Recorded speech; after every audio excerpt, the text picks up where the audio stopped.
This is Hampton. Yo, what up, people? What's going on, man? Another Monday for the HQ.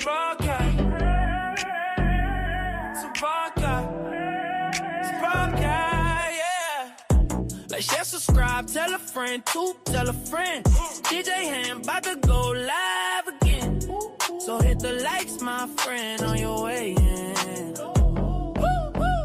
First off, salute the chat. And to all new cousins, welcome back. Heard you searching for the real, this is where it's at. The latest topics and panels, and brother, don't get sent to the bathroom. We got all the stats, too, back to facts in the morning or the afternoon. Tuesday, women's POV, 2 Fridays, dance a jamming tune. It's a community of real, and we better than the world news. This might be risky, I hope you know. This might be risky, let's go. This might be risky, no, I love you. It's time to start the show. Salute to DJ HAMP, it's time to start the show.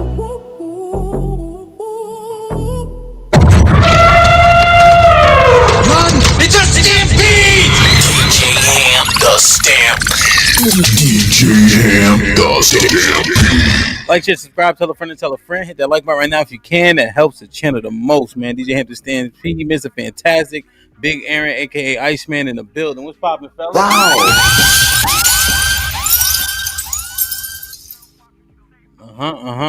What's goody? You on mute? Got it. What's going on? Technology employs physics. Yeah, man. Salute. How was the weekend, Mr. Fantastic? Brother. That's the other one down. Indeed. Perfect. Aaron, how was the weekend? Niggas. Perfect. Spent under vehicles, so that's a good thing. Love turning wrenches. Shit like that. That's fun to you? Yeah. Like, you go outside excited, like you about to, like, so like if I go to like play like flag football, it's like fun. I get excited. You have a similar reaction to fixing cars? Yes. Damn. That's like golden, you know, when I think about it. Because you definitely killed 2 birds with 1 stone. You got that same feeling, Mr. Fantastic? About Like fixing cars. oh yeah, man, hell yeah. If I'm not a car guy, so like I said, if I gotta do it, it's dreadful because like you said, it's just time consuming, bro. So, but knowing how to do it can save you a lot of money, but having to do it, headache. Yeah, I'll be wondering at time, like, is it worth the couple $100? Like the time. Depending on what it is. If it's something quick, like I'll do my brakes because, bro, what they charge for brakes is ridiculous. I don't even know how we allow this as a consumers. Yeah. A lot of this shit is us. The fact that we pay for it and just don't fight back and not, you know what I'm saying? But yeah, it's some shit, bro. Like, of course, if it's major mechanical, anything to do with the engine or transmission, specialty shit. But if it's something like as simple as, changing your air filter and stuff like that, the shit that when you get your oil change, they charge you an extra $40 for. Yeah. Nah, goddamn. You know how long it takes to change the air filter? Shit, depending on the car, like 4 minutes. Seconds. Not even shit. Maybe that shit. Most of them shit, especially the American shit, be on top. Yeah, be right. Yeah, pull the fucking thing, pull it out, swap it out. Put it in. Even the They air love- see AC, motherfuckers be so confused. Bro, they love to see a woman coming at the damn rub hands like Birdman. Oh The yeah, oil changes and shit. A woman in a mechanic shop. Perfect. man, that shit. Your headlight fluid is low. Your headlamp fluid is running a little low. We gotta. Yo, man, that shit. Like, what should a brake job cost? Let's say they were doing brakes and rotors. What would be a fair, like the real price? I don't care what all 4 brakes, bro, at a brake shop that specializing in brakes, no more than $200. That's what I'm saying. If you get into foreign shit, like, you know what I'm saying, Porsche, Lamborghini, stuff like that, so on and so forth, it's a little bit more intricate.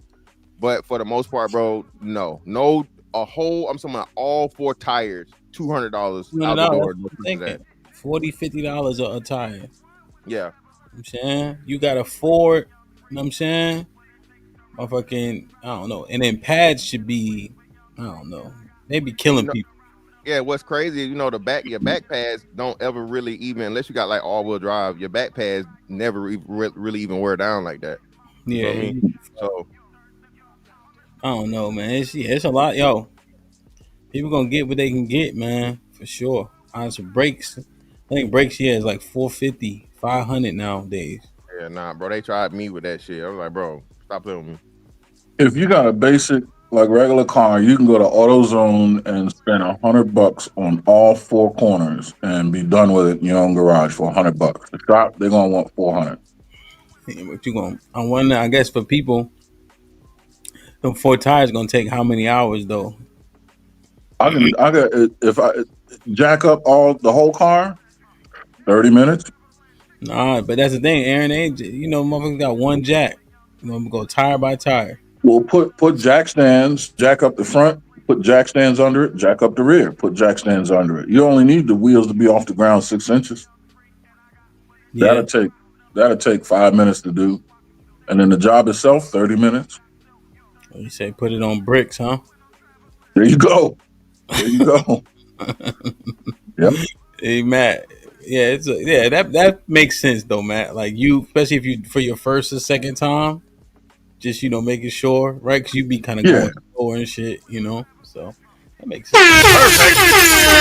Speaking of dumb shit, did y'all watch the verses? Put him in the fucking bedroom. Get him out of here. Come on.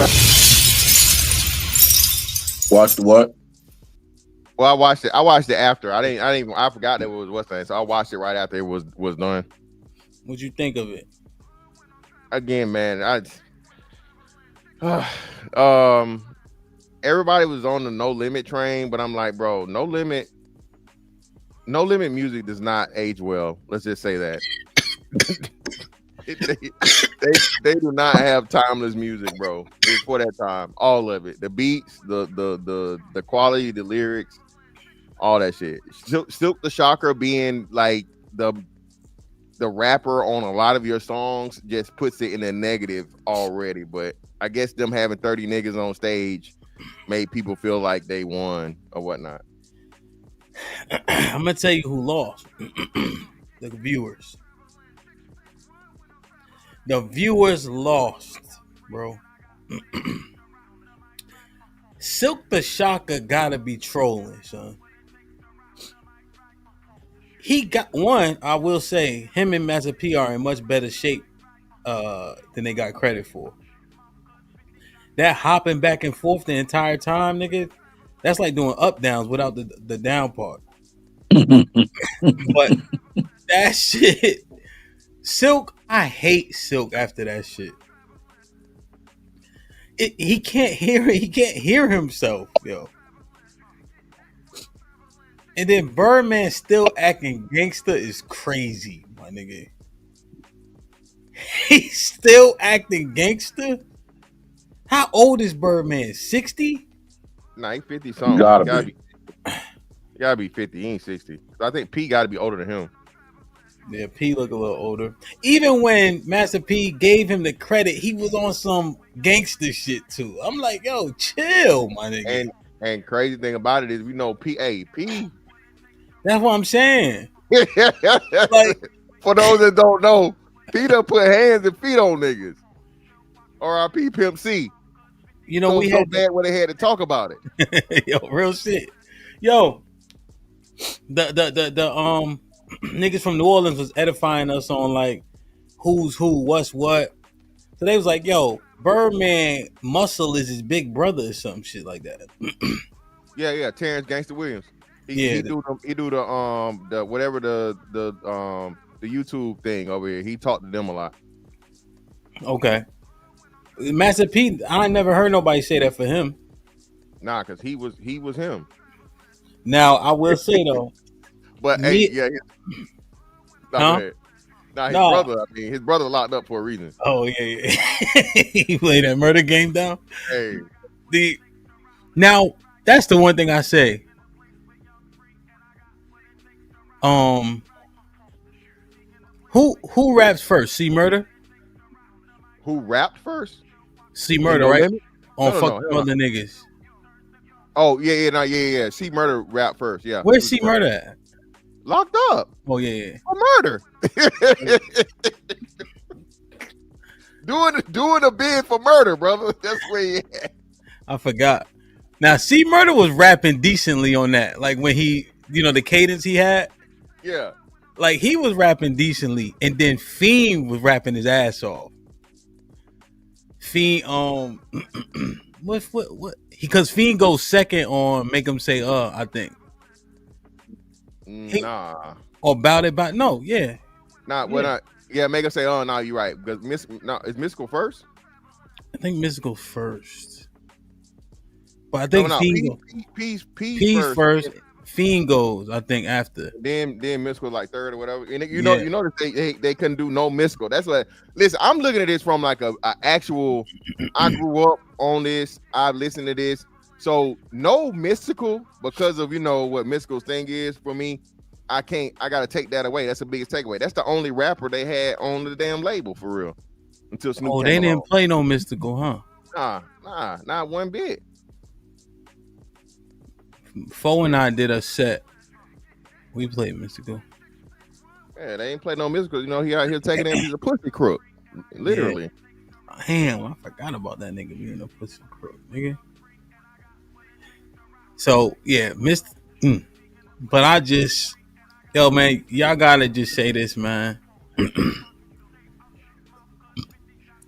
The South, the rapping just ain't there, bro. Overall. Don't do this shit, bro. Come on, man. Don't. Here we go. I'm just saying, bro. Like we gotta be on. First and foremost, you're from Connecticut. Okay, let's just start there. I know you claim you nigga sound like you from New York, nigga, but you from Connecticut. Oh my God. Start there. Okay, now again, Georgia saved music, nigga. First and foremost, I talk like I'm from Connecticut, you asshole. I don't know why they get all the credit. We was there first. Not to mention, I never lost a fist fight to anybody from New York City. You heard? Listen, hey man. Go on. Yeah, but like I said, Georgia saved music, brother. Okay, because there was nothing fucking for the early 2000s, but Georgia. What?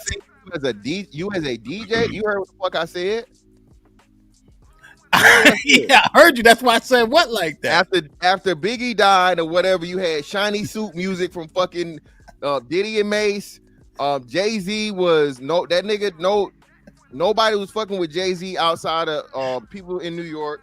If you wanted club music, if you wanted the music everybody go listen to, that shit was in the South with an F. Are you saying early 2000s? Yes. Why are you saying that though? Well, I mean, like I said, so this is what, well, not my bad. No, because early 2000s would have been 50 Cent was the biggest thing in the world, 50. nigga. So 50 was 02 or 03? 2000 to 02, 03, yeah. Well, no, it wasn't 2000. Nobody gave a fuck about it in 2000. Well, we was Get Rich. No one cared until Get Rich or Die Trying came out. So let's not do that. That's fair. Okay. 02. So 02. So 02, 50 was huge. Shine. No, Shine in 2000 was crazy. 99, 2000, Shine. Oh, well, 99 more so. Yeah, it's crazy. But then that's what I'm talking about. Juvenile. That's when Juvenile. So you had what? DMX was 98, right? What he put the 2 albums out in 98, right? Yeah. DMX. That's what I'm saying. Early 2000s. After 2000, what was his album in 2000? Are you kidding me? Have you heard of Purple Haze? Purple Haze was what? You talking about fucking Cameron? The Diplomats was crazy. Come on, get it? That was after. That's after 05. That's like 05, 06. That's what I'm saying. Yeah, and they still they needed help from Wayne. A lot of help from Wayne. And then Jada Kiss gave us how many? Remember with Rick Ross and Jada Kiss in 05 released their album 06? No one cared about Jada Kiss. Sorry. Yo, the Dipset was going crazy. 03, 04, 05. No, Dip said Diplomatic Immunity, and I'll give you Diplomatic Immunity 2. Cam's album was hot. Santana's album was what's that? Everybody else shit was trash. Okay, Jim shit was trash. Freaky Zeke and all the rest of them niggas trash. Okay, and what? J.R. Ryder got killed. J.R. Ryder alive. I thought J.R. Ryder got killed. No. Who was the one that got killed? Oh, Stack Bundles. I'm saying it's my bad. Stack Bundles. Yeah, Stack got killed. Damn, JR. Let me call JR. Yeah, my bad. My bad, JR. My bad. Stack got killed. Stack got killed. That was that. Yeah, that early like 05, 06. Yeah, that's what I'm saying. But bro, Fabulous was doing his thing. Fab again. Fab was mixtape hot. Fab could never get album hot. Fab could never get big on the what's name. So no. Yo, let me ask you, who did you say? Georgia. Fuck you talking about? Who? Every T.I. Outkast was still Outkast. Love Below came out in when I just joined the Navy. 03.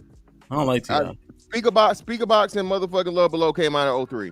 Yo, man. T.I. was popping. Let me tell you what happened. Let me tell you a story. We ride, right?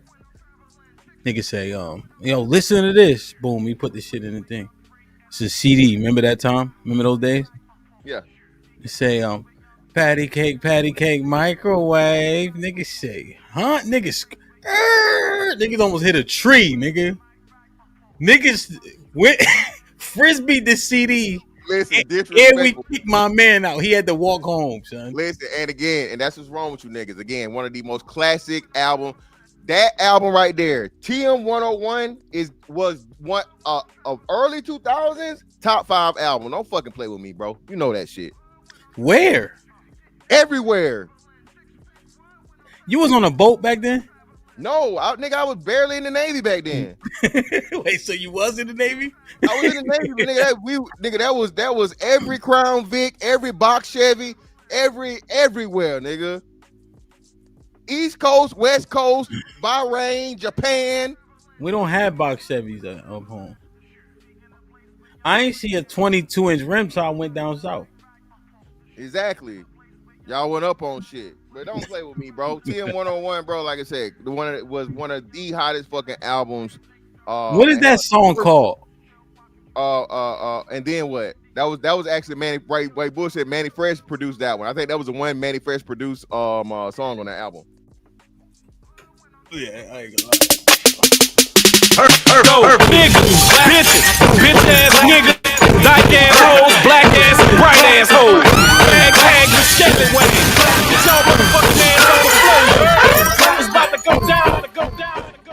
Yeah, man, don't play with me, man. That was the first nigga from down south that had merch, nigga. They banned the snowman shirts in schools. Don't play with me, they man. banned them shirts. Don't play with Jeezy, man. But nah, bro. Man. Atlanta held that shit down, man. Of course, we had some embarrassing moments. We had fucking, Laffy Taffy and Crank That Soldier Boy. But hey, that shit made everything move. Got now. That shit don't give you the right feel though. You know what I'm saying? This right here.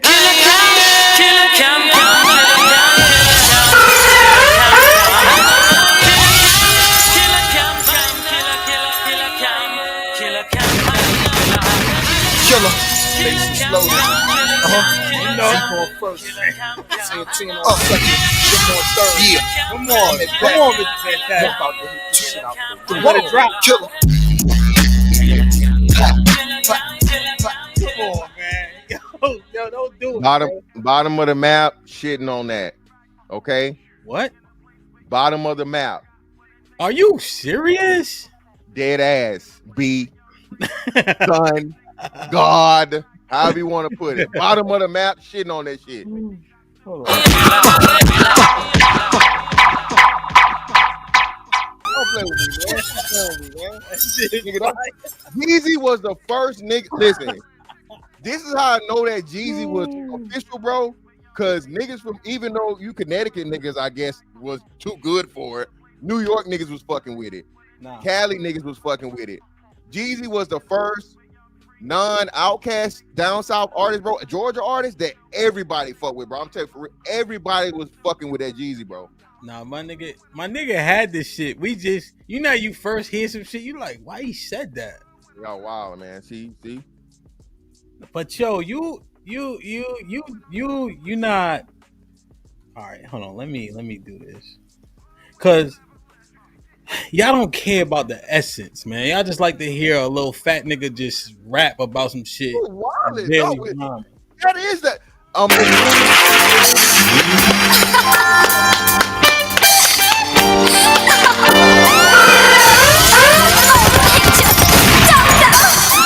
Young Guru, Just Blaze, Killer, Diplomats, Joel Santana, Jim Jones, Frequency, High the Gas, Killer, y'all niggas dream big.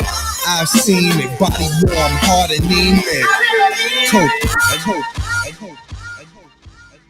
You don't got nothing for that, Playboy. Again, bro, I can just stay with Jesus, man. All right, I'm the realest nigga in it. You already know. Got Trapper of the Year 4 times in a row. What they give you? Stop playing with me, man. Stop playing with me. That's a group of niggas versus one nigga. That's a whole group. How many niggas in? Nigga, Cat Williams was a diplomat, nigga. Stop playing with me, man. Listen, man. I ain't gonna lie. This is my top 10 favorite songs right here, though. I ain't gonna lie.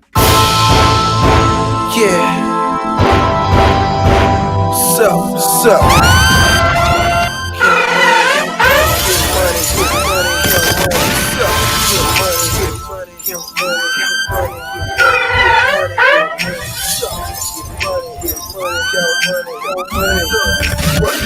I used to have nothing, but now I got a whole lot of everything, and I come from status, and now the whole world go. You see how super chat, we done demonetize the stream. That's one nigga, man. One versus a million. Get him out of here, man. Yo, I'm mad at DJ Riff though. You heard? We had a fake verses on TMBR after the thing, right? It was Mobb Deep versus Outkast. Why would you do that? The mob was winning though. Well, I don't know how. So Black TV, salute to Black TV. He started out with Hey Ya. So that's right. Oh my God. See, nah, that where he from? That nigga's a sabotager. Why would you? That's sabotage, bro. Stop playing, man. So he played Hey Ma, right? So Riff hit him with this. Yeah. Sending this one out to my man Killer B. No doubt, indeed. With that weed, you know what I'm saying? Just the beat right here. Hey Ya is done. That old real shit. There's a war going on outside, no man is safe from. You could run, but you can't hide forever. So it was going good. Y'all said there's no way. AT aliens, elevators. Oh. Now let me do this, Mr. Fantastic. Let me do this real quick. All right, so you hear this, right? All right. Let me see which one you got. Cause this the round that felt weird to me. So you got this. Right?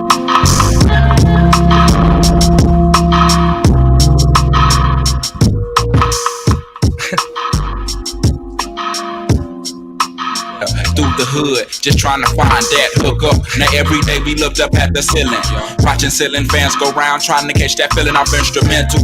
Had my pencil and plus my winner holding the wall club. This shit, yep. Right? Yep, classic, right? Yeah.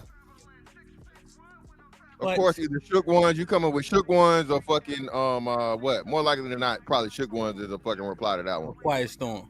Or Quiet Storm, one or two. Does Elevators beat any of those two songs though? Does Elevators beat any of those two? Shook Ones maybe not. Shook Ones because of the beat and the what's the name, but Quiet Storm you could. That's fair. That's a fair comparison. I would give you this hands down. Shook Ones beat and just hip hop lore. Definitely top 25 all time. That's what I'm saying. And Elevators is fire. Right? We're not disputing that. but I just don't see it beating a Quiet Storm or a Shook One where you just be Oh objective. no, you gotta go to Equimini for that though. You gotta go to Equimini for that though. Yeah, Equimini's fucking it up. Don't but play that's with what me. I'm saying. But it was Riff. What did you play? Was it Shook One or was it Quiet Storm? Was it Quiet Storm? I can't remember what he played now. But those two, that was a fight. But it shouldn't. He played Quiet Storm. So you saying Quiet Storm a little bit closer? Yeah, to what's the name? Yeah. But like I said, if you for fucking Shook Ones, you gotta go Equimini. Equimini or what's another big one? But Strada's made a good point. If you want to know if a nigga can rap, you turn on Quiet Storm, right?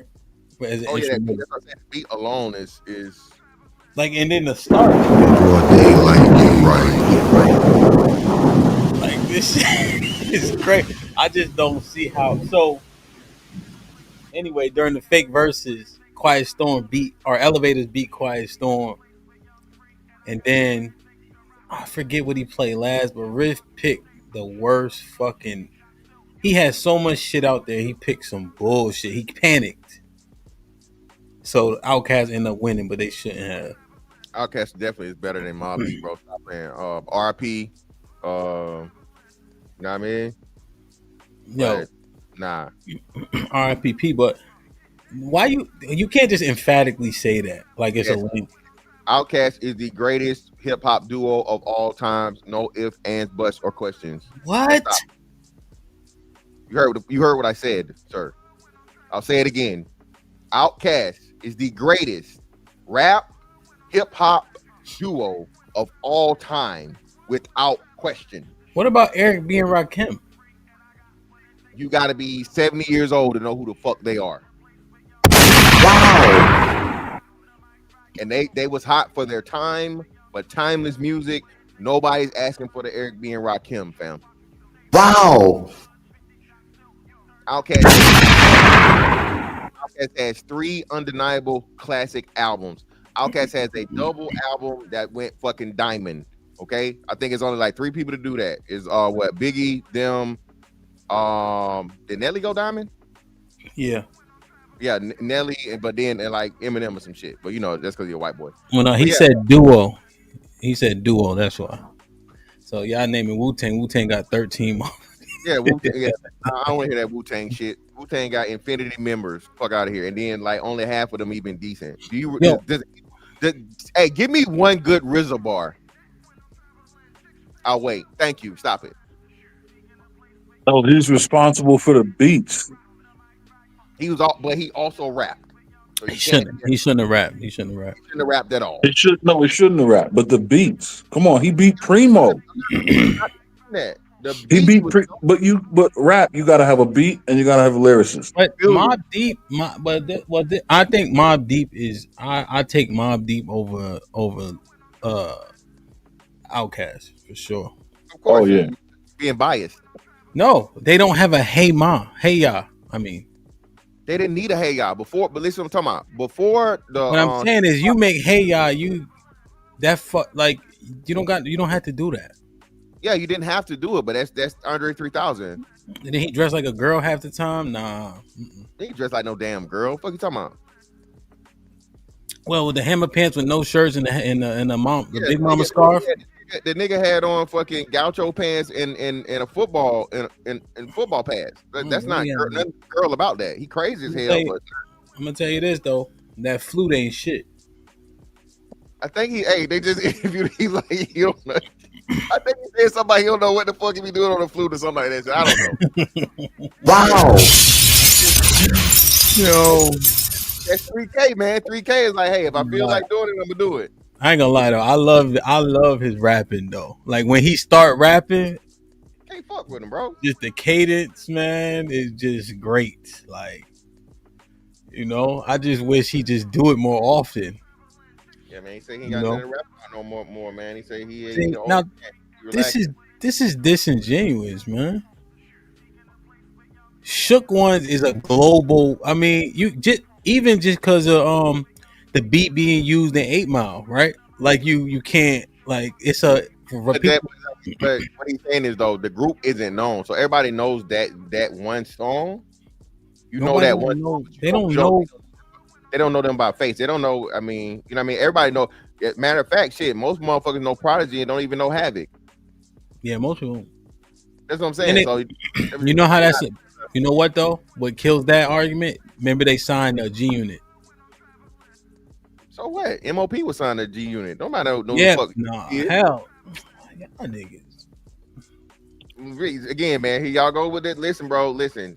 When Stop it. was okay? Let me ask you a question, and this is my last question on this. When was either one of them niggas known as the best rapper in the world? Who? Andre 3000 or Big Boy. Andre 3000, arguably Aquemini. So that would have been what I think 98. What? Arguably. Have you ever heard of DMX? Yeah, I've heard of DMX, but DMX again, that's what I'm saying. Arguably. 2000, Prodigy was the best rapper in the world. Niggas know that. From what? Oh, y'all niggas killers now. Oh, catch you coming out your fucking crib, nigga. Yeah, catch a fucking bullet, nigga. Yo, I break bread, ribs, $100 bills, pill on the cotties, and over 4 wheels, right. No, my bad. Stank Only was 2000. So so 2000. You right. That would have been right after. DMX and shit. So 2000. 3K definitely could have had the what's name, because Jay-Z had to lean on. He had to lean on Pimp C and Bun B for people to really catch on. You ain't right for that. I'm saying. Now, Big Pimpin' is timeless though. Yeah, it's time that for sure. But he needed help. He had to break like. So I don't know why. Well, I know why, because all the New York niggas was so arrogant and they thought they were so much better than niggas down south. Down south niggas did not fuck with New York, bro. Did not. Well, I think down south niggas did not fuck with New York at all. Niggas didn't like Biggie. Niggas like fucking Jay-Z. You know what? It's like, cause like you said, the arrogant nature of it, and then the down south niggas didn't have a launching platform. They had to launch themselves. Yeah. You know what I'm saying? Like the West Coast fuck was heavy though. Niggas love Tupac, man. Niggas was getting Tupac was the phenomenon for sure. But this my favorite verse on the song for sure. God bless the dead. Damn, man. They done got distracted. Like, share, subscribe, tell a friend, tell a friend. Hit that like button right now if you can. It helps the channel the most, man. Salute to everybody in the building, man. Matt P, what's good? My brother been a member for 22 months. Aaron with the 2000 says, all y'all music only known because New York accepted. Damn. Wow. Ed with the 2000 says, what about Salt and Pepper? Fat Boy for Life with the 5,000 says, the best collab ever was Lil Jon grand finale. Ever? Come on, bro. Callie Bev with the 5,000 fantastic. HAMP needs some edification on Outkast for sure. Why? Why? I guarantee I know more Outkast songs than y'all think. I just don't play it that much, Damn, man. Just like we did the No Limit set. And they like Granville had came up with it on the spot, man. Y'all go listen to that set, man. That shit fire. Hit the like button, hit the like button, hit the like button, man. Oh, you know who got destroyed by G Unit? The Dog Pound. They wanted to do a versus with that. I don't know why. Why would you do that? It was a landslide. Lloyd Banks alone. Yeah, Lloyd Banks alone. And like, what I'm saying. Yo, man, salute to everybody in the chat. Almost 200 people here, man. Please hit the like button. Hit the like button. Let me show y'all this real quick before we get into the main topics. Salute, everybody in the building. Let me see. Hold on, I gotta refresh. You guys been doing this shit where you can't scroll your media? Nah. They been doing that to you? No? They've been happening like once a live stream. Fantastic. You know who Sean Price is? I've No, heard the name. you don't know who's Sean Price. I've heard the name, but I don't know who it is. Well, who is Sean? Who is Sean Price? Crazy. I heard the name. I mean, but doesn't you What I'm know? saying, bro, they are, yo, they are biased, Aaron. They don't even know why. Like, they don't even have a. Hey, you What you can't. talking about, Yeah, bro? Listen, bro, you're right. I fucks with Gangstar. Let me see Nah, another. Aaron. Now he gonna try to name old. He just trying to Yeah, this thing. Come on, bro. Stop playing me. you're MF, right. You're right, man. You know Yeah, what I mean? he Like, gonna try to recover it now. right? Yeah. You don't know MF nobody. Doom, nigga. I know who Cut Master C is, nigga. Don't play with me, man. I know. The South don't have a Sean Price. You don't have one. I don't know who he is. You mentioning Cutmaster C is. You gotta just chill, yo. Chill. K Slade, nigga. Listen, man. Man. You know what Cutmaster was doing? Come on, hold on. Cut Master C? What was he doing? No, who am I thinking about? No, that's the other nigga. Yeah, that's not Cut Master No, C. I'm thinking no, not Cut Master C. The other C. yeah, the other C. Yeah, I'm fucking it up. Yo. All right, let me do this. Let me see. I'm good now. Can I scroll now? Yeah, you good. All right. You're good on our end. Yeah, I just couldn't scroll. Like, share, subscribe, tell a friend, hit that like button right now if you can. It helps the channel the most.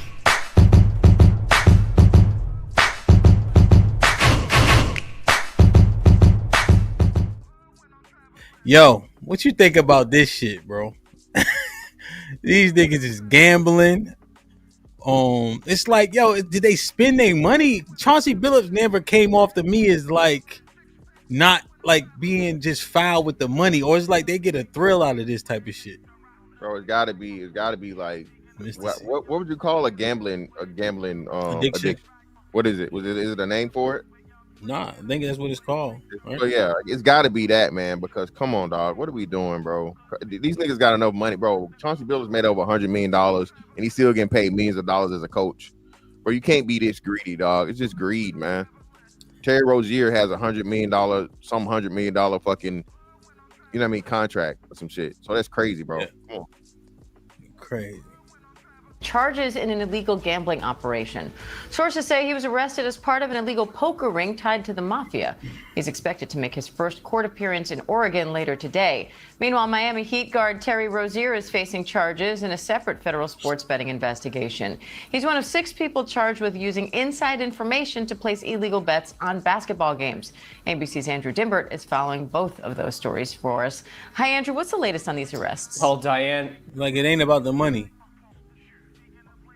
This sent shockwaves through the NBA. On the same day, you have a head coach of a major NBA franchise arrested, along with an all-star guard. And while these incidents are not related, they are both tied to illegal gambling. Let's start with Terry Rozier. His allegations stem from back in 2023 and his time with the Charlotte Hornets, and apparently an unexpected surge in prop bets in a game that Rozier played in. Prop bets are essentially, you bet on a player's performance, not necessarily the outcome of a game. Now, Rozier's attorney has long maintained that the NBA did an investigation and found no wrongdoing.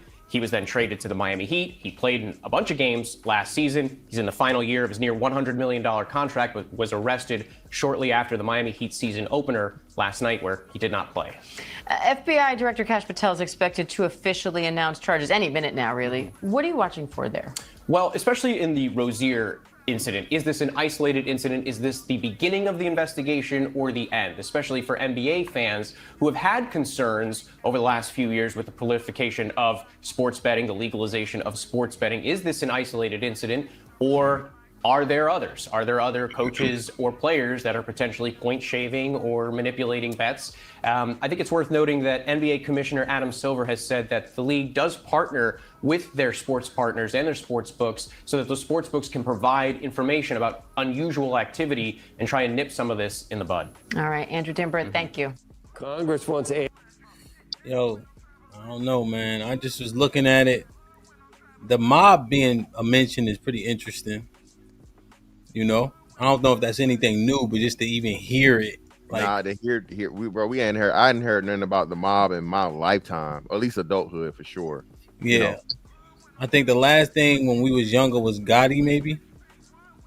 right? When was John Gotti going to court and all that? Gotti would have been our age. Yeah, that would have been either late 80s or early 90s for sure. Yeah. Oh, it's still here in Philly. Yeah, no, but just on the news, it just, you know what I mean? Like, Yeah, the news. it made me think of Latanza heist. Like, I don't know. You know? Did y'all see this? This is the first black-owned shopping plaza in Fayetteville, Georgia. It's called Kingdom Corners. This 15,000 square foot development has 7 different businesses owned by power couple Winchell and Felicia. They started out as a barber and a nurse, and now they built a real estate empire. Not only do they own the shopping plaza, they also own a Smoothie King franchise inside it, offering smoothies, protein shakes, and energy drinks. And with Felicia's nursing background, they opened a med spa called Cleansing Water, offering weight loss programs, body sculpting, IV hydration, and more. And this is one of 3 med spas she owns in Georgia. Inside the plaza, they also have Frida's Bar and Grill. This one was popular Mexican restaurants around, going viral for its huge drinks and having great Mexican food. And there's also Southern Fire Kitchen. This is a soul food spot that tastes like your mama's cooking, known for their turkey wings, fried chicken, and my favorite, the Cajun lobster pasta. And you can't have a shopping plaza without having a nail salon. At Tanzer Nail Bar, you can get a manicure and a pedicure. They're just not creating jobs and helping their community. They've officially made history. Comment below if you'd visit Kingdom Corners. This is the first black-owned. What you think, Mr. Fantastic? Say something nice. Shout out to Georgia, man. Wow. What you think, Big Aaron? Yeah, I mean, body sculpting. Look, get it how you live, man. Hey, listen, people get body sculpted. People get their nails done. That's what I'm saying. People go eat food. It's a shopping plaza owned by 2 black people. One was a barber, one was a hair salon. They now have got into real estate, which has made the most black millionaires, and they doing well for themselves. They actually own a Smoothie King as well, which I think the buy-in for Smoothie King is around 200,000. And where is Fayetteville, Georgia, proximity wise? I don't know. I don't No, know. Fayetteville, North Carolina. No, it's Georgia. Georgia too. Oh. Yeah. No, I mean, shout out to them. Like, it's good to see people. I mean, I don't have to like the industry to appreciate the effort and the results. You know what I mean? Yeah, I mean, people be doing a lot of that stuff, you know. And what body sculpting and things of that nature, insurance ain't covering that. So I wonder if Fayetteville is affluent. So Tommy said he lived like kind of south. Maybe it's an affluent area as well. So he's in Henry. It's 85 south of the airport. So it's close to that Atlanta area. Then it's like Atlanta Metro. Okay. Seems like they doing pretty good. It looked pretty clean, you know. Seemed like a decently serviceable plaza, you know. And then Callie said it's affluent, so that might make sense. I think the rule is if you ain't cheating, you ain't trying. What is the body sculpting like? Shit, like when they like freeze it off and shit like that. It's some bullshit. That's what it is. So it's like, listen, people, listen, man, bro, start eating right, dog. All this body sculpting shit, the infrared, the freezing, all that shit is a temporary thing, bro. Is as soon as your fucking shit, like I give you 24 hours, you're gonna be back to the fucking same, dog. Just take your ass to the gym and stop eating all that fucking fried food, bro. All right. Well, salute to them for the plaza being up and running, you know, for it to be black owned. I just wanted to show y'all that. Salute to Daily for sending it to me, Callie for forwarding it. I don't know. When I saw it, I'm like, oh, that's pretty dope. You know, I always thought of doing something like that. So that's definitely an inspiration. There's so many plazas in DC who are kind of like run down and such. That I wonder how much they would have cost to acquire. Now, because it's DC, it's probably an arm and a leg, right? But it's interesting for sure, man. You know, salute to them. So y'all had nothing nice to say. Y'all gave like backhanded compliments, to be honest. No, my shit was authentic, man. No, I know what a backhanded compliment is. Again, I would say this, man. Listen, shout out to, I guess, finding a way to recycle the black dollar. But I just think it could be, you know what I mean, a lot more, I guess, better things, and not the stereotypical shit that we spend money on. Smoothie King? Well, not Smoothie King. Smoothie King for sure, but the body sculptor and all the other shit. I mean, because it was a grocery store, Smoothie King. What was the other joint? Three restaurants. Well, Oh, not two two. restaurants. Cool. Oh, so she was a body sculptor, but she didn't offer the body sculpting in the thing, right? No, I think it was a separate place, and then there's a nail salon, and then there was a Latino restaurant, and then Well, now get the Mexicans up out of there. Why the fuck the Mexicans in it? But nah, man, I'm with it. Like I said, if anybody should be, and I do, as much as we know, black women, care about, nails, hair, all this other thing. I don't know why y'all keep going to Su Ling and them for the nails, especially when y'all get your whatever esthetician license or whatever it is, cosmetology, right? That's part of cosmetology. So I don't know why. Oh, I know what it was, because I think Dr. Umar said because y'all won't do feet. Y'all won't do feet. Y'all too good for feet, even though your feet look like motherfucking Patrick Ewing and Shaq. They got them Dion feet. Hey, yeah. Thomas with the $5 says Dawes Effects better than Outkast. See, look, there we go. I like Dawes Effects, but I can't. Dawes Effects is the shit. I don't think they better than Outkast though. Matt P with the $5 says, "As fantastic, do he want to run the championship back? Ohio State, Georgia." Of course, he want to run it back. I know he probably want to run it back. He want to win this time. He won last year. So solid. What up? Wow. New to the channel. Happy Money Making Monday. Perfect. Tell a friend, hit that like button right now if you can. That helps the channel the most, man. Let me show y'all this. What the hell? Oh my God! No way! Talking by. This one, it didn't blow me away, but it's just like how you record all this and it just be happening in real time. Every time we do the POV, it's like we be having a conversation and then there's a sentiment or rhetoric that gets proven true or slightly true. What's up? What's going on? Why do you have my phone? Why I got your phone? You want to know why I got you? Yeah. Why are you recording me? Like, what are you doing? What's the problem? Food good? The fries are good, but why do you have my phone? I'm trying to understand. So when you was in the restroom, it kind of took you a long time. So I decided to call you while you was in the restroom. It took me a long time to go to the bathroom? No, it took you a long time. So I called you, and when I called you, can you ask me why my name came up in your phone under free meal number 3? Free meal. So that's what I am? It's not even all of that. Why are you tripping? I'm free meal number 3? Why are you tripping? Why, like, I don't understand. I'm free meal number 3. Why are you recording me? Can you please put the camera away? So I'm free meal number 3. It just means that's what you say me. To eat out with you say me in your phone as free meal number 3. Why you like to eat out with me, but you save me phone as free meal number 3. Every time I've been asking you, wait a minute, I've been asking you, hey, can we go to the movie? Can we go to the fair? Can we go anywhere? Only where me and you go, Shemaine, is eat. We go out to eat. That's the only place me and you go out to eat. I'm a foodie. You're a foodie. Okay. You thought we was better than that? And you got my name saved in your phone under free meal? I like to go out and eat with you. Shemaine, you got my name saved as free meal. Oh, you like to eat, huh? Okay. Well, you better make this your last time eating. Really? Yeah, you better make it. What you mean where I'm going? Make this your last. But wait, where are you going? Okay. Yeah, make this your last time eating. And I want to put this up here on the internet so everybody can see that you using. I want everybody to know that this woman here is using. So I'm gonna let people know this really woman here. Sherman, cheat. Really cheat. Cheat? Did you call me cheat?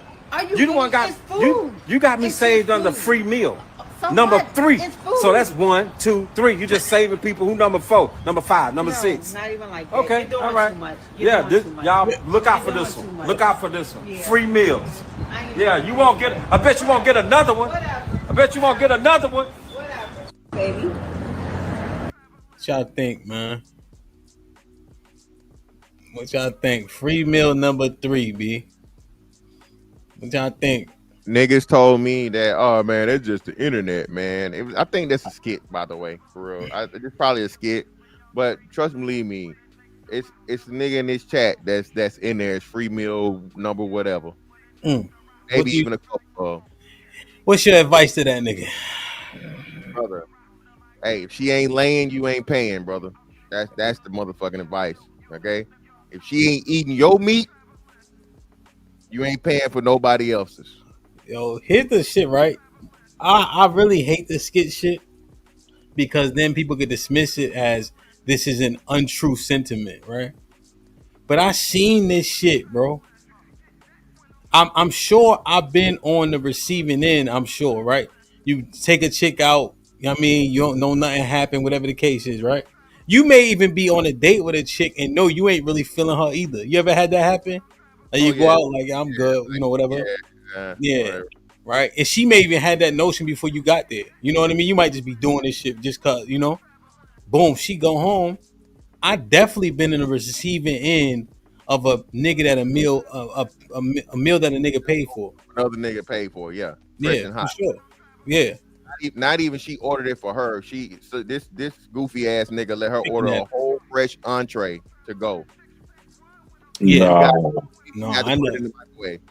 I ain't No, never we're not. that one. We're not doing that. Y'all shit hot?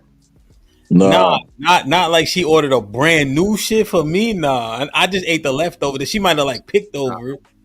Hey, you got, hey man, ain't nothing like that, nigga. That's when you a real one. I appreciate you. Appreciate you, brother. I never had a straight up just meal. Now that's crazy. Like, that motherfucker is still warm. Hey, it's still warm. Oh, damn, it's still warm. Shit.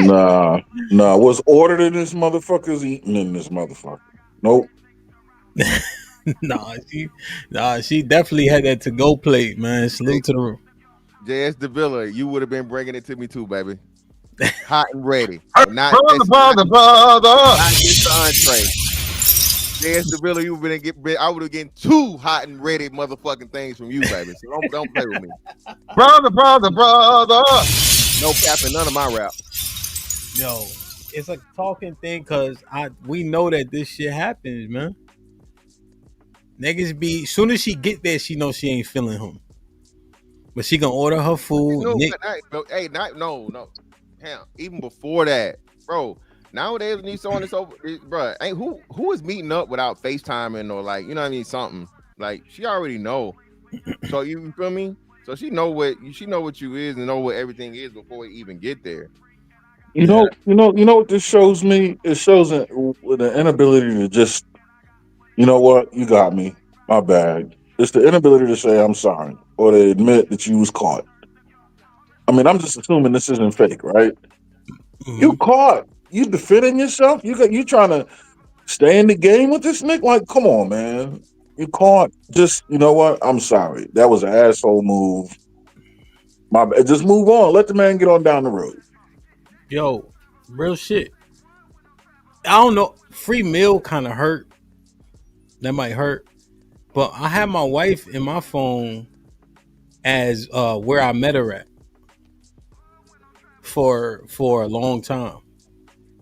Yeah, when you had, allegedly when you had a roster. Yeah, allegedly, all that allegedly shit. Like I had her name, and then I had the spot where I was DJing at and shit like that, or whatever the case is. I was walking, met her. Well, I mean, people could take offense to that too. She ain't take offended when she first saw it, but she was kind of like taken aback, I guess. Well, why? I don't know, because it's just like your name and then like a venue. So, okay, that's what you meant is to assist your memory. I still got all kind of numbers exactly like that. I probably got you in this YouTube hand or some shit. Yeah. I mean, that's just to assist your memory, but that's not to say this motherfucker said free meal number 3. Yeah, that's fair. Okay. Touche. Perfect. Well, you right. Yeah, I just trying to make sure I had the right place. You know what I'm saying? Yeah, that's all. You want to make sure you remember this woman. You don't mix them up. That's noble. This bitch is diabolical. I don't even like using that word. Word. But that's one of them. Speaking of diabolical, nigga. Substitute that was recently fired from teaching because of my TikTok. It's honestly so sad how sick the world is that you guys automatically mischaracterize me fully. Damn, shorty. Sheesh. Man, I gotta get up out these school kids trying to take me down, man. Then I look so young, I look like one of them. Yeah. We got a new hustle unlocked. I'm a school teacher now. Little brothers. Let's get the day rolling. Aside from the body cam that was already recording, everything else was recorded when I was alone. And as I explained to Lake Cormont when I first arrived, this was my very first time subbing ever. I had absolutely no idea that I couldn't record students, or else I definitely wouldn't have done it. I'm by far no predator. Those kids were smaller than me, shorter than me, younger than me. They are shorties, they are young. That absolutely means nothing with flirting. I am the substitute that was recently fired from teaching because of my TikTok. It's honestly so sad. Why she don't know that we know what shorty mean? Yo, the fuck. Cause what else does damn shorty mean unless it mean what we think it mean? Yeah, man, delusional, lady loving, liquors, man. But yo, I ain't gonna use the B word. Yo, she said, "Look, How sick the world is that you guys sick the world is, right? What is that called? Reverse psychology? Yeah. automatically mischaracterize me fully. Damn, shorty. Sheesh. Man, I gotta get up out these school kids trying to take me down, man. Then I look so young, I look like one of them. Yeah. We got a new hustle unlocked. I'm a school teacher now. Little brothers. Let's get the day rolling. Aside from the body cam that was already recording, everything else was recorded when I was alone. What you think, Aaron? You gotta put her under the jail with a gorilla. He's crazy. He said, yo, she literally said, sheesh, damn, shorty, these young Johns trying to take me down. What the fuck are you talking about? Their pom-pom swinging talent? No. You were sexually aroused, my man or my dear or whatever the fuck you are, over some 14-year-olds. Shout out to Mr. Fantastic. Get her up out of here. Put her in the fucking bathroom. Put him in the fucking bedroom. Get him out of here. Come on. Perfect. Get me. Y'all about to get me like y'all got me last week. Look. Hey, it's still here. Just because I'm on my phone, ain't a damn thing changed. And it's just as rusty and dull. Fucking shitting me. Is certain shit still off limits when you talking shit? When I first got on the internet, I heard some egregious shit that I never thought niggas would be saying to each other and all that. You know what I mean? Like accusations and things like that. I'm like, yo, there's no way everybody's still breathing after you say shit like this, right? I'm bugging? Nah, your expectations you bugging, but the shit you heard, nah, I know it's wild. And so here's one thing that happened. I wish I could enlarge the screen a little bit. I can't. With disrespect, bringing up my baby daddy should have tried another buster. Cause I could dead ass be a motherfucker and tell your dead ass motherfucker.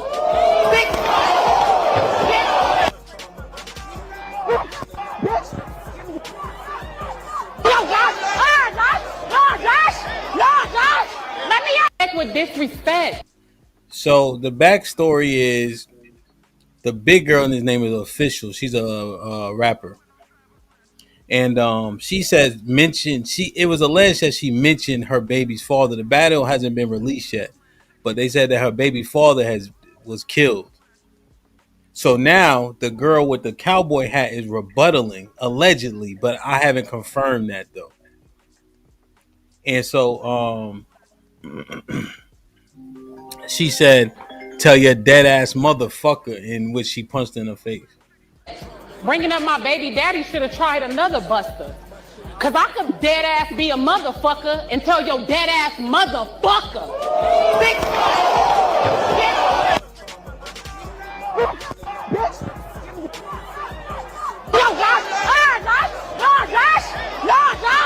Let me out. And there was another thing where Murder Mook had punched somebody in the face when they mentioned his mom. His mom had died like recently in comparison to the battle. And so somebody had mentioned his mom and he hooked off. She put her down. You know what I'm saying? But the interview I saw was with the girl who got knocked down initially from that first right hook. Is this shit that's off limits? Or once you beefing with a person or you understand that y'all don't have no love and ain't no love lost, can you say and do whatever you want to do in that situation? I know you can, but should there be some type of line drawn? I mean, if it's up and stuck and y'all like, arch nemesis, ops type shit, it's nothing off limits because that's how it is. But if it's something that could possibly be resolved and you want to keep it at that level and not escalate it to as far as it could go, yeah. But in most cases, if it's if it's fuck me, nigga, then it's fuck you too. Nah, it's like, hey, here's what it is. But I reserve that for people that you are actually beefing with. I'm definitely with you to where now the craziest shit gets said by strangers on the internet just because they don't like some shit you said on the internet. That shit is diabolical. I believe when you say shit like that, a motherfucker ought to be able to like immediately ping your fucking location and you be worried about if they're gonna, do something to you. Yeah. All is fair in love and war, but there are rules of engagement. Look, you can do and say what you wish. You just have to understand it and realize and accept the potential consequences of your words and actions. And if the cost to benefit ratio to you is worth doing and saying shit, rock out. But even war, there's rules of engagement. And if you step outside them rules of engagement, you get what you get. So yeah, I think there is a line. There's always a line. It's just, you willing to cross it? Yeah, Go ahead. 100%. Yeah, I guess that's the point, right? If you're willing to cross that line, right, nobody can tell you otherwise because you saying there's no love lost, right? It's up and it's stuck. But I just never thought to like engage with someone who is not alive, like to use that as cannon fodder, or like children. Like it don't really cross my mind to do that type of shit. It's disrespectful as fuck, for sure. Does it say anything about a person that's willing to engage the kids, engage the dead, or is it just is what it is? Yeah. No, it says something very specific about them. They're pieces of shit. What you think, Fantastic? Well, again, man, I've been in that position before to where I beg the person, leave me alone. Hey, bro, let's not take it there. And if you want to talk about my alive family, and I'm telling you and I'm requesting that you leave my family out of this, okay? And I really don't have no quarrel with you. And if we got a problem, you just talk about me. Because, you know what I'm saying? If you want to take it there, I think family is family regardless, right? Mm-hmm. So if you want to keep going or whatever, bro, and you want to push it to that limit and take it there, hey, man, sometimes motherfuckers ask for it, dog. Now, I only in the ultimate disrespect should that be used. I feel like that's like a, atomic bomb type shit. Mm-hmm. But there are some niggas that will push you, and it's just like, well, fuck it, nigga. I tried to leave it alone. I tried to whatever. But if you want to keep talking about my family and mine's still alive, it ain't my fault that yours ain't. Yeah, I think it's cowardly though. Like if you're willing to go there, just get to work. Like if I've been pushed to the point where I think I gotta come up with some slick shit to say about your deceased kin, I might as well just go out and get to work. What do I think I'm saving by resorting to those words? Oh no, it's not saving it. It's letting it be known, Aaron, that that's where it is. Well, then That's go there. Don't fuck with it. but bro, that's what I'm saying. No, it's you already there. I'm with you. Once you say that, you're immediately prepared for the worst of the worst. Physical No, interaction.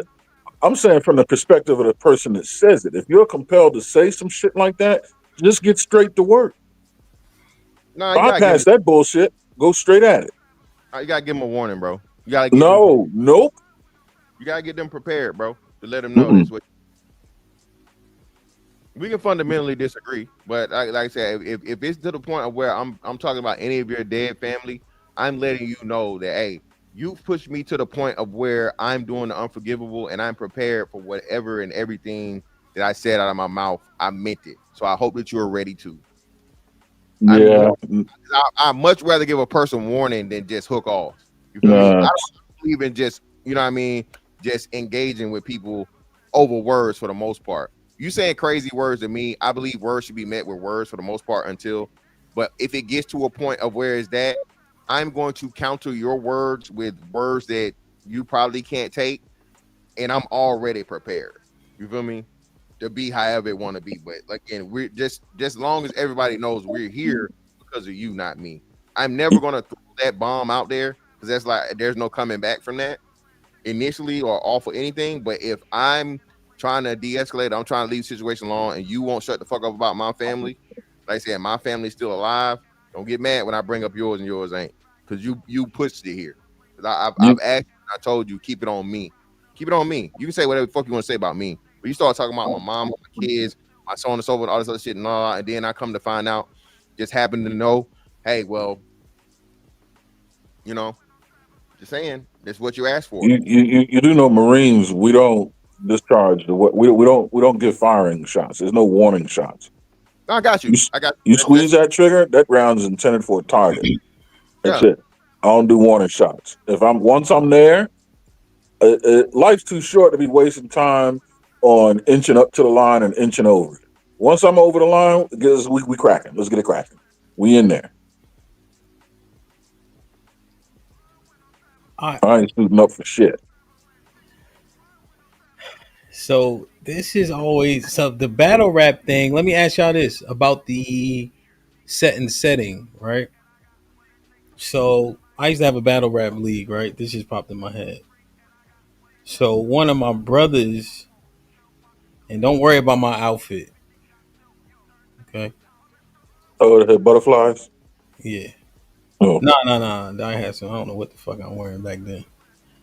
Let me see if I can find this shit. I remind Billy first. That's the damn couldn't move.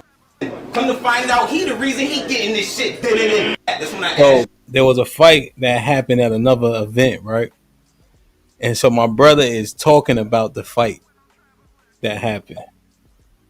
Couldn't move. God damn. But in the back of my head, I'm thinking, if this white pussy got beat to a pulp, wouldn't it have been on the news? But fuck that. That's when I asked you. If this is true, fuck the nigga do. Shit, what the fuck was Q? Why he ain't get it in? Come to find out, he the reason he getting this shit. Did it in.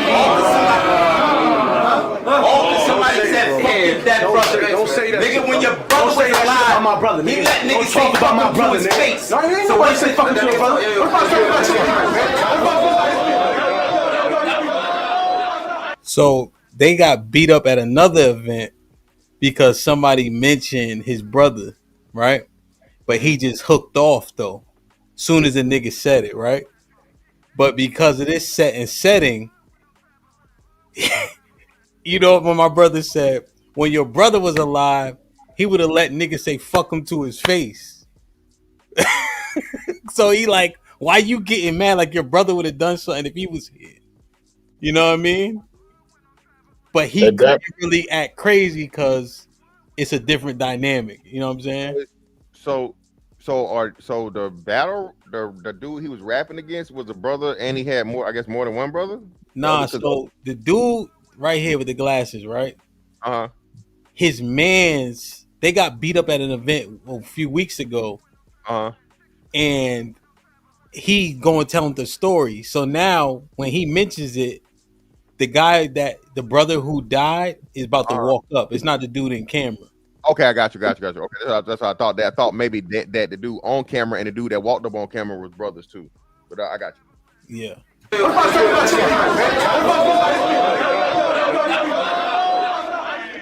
And plus, that would have been a long road, right? If it did escalate, you know what I'm saying? It just, Wait a minute. So he's talking about the brother of somebody he's not even competing with? Yeah, because they got beat up a few events ago defending the dead brother. The dude he's Yeah. rapping against and the other dude. Yeah, but yeah, you can't talk about. So you not even on stage with this dude. And you talking about his brother? Come on, Well, that's happened before though. Nah, when he's niggas telling bring a story because they fought. He helped him fight the last time somebody said something about his brother. yeah, but even still, if you bring your clique with you, niggas bring the clique into it all the time. Because they was talking about who was what they talking about how Surf locked up and then like how he ended up in jail because of niggas and shit recently. Hamp, remember that? Yeah. Yeah. So nah, if you there, that's your clique, that's your crew. Hey, that's part of the you know what I mean? That's part of how it go. Hey, hold it down. All cause somebody said fuck your dead. He the reason he getting this shit then and then. Hold it down. All cause somebody said fuck your dead brother. When your brother was alive, he let niggas say fuck him to his face. So what's the difference? Apparently, nigga, you not avenging him. The nigga beat up him and the car he was sitting in. Pussy, when it's beat, what do you get? The niggas that didn't know you before they knew you could spit, that was the question for me. You can never fuck with me. Just wanted to know if you was legit. I asked about you in your city. Couldn't say niggas ain't know you. So he kept going and nothing happened. This dynamic is an interesting thing. You know what I'm saying? And people look at the form of battle rap, you know what I mean? And they're like, okay, well, this is a performance aspect. And they know motherfuckers be saying all types of crazy shit.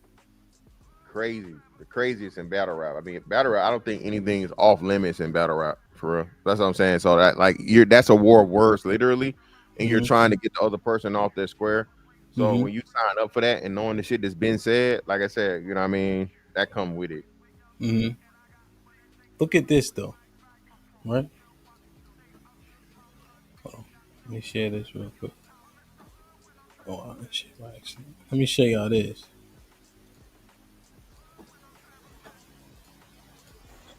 I mean, somebody crib, but I'm just been outside.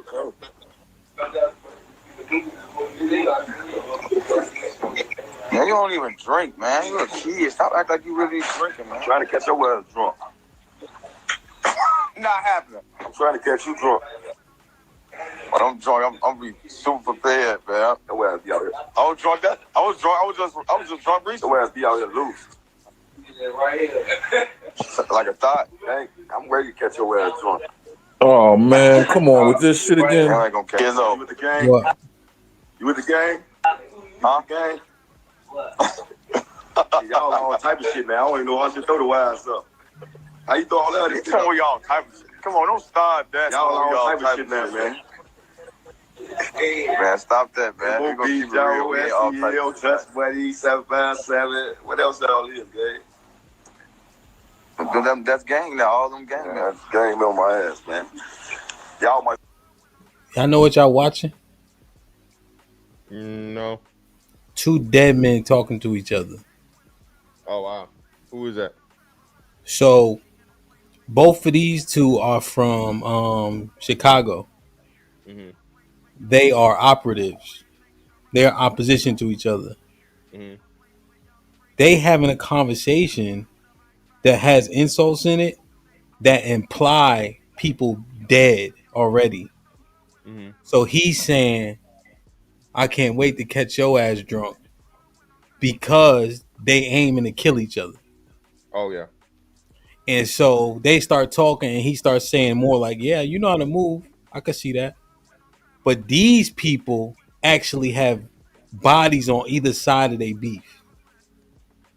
And look at their interaction on the live. You can't even tell, right? Yeah. Like you can't tell it the same. And these is people who like the I think his name Bezo, however you pronounce it, the one on top that you can kind of see. He was locked up for 3 years fighting a body. Him and King Von. They was locked up in the same area. The other dude, when he was saying he know how to move, he actually got killed at a house party. This him right here, but you can't see his face. So let me show you. Man, I don't want you on my side. That's why your homie gonna be trying. That's why your homie gonna be trying to play MC card. You hear me? See, that's the thing. I can't pull no MC card, and I ain't MC. I'm BD shit. Now I don't pull that card in there either. You hear that? I don't pull that card either. I'm what I am. I'm got money. I don't give a fuck about that shit. Your ass ain't no real BD. That's what. Man, listen, you know what they gonna hear. You know what they do. With, man? I ain't with nobody, you know.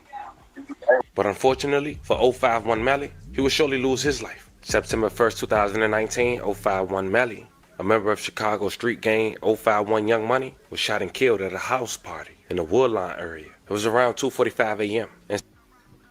Y'all see, I just this stuck out to me when I was thinking about this. Hold on, and let me show y'all this. So this happened on Saturday. 1 second. This happened on Saturday. I just saw this. But one thing for sure, Mm-hmm. according to the state of This Georgia, he was allegedly Bezos. there. Now, we spoke about this.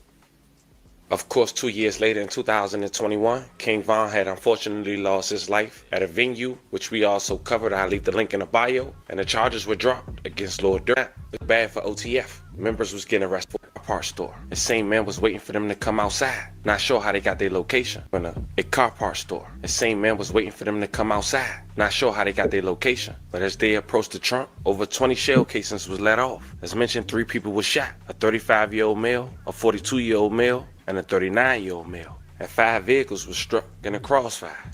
It was later reported that Chief Bezou was one of the 3 men who was shot, with the condition of his life still unknown until the next morning. Sunday, it was reported that Chief Bezou had lost his life. May he rest in peace, and love and condolences to his family.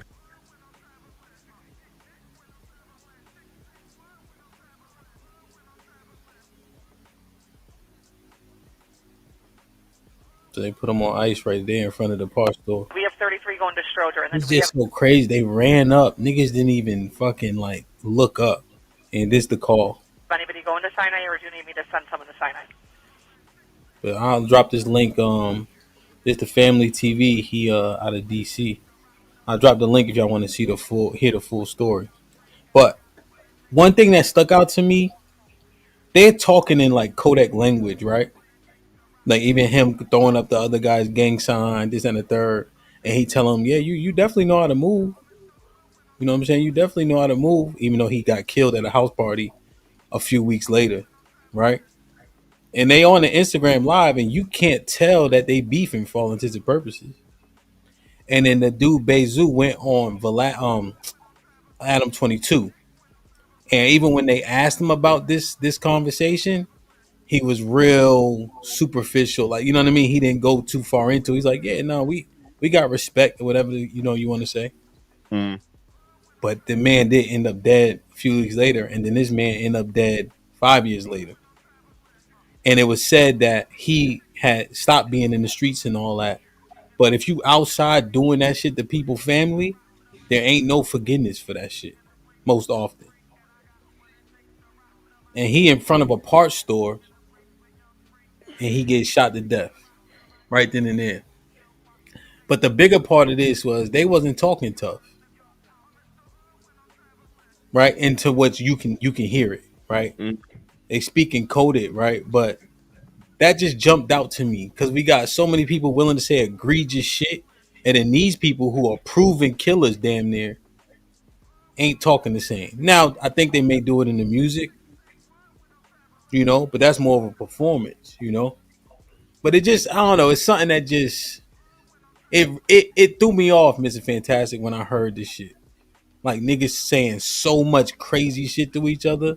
Bro, I just couldn't quite believe it, kind of, to be honest. No, I'm telling you, man, it's the safety of the internet, man. That's the worst thing that ever happened with the internet, man. The safety of the internet, bro, is just so horrible because people really, it's no consequences. When we grew up, like you said, man, whatever you said, for the most part, was, hey, you got to stand on that because you're saying it more likely than not face to face.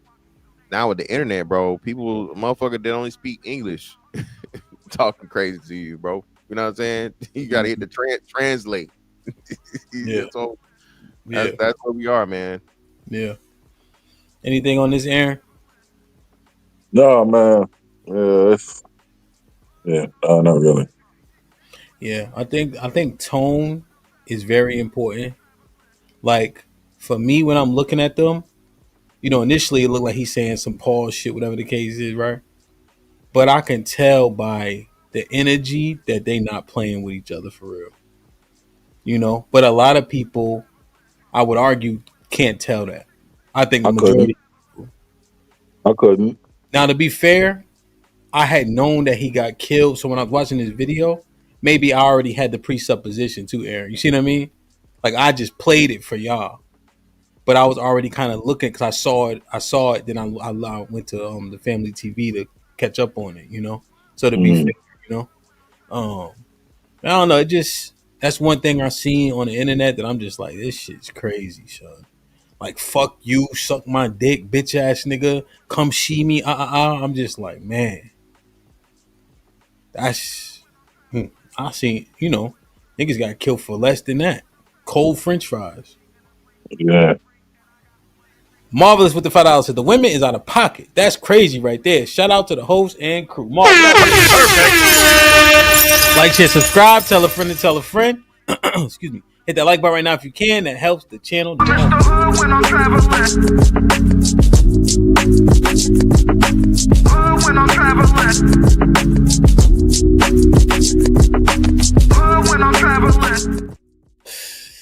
EBT.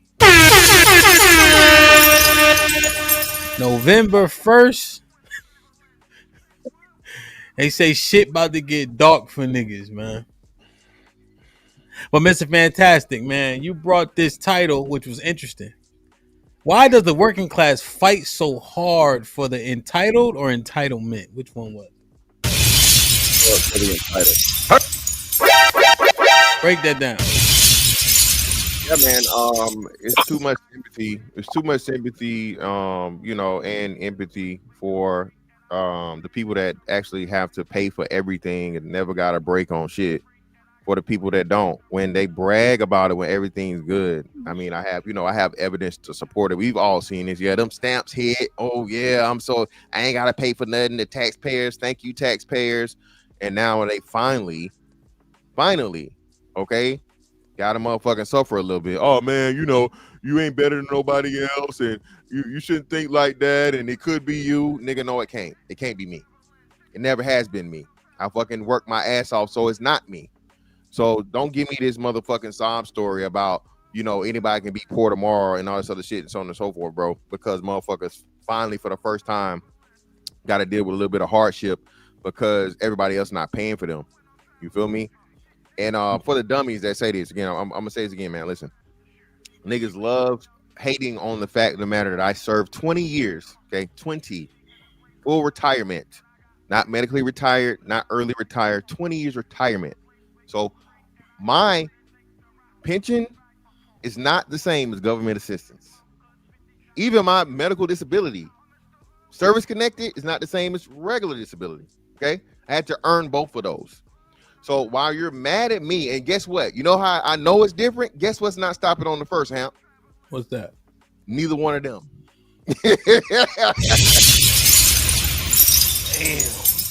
What's not stopping on the first is not no motherfucking retirement pay or motherfucking military disability pay, brother. So again, for you losers out there, I will be eating good come November 1st, December 1st, January 1st, 10 years from now, eating good for the rest of my life for the 20 years I invested in service to my country. You're welcome. Now let me get back to my rant. Listen, man, another big part of it is like we started from humble beginnings. I was a poor kid from Macon, Georgia, right? I've been there. Nigga, I done ate Spam before. You ever ate Spam? Yeah. I ate Spam, Hamp. Willingly. That Spam was good. Bologna, Hamp, bologna. Hamp, you ever had bologna with the ring on it? The red ring? Yeah, like you got, but like the log, you got to cut it. Not it's already cut in the pack, like the big log, and you The cut. bologna block. Yes. So I think that's what it is when people try to tug on your heartstrings. Well, that's where you came from. Well, brother, I worked hard to make sure I never got to go back to it. So I think that's the both ends of it as to why there's so many people that feel bad or feel sorry for people that are on government assistance or whatnot. What you think, Aaron? Perfect. Yeah, pension is not government assistance. I got to start right there. Just because your pension comes from the federal government, if you have a pension with Goldman Sachs, that's that federal you earned it. So if you work for the government for 20 years and get a pension, that's what it is. As far as the title, why does the working class fight so hard for the entitlement? Because the working class is getting their ass kicked, right? It's just, I think it speaks more so to the wealth divide, and that America is beginning to trend towards the third world country kind of uh, framework, or you know what I mean? Like it's kind of starting to look like it's going in that direction, where there's this great canyon between the rich and the poor, and then no real middleman in between. The middleman, as we know it, the middle class, is just becoming harder and harder for them to live the American dream. The 2.2 kids, pick a fence, a dog. You know what I mean? Like it's starting to require more and more resources. So I think the working man is just looking towards the government for help. It's unfortunate. I also think automation has a lot to do with that. Back in the 20s, 30s, 40s, 50s, post-industrial era, you know the story. Grandpa walks out the house with his lunchbox, goes to work in a steel factory, and can earn enough for a small 3-bedroom, 1-bath, with a yard and a lawnmower. All day, all Grandpa needed was a beer and a truck, a work truck. So he can go out, work 10 hours a day on that truck, come home. Now shit is so automated. Wait, but Aaron, what? So, but yeah, you talking about the working class, right? The working people who go in day out. Yeah. Based on the title, right? It's saying that those people who don't get those benefits have so much, like, what is it, empathy or sympathy, or think that these people who are in those dynamics need to be funded, when those people, based on Mr. Fantastic's sentiment, his diatribe, are acting entitled about the fact that they get these things without having to work for them.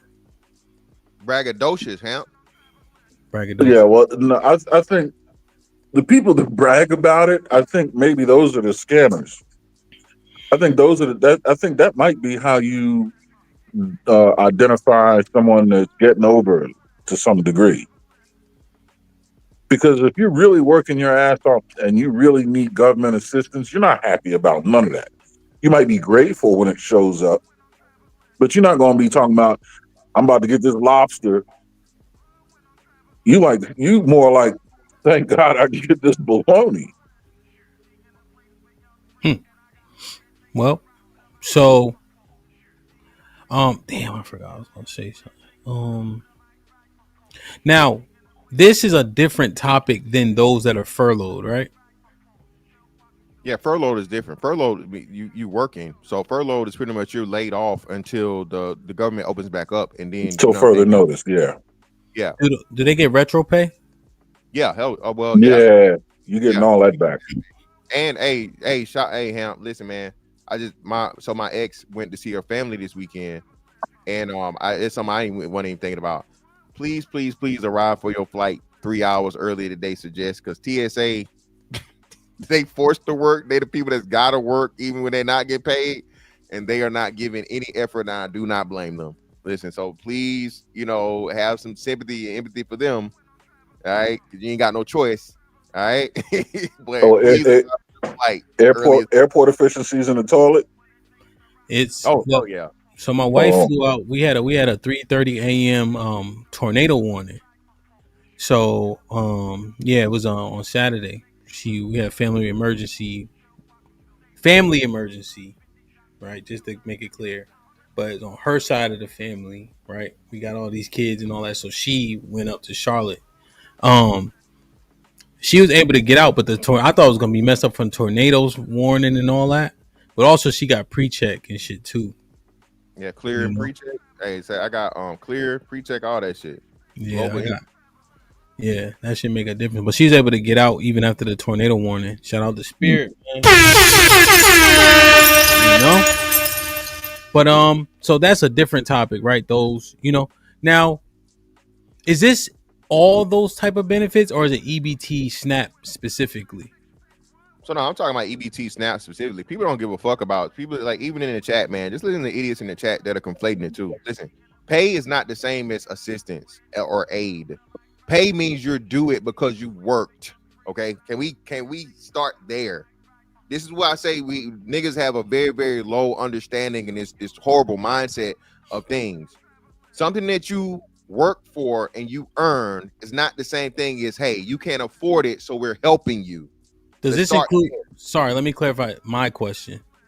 Not to say what you're saying. You can let's expound on that, but just for my edit, is this Section 8 and stuff too, or just WIC SNAP? Section 8 is still going. They're talking about that.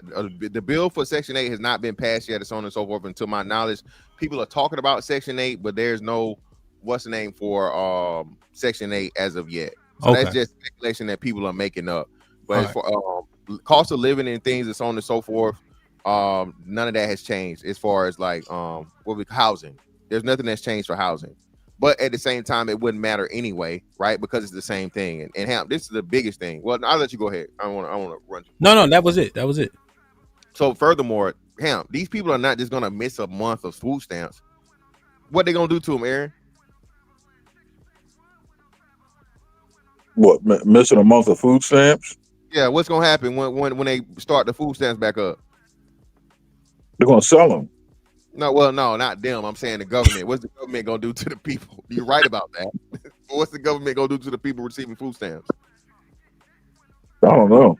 They're gonna back pay them. They're not gonna just miss it and be like, "Oh, hey, you think they're gonna do that? You think it's gonna be like furlough pay?"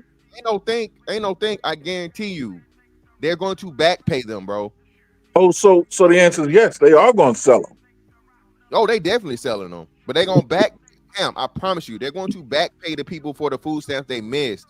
So while niggas is out here caping and capping for the people that not getting a food stamp for November, come December or whenever the government opens back up, they're going to back pay them for the time they missed. I promise you. I'll bet money on it.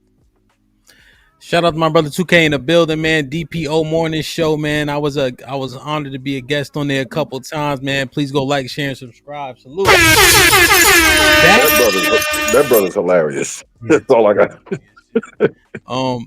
Back pay on it, really? Yes, HAMP. On the stamps thing? Yes, HAMP. But it's not earnings. It's not lost wages. And that's why I say I have no sympathy for these motherfuckers, HAMP. I have no sympathy. None. Now I get it. Now I get what he's saying. Now it's coming more full circle. Yeah. Okay. Because like Hamp was saying, it's not pay. That's why I didn't readily answer it. But now I think about what you're saying. Yeah, that is how the government moves. It certainly is. But now I see why you're upset, because it's not pay. People in the chat even saying it. That's what's gonna happen. You're not just gonna be ass out and never get that money back.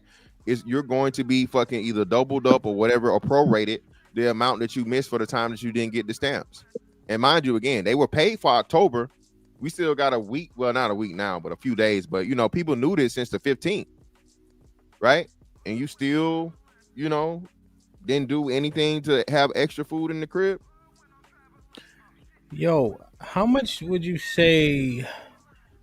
So if I were to calculate a food bill, but see, my family's like an outlier though. Yeah, you got a literal Brady Bunch, brother. So yeah, we can't use it. I think the typical is maybe either, like Aaron said, family of 4. It's probably average family size. But they Yeah. spend about 400 a month on food, 500. Nah, that's an old number. It's more than that now. It's definitely more than 400 a month. I would say I would say 8 though. 8 would be reasonable, I think. Well, hold, I think so. Yeah. Damn, yo. I mean, I know you spending more than that, Amp. I'm definitely spending more. But I mean, our circumstances are not the conversation. But yeah, I would say 8, closer to 7, 6 to 8. I would say as a window, low to high.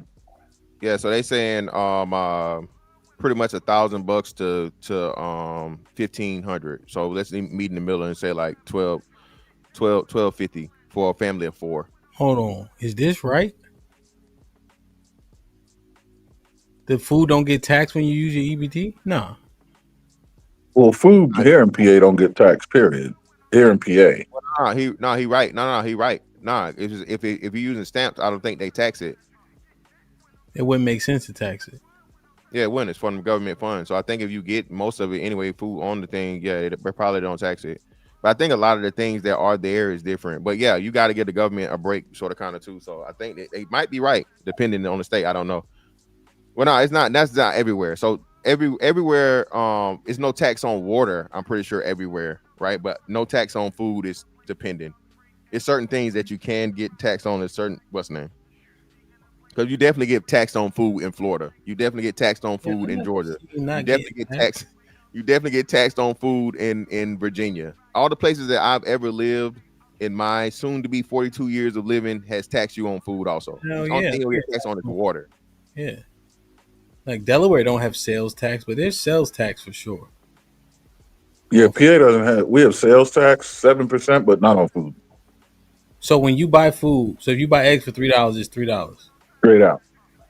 I'm gonna go test that shit today because my shit was definitely I got some fucking carbonated water and fresh pineapple yesterday. It was definitely tax on that shit. No, PA, no tax. Damn, I feel like I had the fucking receipt. This conversation is making me realize I gotta revamp my shit because we in this motherfucker spending $100 a day to eat shit. All right, Aaron. I was man, listen, eating out, bro. I'm talking about eating in, but yeah, there you go, double that, eating out, triple it. All right. So these little niggas quadruple it. Hey, fucking, what's the name? Start selling them pecanias, nigga. Oh, I was in heaven. What's that? Sam's Club started selling the picanha, like the meat you have at the Brazilian steakhouse, like the main one they give you. It's the sirloin that's shaped like a C on the shit, sword. you cut that motherfucker and you put it on the skewer, put it on the grill. Yeah, man, bro. Damn, man. So you got some videos for us? Of course, you know I do. Let's start off with the bragging. Start off with the braggadocious. Okay. And when do you want me to drop this link? Because I don't know enough. Oh, salute to Sharon. I don't know enough. Well, just let them know I ain't sharing that shit. That's not what I'm sharing. I'm definitely not sharing that. Let them know. Today is food stamp day, as y'all can see. I've been waiting for this.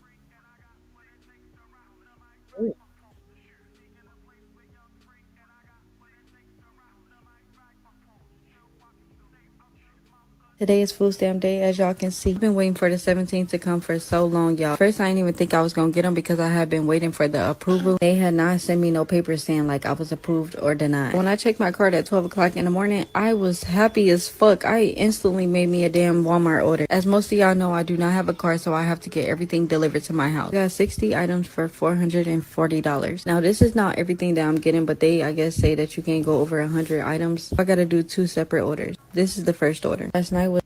Listen, Hamp, she told you 100. You only limited to 100 items. So this woman didn't have to leave her house, had the groceries delivered, $400 for 100 items of groceries she didn't have to pay for. Was the very last meal that I had to eat. And I tell you, I'm about to eat so motherfucking good tonight, y'all don't even understand. I'm about to make a whole motherfucking Chipotle bowl. For the people that got something to say about food stamps, baby, y'all mad because y'all can't get none. You heard that, right? I don't like that part. You heard that, right? That was like back in summertime.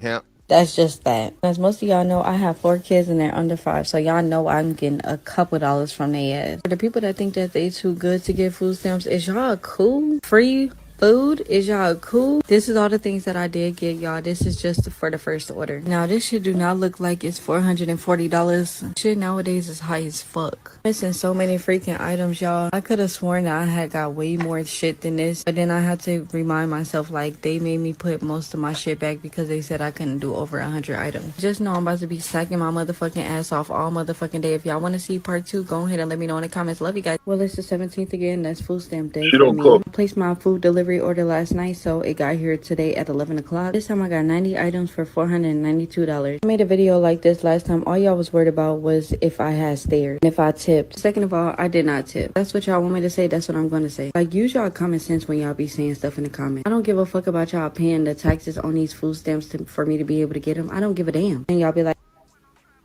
She don't cook. She don't give a damn, but she cook. She cook, Aaron. She got raw No, she meat. don't cook. All too many boxes. Too many boxes. Too many She had, vacuum sealed bags. A she had lot. some raw She had chicken in there. drumsticks. Yeah, she had some raw chicken in there. No, as long as the kids some. eat, exactly. So I'm feeding these kids with them food stamps that y'all using to spend y'all taxes or whatever the fuck y'all want to call it. I said most of y'all was mad in my last post. That's exactly what the fuck y'all be. Y'all be mad as hell. Anyways, y'all, this is my first order. And she right. I am mad as hell. I'm mad as hell that your hood booger bitch ass is bragging about somebody else paying for your fucking family to survive, and you ain't doing shit. Yes, I'm mad. I gotta make another order, but I'm gonna make it within a couple weeks because my freezer is going to be full. One thing I need to invest in is a deep freezer because then I will have so much freaking room. I feel like if I was to No, have all that watch. food up in here, I would just want to Watch make the food haul. just because. If you know, you know. Y'all know when kids see shit, they all of a sudden want to eat everything. At least my kids be doing that shit. As soon as I brought the food in, here he go. Can he have some? I did start off with the fruits and vegetables, so y'all ass can't have shit to say. I don't think half of y'all watched both parts in the other video, or else y'all Look would at have all had that. shit to say. And I What hate the when fuck is people that? bring me lettuce Hey man, you know what it is. like this. I'm finna throw this shit in the trash because they definitely could have kept that shit. But this is everything that I mostly got, y'all. This is only the first order. Y'all know that I be having to get 2 to 3 orders at a time. But yes, I got my meat, I got my snacks, I got my drinks, I got all of that shit. Some of y'all last need to stop saying kids don't need all of them snacks and shit. Who the fuck said it was for them? Let me know what y'all eating tonight because today I don't even know what the fuck I want to eat. But I know I could eat a whole house. Anyways, you guys, see y'all in part 2 or see y'all in my next video. Love you. Let me Things look a little better in the second go round. That first go round, everything was Uncle Ben's and fucking box Aaron, ramen. Aaron, you focus on the wrong shit. My bad. And then we Well, go from Well, that not to really though, this. because that'll affect the overall. Well, no, because it's the If amount you you feel get. God damn. this bitch like Jack, I'm gonna be stealing like it ain't no tomorrow. I am going to go in that store, get everything I get regularly. I'm going to bag my shit up, swipe my link card. As soon as that bitch say ain't no pending balance on there, I'm going to walk the fuck out. And I'm gonna have one of my cousins with me that'll punch your ass so hard you gonna think a Jet 2 holiday hit your bitch ass if you think I ain't finna walk out that stuff. And please follow me to that motherfucking car if you feeling motherfucking froggy, bitch. You ain't gonna make it back to your motherfucking position at that fucking Walmart store. I'm telling you. You wanna take some link? Like I don't be taking shit already. Watch this. It's okay. Yeah, she's telling the truth. Her skin glistening. Her AC cut out long ago. She pissed. The thing about it is, if I'm the Walmart nigga that's checking receipts, the fuck I'ma do? Nothing. You probably 80 anyway. Like, I guess you're gonna have police there, right? Who their actual job is to enforce. Hamp, have you ever seen Hamp? Listen, I beg of you niggas, please stop stealing from motherfucking Walmart. Walmart has 1,000% success rate at catching thieves, nigga. Okay, stop. The police is there, loss prevention is there. The what's the name right down by my house got a cop out there at all times, 24/7. Yeah, we got one in DC. Oh, So trust but here's a fly shit though, right? Where I'm at in Texas, we don't have. Wait, let me see. I can't remember the police being outside. I seen security every so often, but not the police. armed security. Yeah, it's Texas, so Yeah. But If you're gonna steal, that's just a wash. Everybody got the banger on them. if you're You gonna know, steal, why not steal from Whole Foods? 12 pounds of ribeye is 12 pounds of ribeye. they don't have bulk. Whole And they Foods individually and packaged. Whole Foods got a special security system. Nigger alert, nigger alert, nigger alert, nigger alert. No, they don't.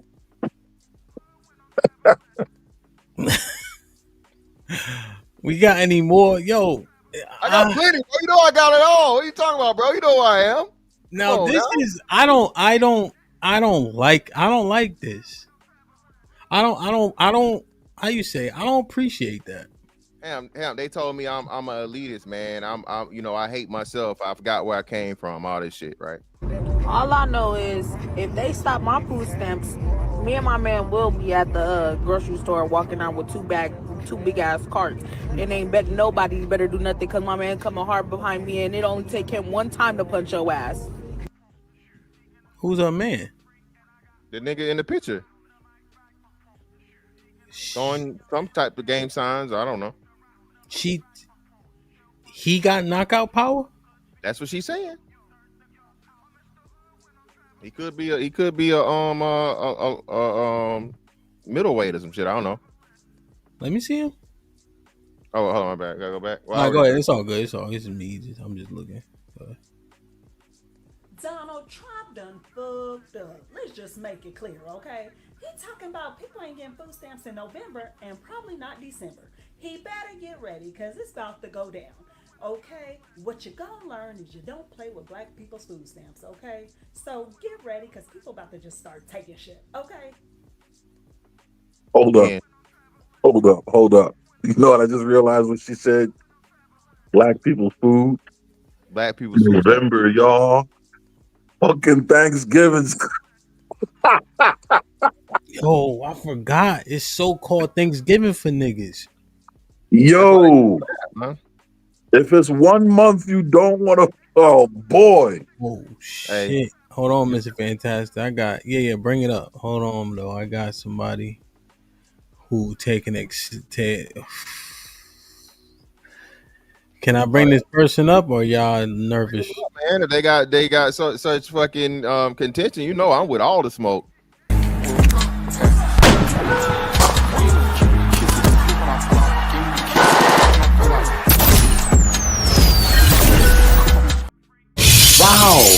Wow. Shit like that. Wow.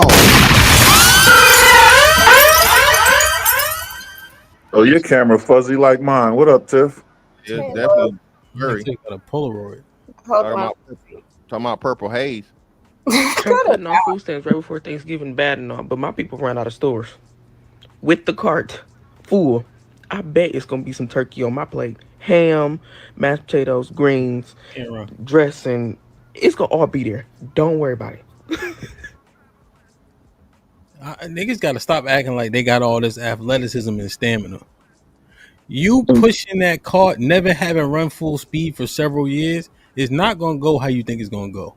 Okay, that's my PSA. Stop this. I'm gonna be running. You not, bro. The movies ain't real life. Them sword fights don't last for 3 hours like they do on Braveheart. All right, you not. It's not gonna go how y'all think it's gonna go. I'm telling you that now. But my bad, I'm derailing. I'm gonna be running with a cart full of what? That wheel lock up. Shit. You ever had a cartwheel lock up on you? Yeah, I pushed a sled before too. Yeah, right. Yeah, exactly. Trump, it ain't nothing like niggas been knew how to steal. Like, please, niggas, I'll go steal a whole turkey, bitch, and a ham. Like, what up? I don't know what the fuck wrong with Trump, but I don't know if he want war or not. But niggas is ready. At the end of the day, shit, I'll go buy it or I'll go steal it. It ain't nothing. I steal all that shit. Shit, anyway. Y'all ready for the looting? The fuck is going on? I'm in tune this time. I ain't missing this time. Shit, I'm outside. Where do you think she from? Queens? Yeah, she also had great teeth and fucked up face up with all them piercings. Yeah. Yep. Real rap. It's everywhere, Mr. Fantastic. East Coast, South. You got any people from the West Coast? You know they got that terrible accent. Anybody from Baltimore? West Coast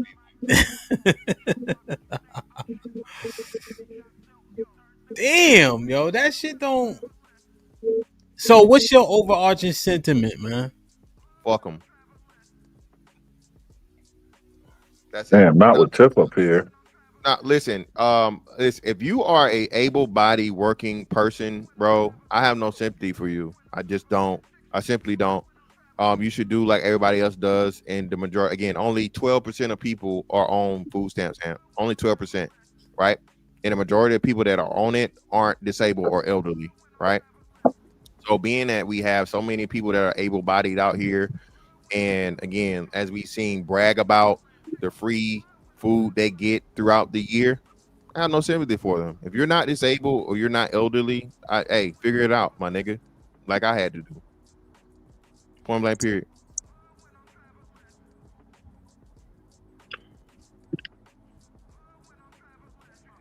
Is it for him? Yeah, it's fine. Okay. Hey, Mr. Aaron. Hey, Mr. Fantastic. Hey, Tiff, how are you? I'm in there. If you know anybody with fibromyalgia, you know, this is what it is. Yo, like the food stamps, like we really can't be cheering for people that are receiving food stamps. Like if you're an idiot, I have no space for any of those women. But me, like if you have a man and you're on food stamps, baby, you are losing the game, and he should be thoroughly embarrassed. The Talk other about it. had all of this chips and frozen stuff. If you're home all day, girl, just like you on TikTok acting an ass, bitch, go watch a food tutorial. Learn how to cook, ho. So you can have good quality food that we are giving to you. Like I don't have no space for that. What I do have Talk your shit, Tiff.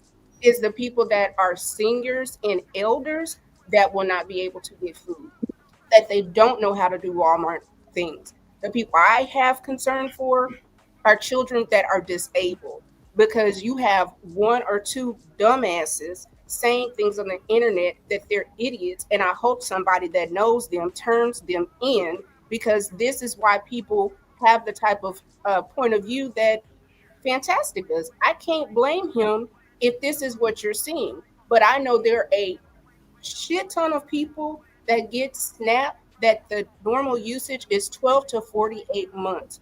We have social services because sometimes life come at you fast.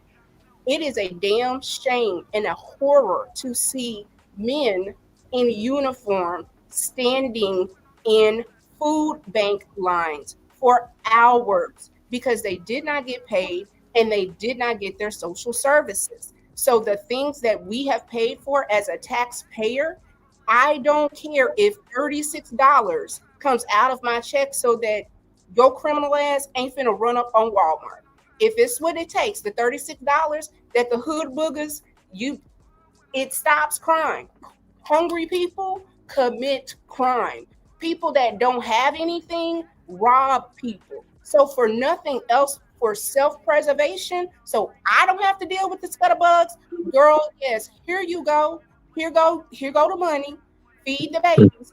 Now, why she got 4 kids under 5, that's a whole nother conversation. But a nominal amount to keep you out of my hair, out of the streets, and you're happy in Hoodville, I'm willing to pay it. But the elders, people with special needs, people that have had some type of emergency, yes, they're entitled to have food.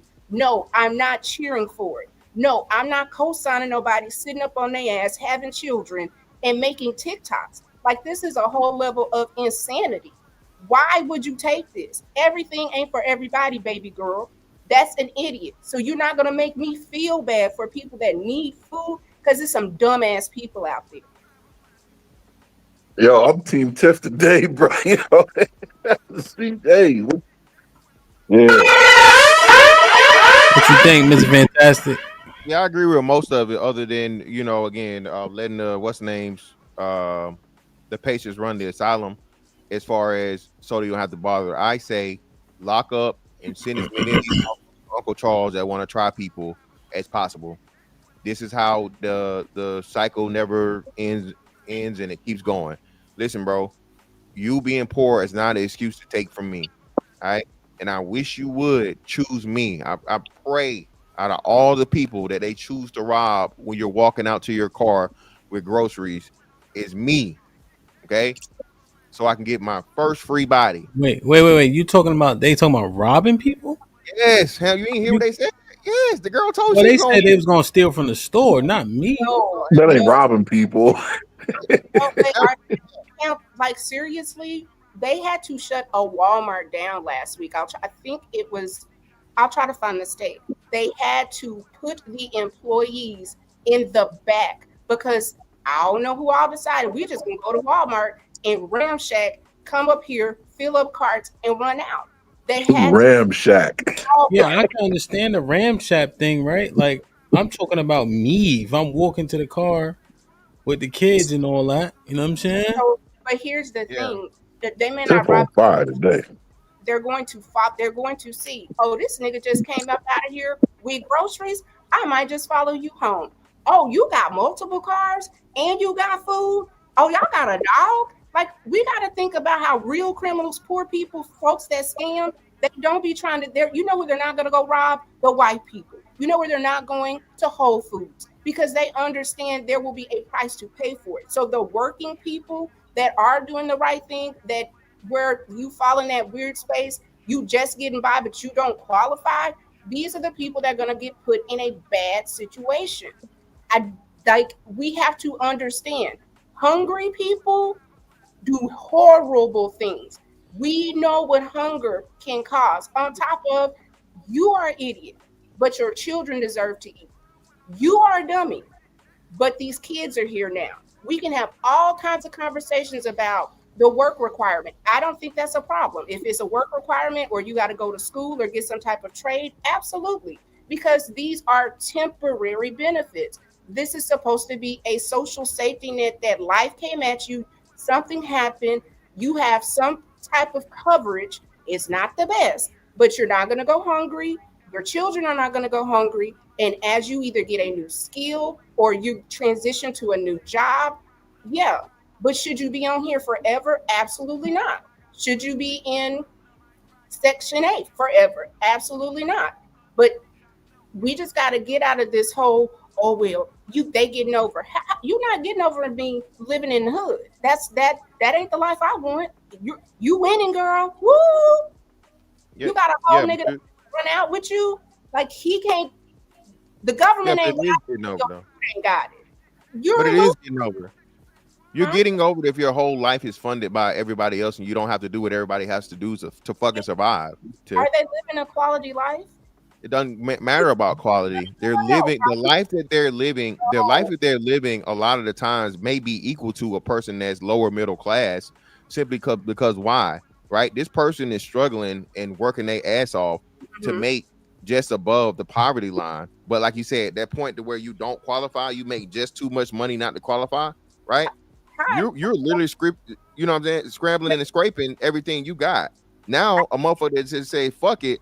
Nah, man, we just gonna motherfucking live off Section 8 or live in the projects, right? So, And then you're gonna give us free food. So and that I, person is oh living yeah, way better than the person that's trying to fucking make it out and trying to elevate in I, in society. I'm sorry, I didn't mean to interrupt you. And I hear you, but I was a young mom. And when I was pregnant, I went and tried to get some food stamps. The people looked at me and was like, "Oh, you have a car. You have property. You have to sell your car, and oh, you have a house. So if you sell your car and we find somewhere for you to stay, then yeah, you can have the thing." So the Look at incentive. look how I look when I go to the grocery store. Oh, look at the God damn, you got a lot of kids. My oldest daughter, she got the camera. This how I look. They gonna try to rob me, Mr. Fantastic? All them Huh? babies. You on mute? Please send them to Uncle Charles, bro. Please have him take that long walk. Boom, boom, boom, boom, boom, boom, boom, boom, boom. Please. I know they ain't gonna try to get me, Mr. Fantastic. Not with the kids, Mr. Fantastic. Him and like real all bullshit aside, man. This is a PSA from this might be risky in the HQ team. Please keep your head on the swivel and pay attention to your surroundings, bro. All right. If you're gonna shop at a place, make sure that place has security, has police outside, it's on and so forth, man. Because all bullshit aside, they're gonna be looking for you single mothers with a whole bunch of kids first. These people don't give a fuck about pulling a gun on you and your kids. They know you gonna give it up immediately. You gonna have you too occupied. You trying to keep up with everybody. So all bullshit aside, man, be Right. aware, dog. Pay attention. Like shout out to Tiff. I don't think she did this intentionally, but pay attention to who's following you. Right? If this motherfucking car, you done been driving around the city for whatever, so on and so forth, especially leaving, the grocery store or some shit like that, bro. Take them motherfucking 3 left turns, nigga. For you know that don't know, that's a circle. All right? Make 3 left turns and motherfucker behind you, still, the odds of that is extremely, extremely low. So drive your ass to the closest police precinct or pull up next to a police officer or whatever you need to do, man. Right. And that's the thing. I'm not, y'all know y'all always say I'm an alarmist, but I've been hollering about things since January. A seer is a seer, and you see shit you don't want to see. It, first of all, Black people, if you don't never hear nothing else, hear my voice. Don't buy no goddamn Halloween costume. Don't go buy no goddamn shit for Thanksgiving, and do not participate in Christmas. And I'm not saying it because the brother Hebrew up here been on me and my trees. We do not have the money to be fucking around. Whatever you thought you were going to budget, baby savings. Save it. Do not participate in Halloween this year. Turn the lights off. You ain't got no candy money. Do not have a smorgasbord for Thanksgiving. You've had turkey, ham, and all the other shit all the years of your life. This one year ain't gonna hurt you. Don't do it. And Christmas, what the fuck is that? You don't know it. Save your money. Why are you saying it, Tiff? Are you saying like it's about to get real spooky outside? Because those of us that got it, it's so crazy. The Most High been told us that. How ironic. You gotta let it. She on one today. You gotta let it talk good shit. Let it talk that shit. Yeah, come on, man. She killing it right now. She chefing it up. Now, Tiff, why is it getting dark though? Talk your shit. I'm trying to hear. Cause Tiff, here's the other thing, right? Just keeping it all the way 100. I don't be. I'm vigilant. I don't be worried about a lot of like people, but I'm vigilant though. You know what I mean? But I'm not afraid. So I want to just say when the universe comes together, when God, the divine, for the past couple of months, you've said we don't take anything serious. We're not ready. We're not prepared. God will always prepare you. Whether you hear the voice or not, that's on you. But for a smooth 3 months, a whole 90 days, it's been y'all don't take shit serious. Then here come November, and boom, ain't no snaps. But we've been talking about saving money. You've been running in the common club. You've had Mr. Aaron talking about benefits. Even Fantastic has talked about saving money, spending money. So Black people, you better listen, whether you like it or not. It may be some things that make you say ouch, oh, or but we got. So all of the spending, and I'm flexing. And if you got it, you have to be in community with other Black people. So at this time, the only people we're gonna be able to help each other. If you buy a bag of rice, get another bag of rice. Hey Tiff, that Go ahead. That shoulder's slipping out, Tiff. I don't know why my camera's not. I got covered, sir. No, you good. You on your shit. He just you're not on that type of time. He just saying you should slip it, but you ain't on your sexy shit. You killing it. Yeah, you damn. So wait, so you don't disagree with Mr. Fantastic? You tired of that shit too? Yes, the foolishness. I'm tired of it. Like we really look at what you just showed. You showed 2 Black men that were beautiful Black men. Y'all not here because y'all talking shit and doing dumb shit, killing each other. Then you got dumb dummies with multiple children with men. Oh, I'm giving free food. Like Black people, we are better than this. This shit is disgusting. And I don't have to be coming from a right point. Like I want better for my people because we are better than this. And if other people gotta suffer, fuck them. But who don't need to be hungry, my people. And what we gonna do is stock it up. And when I say I'm deathly ass serious, I see you got some people, and I'll let you talk to them. Let me show you how serious I am. Okay.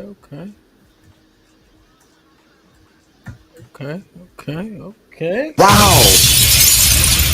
On one today. You hear me? I'm gonna go in order. Sha, what up?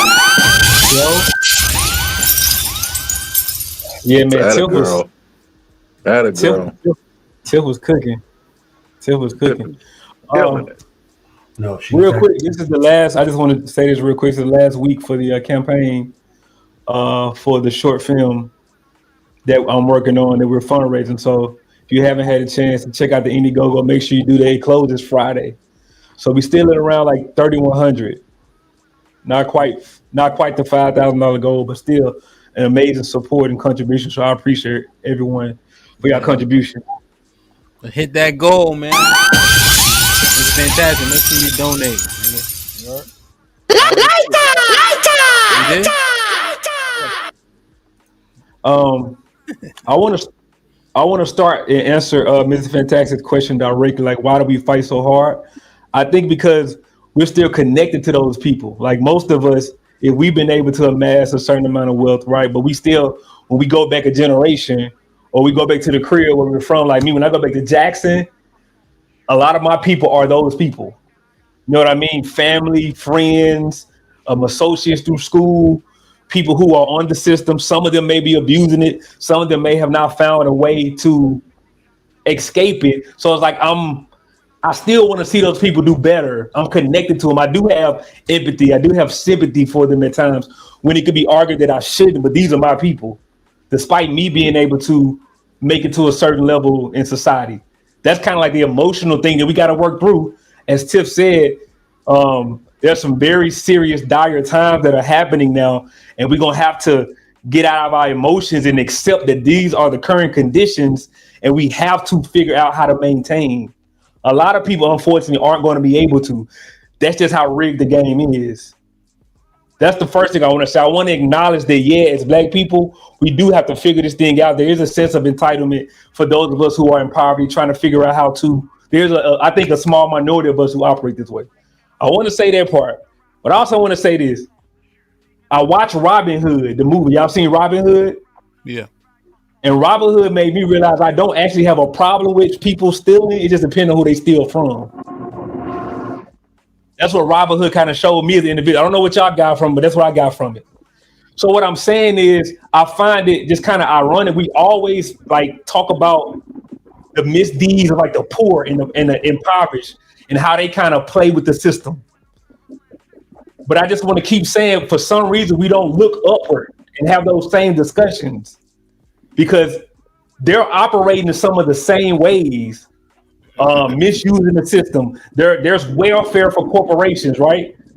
Think about like the bank bailouts when they were bailing the banks out because they said they employ these people, but those people had a failing system and was taking home $1 million bonuses at the end of the year, failing their customers. And we don't discuss it with kind of the same disgust that we do poor people, which needs to be discussed. And I'll land it here. I think when you think about like trickle down economics and what they told it was supposed to do for people, here's the new like thing that we're about to be faced with as a group of people.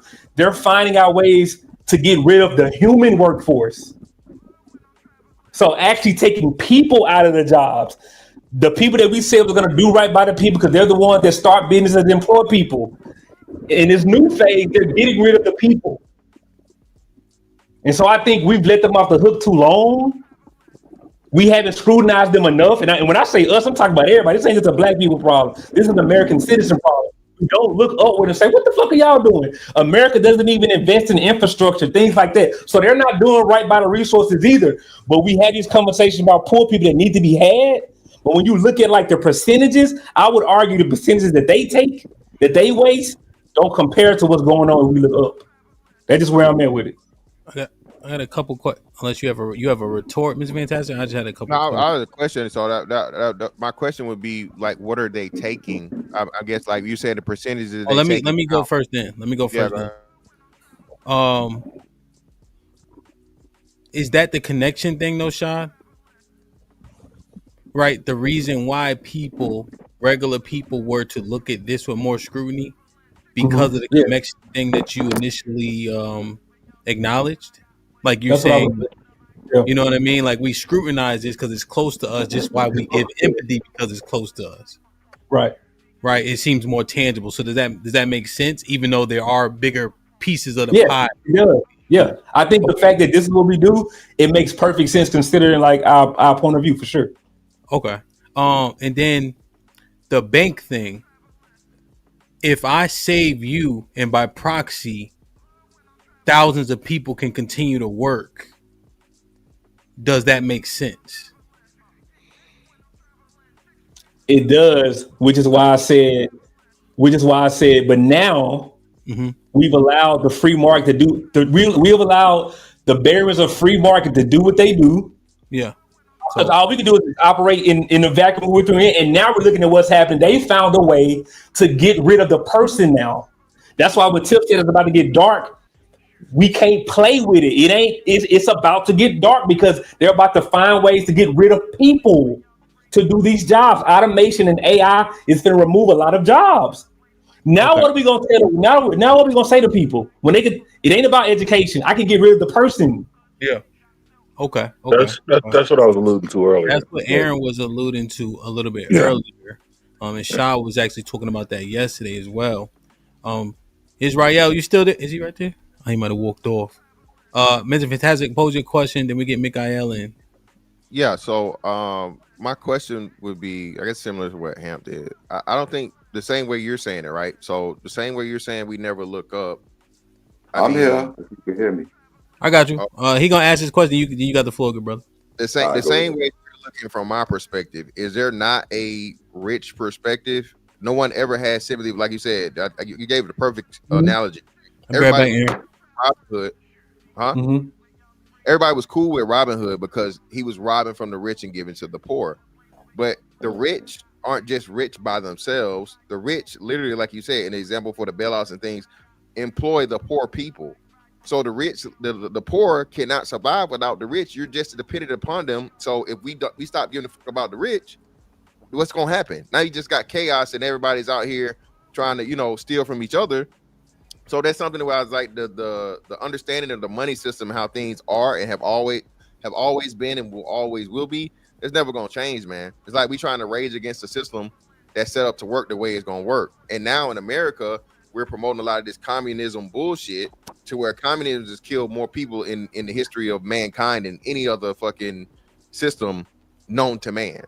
So the way that it's set up to where the rich get richer or whatever, so on and so forth. I think it's like Elon Musk got like, all billions of dollars or whatever, more money than there are people on the planet, right? Well, again, they learned the money system. So now you're trying to penalize people for understanding and using the money system to their advantage. And that's where we fuck up. That's where instead of black people or any people saying, hey, well, if I do this, and this, and I'm spending this amount of money per year anyway on frivolous shit, and I just turn it into this, I could be here in 5 years. I could be here in 10 years. But instead, oh man, they taking money from us, man. No, man, it's fucked up. And that's the way I'm looking at it. You gotta take a lot of emotion out of it and look at it. Well, let me respond first, Tiff. You go right to me. So, Mr. Fantastic, again, this isn't me with an indictment on people who've been able to be successful in capitalism. I support capitalism, but I also think we got to be honest and say that there's cheating going on. You keep talking about the system as if it's like pure and people can't manipulate it in ways where it could be considered wrong, right? I know for you like to talk about what is it moral or is it legal? And I'm saying it seems like in society, the higher we go, we start to lessen our idea of checks and balances. We start to lessen our idea of morality. We start to lessen our idea of law and order. All to in kind of some ways kind of support the idea of success, which is why I said that game has worked on us for a long time. But what I'm saying now, I'm speaking future state. Those of us who will make it. However, we're facing a new frontier where the free market capitalists have found a way to get rid of people. And that's what I'm saying. I'll end it there. So, I was curious to see what Tiff wanted to say. Okay, thank you, Mr. Aaron. So fantastic. I hear you. I think that there are a lot of things that we need to do. It's like I think his name is Dr. Jared Gill, where he talks about the myth of the black color. Sometimes you can have all the information, but if somebody is born on third base, you have to acknowledge that somebody's at third base. So we like to talk about Elon Musk. Elon Musk's father owns diamond mines. He didn't make it by himself. He came from money. So, and that's, I'm not trying to discredit, because there are people that get it from the mud. That's fine. We have to reimagine how we even set up social systems. And many people like to talk about socialism. We know that public libraries work. We understand that roads work. We understand stoplights, waterworks, all of those things, the fire department, the police department, that would be a system of socialism. The issue is this: if you don't pay your fair part, Jeff Bezos has a ton of workers getting on those roads that he should want to help maintain them, because it makes it easier for his employees to get there. Now, that's one layer. The layer to what Shad is saying: Amazon just made announcements that they are trying to anticipate getting rid of 600,000 jobs, and they're going to replace them with robots. Had I heard this before last year, I'd have called BS. But the black women, the 300K plus women that lost their job this year, we know that it can and will happen. So these people that will get furloughed, will get laid off, you know what they're going to need? Social safety nets. Because as we transition to a different type of labor force, people are going to need to eat. You have a right to eat, and you also don't have a right to hoard resources. So if for nothing else, you as a owner of a body, your people, their kids go to school. Your people use the police department. Your people use all kind of social systems. Pay your fucking taxes. Because what kills me is the people that are making it, the middle class, pay more than the rich, and the poor ain't got it to pay. So I'm not looking at no wealthy white man trying to fight, because we know trickle down has never worked. It does not work. It does not work. I want to clarify. I just want to clarify one thing real quick, and then I'll give the floor. I want to clarify. I'm making a distinction between wealthy people who are able to play off the system due to whatever head start they had, due to whatever generational wealth. My criticism is particularly about the institutions that we pay into that are supposed to do things for the people. So I want to make that clarification. This ain't me talking about rich people, because if I could get rich, I want to get rich too.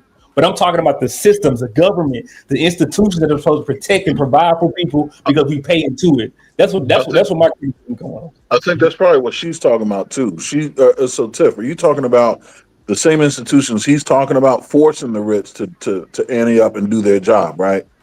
I think y'all are more on the same page, yeah. So okay, I just want to make fantastic. Did you have anything before we get Trigger Mike in, or? Well, we gotta get his. Nah, it's on Mick. Hands back. All right, you got it. Israel is on him. Oh, okay. No, and then I just go ahead. I don't want to muddy it. Yo, what up? I wait. Can y'all hear me? Mm-hmm. Yes, sir. Oh yeah, I like to say I like to greet y'all as our customs was our forefathers. I like to say shalom or shalom alaikum or whatever. You know, which is just basically peace be unto you. Him, I've been checking y'all out for a long time. Yes, sir. I always support or whatever. I've been seeing one of my brothers start coming on here. I ain't gonna say his name, but he in my inbox right now. What happened? I was waiting on you to say something. So let's just say that it ain't about me, but it's about the subjects, right? Mm-hmm. The subject at hand, when the brother, let me see, what's his name? Because I want to be respectful. I think it was Shad. Uh-huh. Is that how I say your name, Shad or Shad? Yes, sir. Shad. Okay. When the brother was talking about the robbing the rich, right? The Robin Hood theory, right? Uh-huh. It's funny, bro, because I remember when I'm from Chicago, from the South Side. So when I came up, I remember the more I learned, the angrier I get, right? And some of y'all will get this. So when I start seeing these preachers that's basically got the net worth of about 20, 30 million, and I'm looking like, I'm not hating on success, but how did they get it, right? And so I started looking, and when I see them flat out lying, being evil, and they taking the money, I ain't gonna lie to you, bro. I talked to some brothers and I was like, hey man, y'all wanna start robbing them? Like literally kick the door in robbing them. I say they doing it to the people anyway.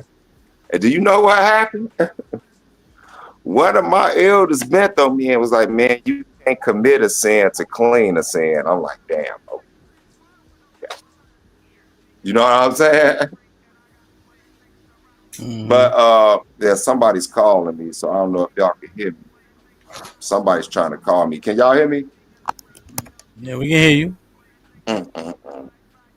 Yeah, somebody's trying to call me. All right, hold up. He can't hear us. Yeah, so on Can you that hear us? note, yeah. So on that note, I understand what he's saying, but it's kind of like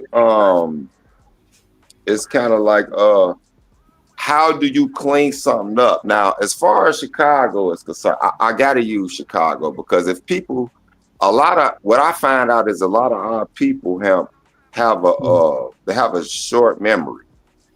Mm-hmm. And if y'all remember when Trump was in office last time, he been wanting to send like the National Guard. He been targeting Chicago. He got this beef with Chicago. And let's not make it political.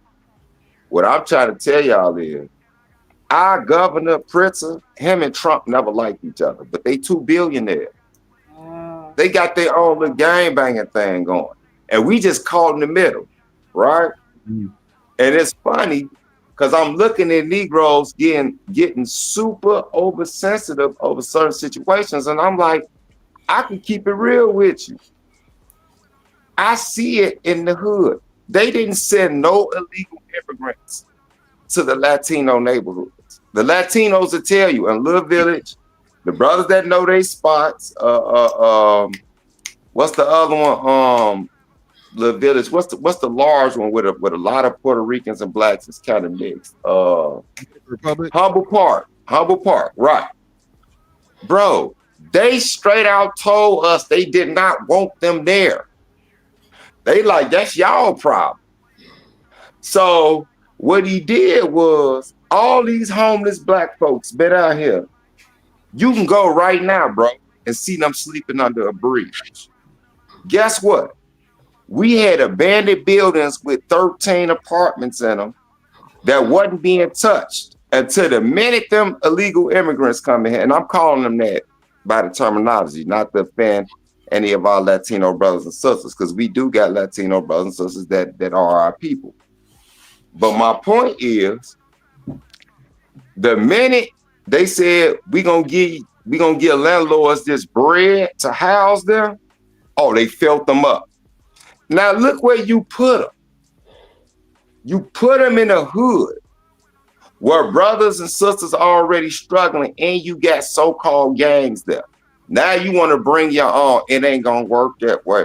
You knew what you was doing, right? So people don't see the depthness of this. And I'm gonna end it on this because I don't want to be too long with it. When the brother said something about capitalism, no, I don't want to misquote you. You said you was all with capitalism. I said I want to ask this brother this question because you might answer it in a good way. You do know, under the system of capitalism, you literally got the top and the bottom. The middle class gets cut out. Are you cool with the middle class being cut out, or do you think capitalism can still work and keep the middle class? And with that, I'll say shalom and I'll just sit and listen. I got a question, but I want to get the other brothers in. It's interesting me about the Robin Hood theory based on my aunt kind of going through that. But I want to get the other brothers in. One thing, and maybe Trigger Michael. Matter of fact, he might mention this. I don't want to steal his thunder, but it was about the taxes and who pays the most of them. Go ahead, Trigger. What's popping? What's up? No, I was just gonna say, like, on the taxes, just on that particular thing, this is a back and forth we'll go through all day. The rich pay almost 50% of all taxes, and they employ everybody. So when you say rich, what's the number? Top 1%. The top 1% pay almost 50% of all taxes paid. 50% of all taxes. Well, the top 1% pay 50%. Top one. And then the middle class pays the other 50%. In addition to employing everybody, paying for their health care, subsidizing their health care. Now, I'm not one of these dudes. I promise you, I'm not one of these dudes. I want to ask you one question, Trigger Mike. Yeah, go ahead. Real quick, does it matter if we talk about it from a percentage standpoint? Like, if I'm poor and I pay 25% of my 100, and you're paying 50% of your 20 billion, I'm right. I'm just saying when we discuss it in percentages, doesn't in a way it's kind of like disingenuous to discuss it in percentages? Well, yes and no. Can I answer real quick? Yes and no. The only reason I say that is because when I went up to upper management, I started to realize how much it costs to employ me. Right? I pay $472 pay period for my family's health care, but my job pays $672. You see what I'm saying? So my entire compensation package, like, people do not know how much it costs to employ them, especially if they're in a union job. So it's like, I get it. I'm not a corporate apologist. What I'm saying is, how much more pressure can we put on them before they withdraw? And that's really going to F us up. That's what I mean.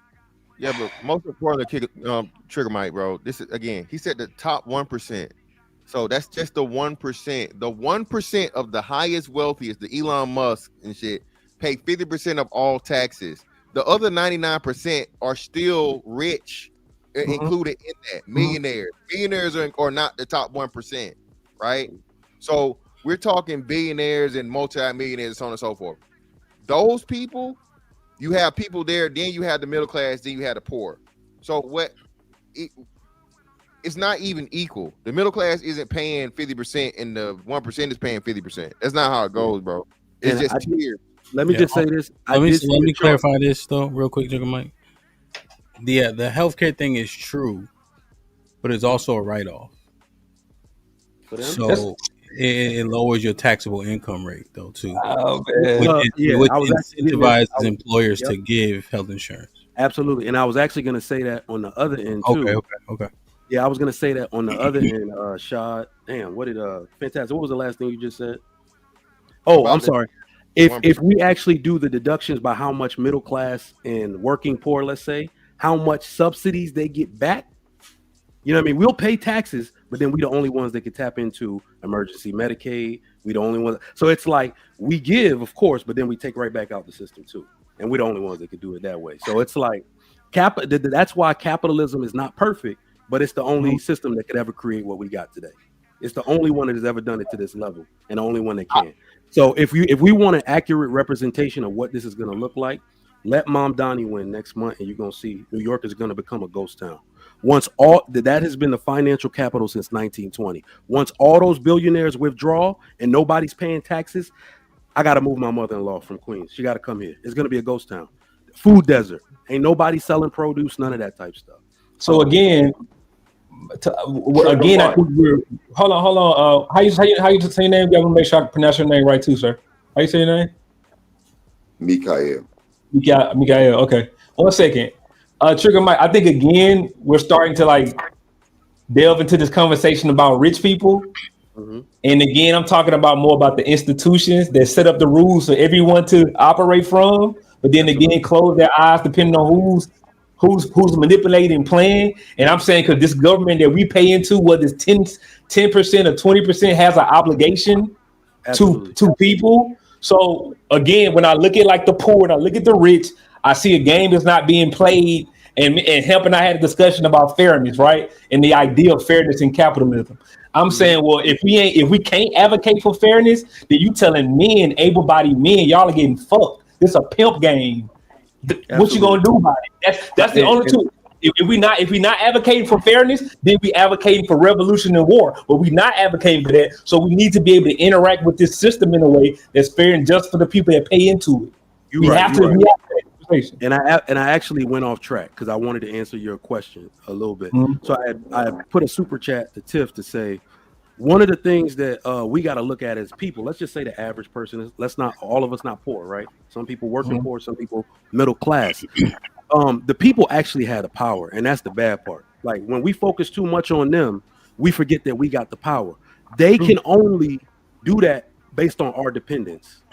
So if we're dependent, they thrive off our dependence on their systems. If all of us said we're not buying Nike sneakers for a year, they wouldn't delve into AI no more. If we said we won't buy Amazon for 1 year, black people only, they would cancel that whole thing. That 600 robot.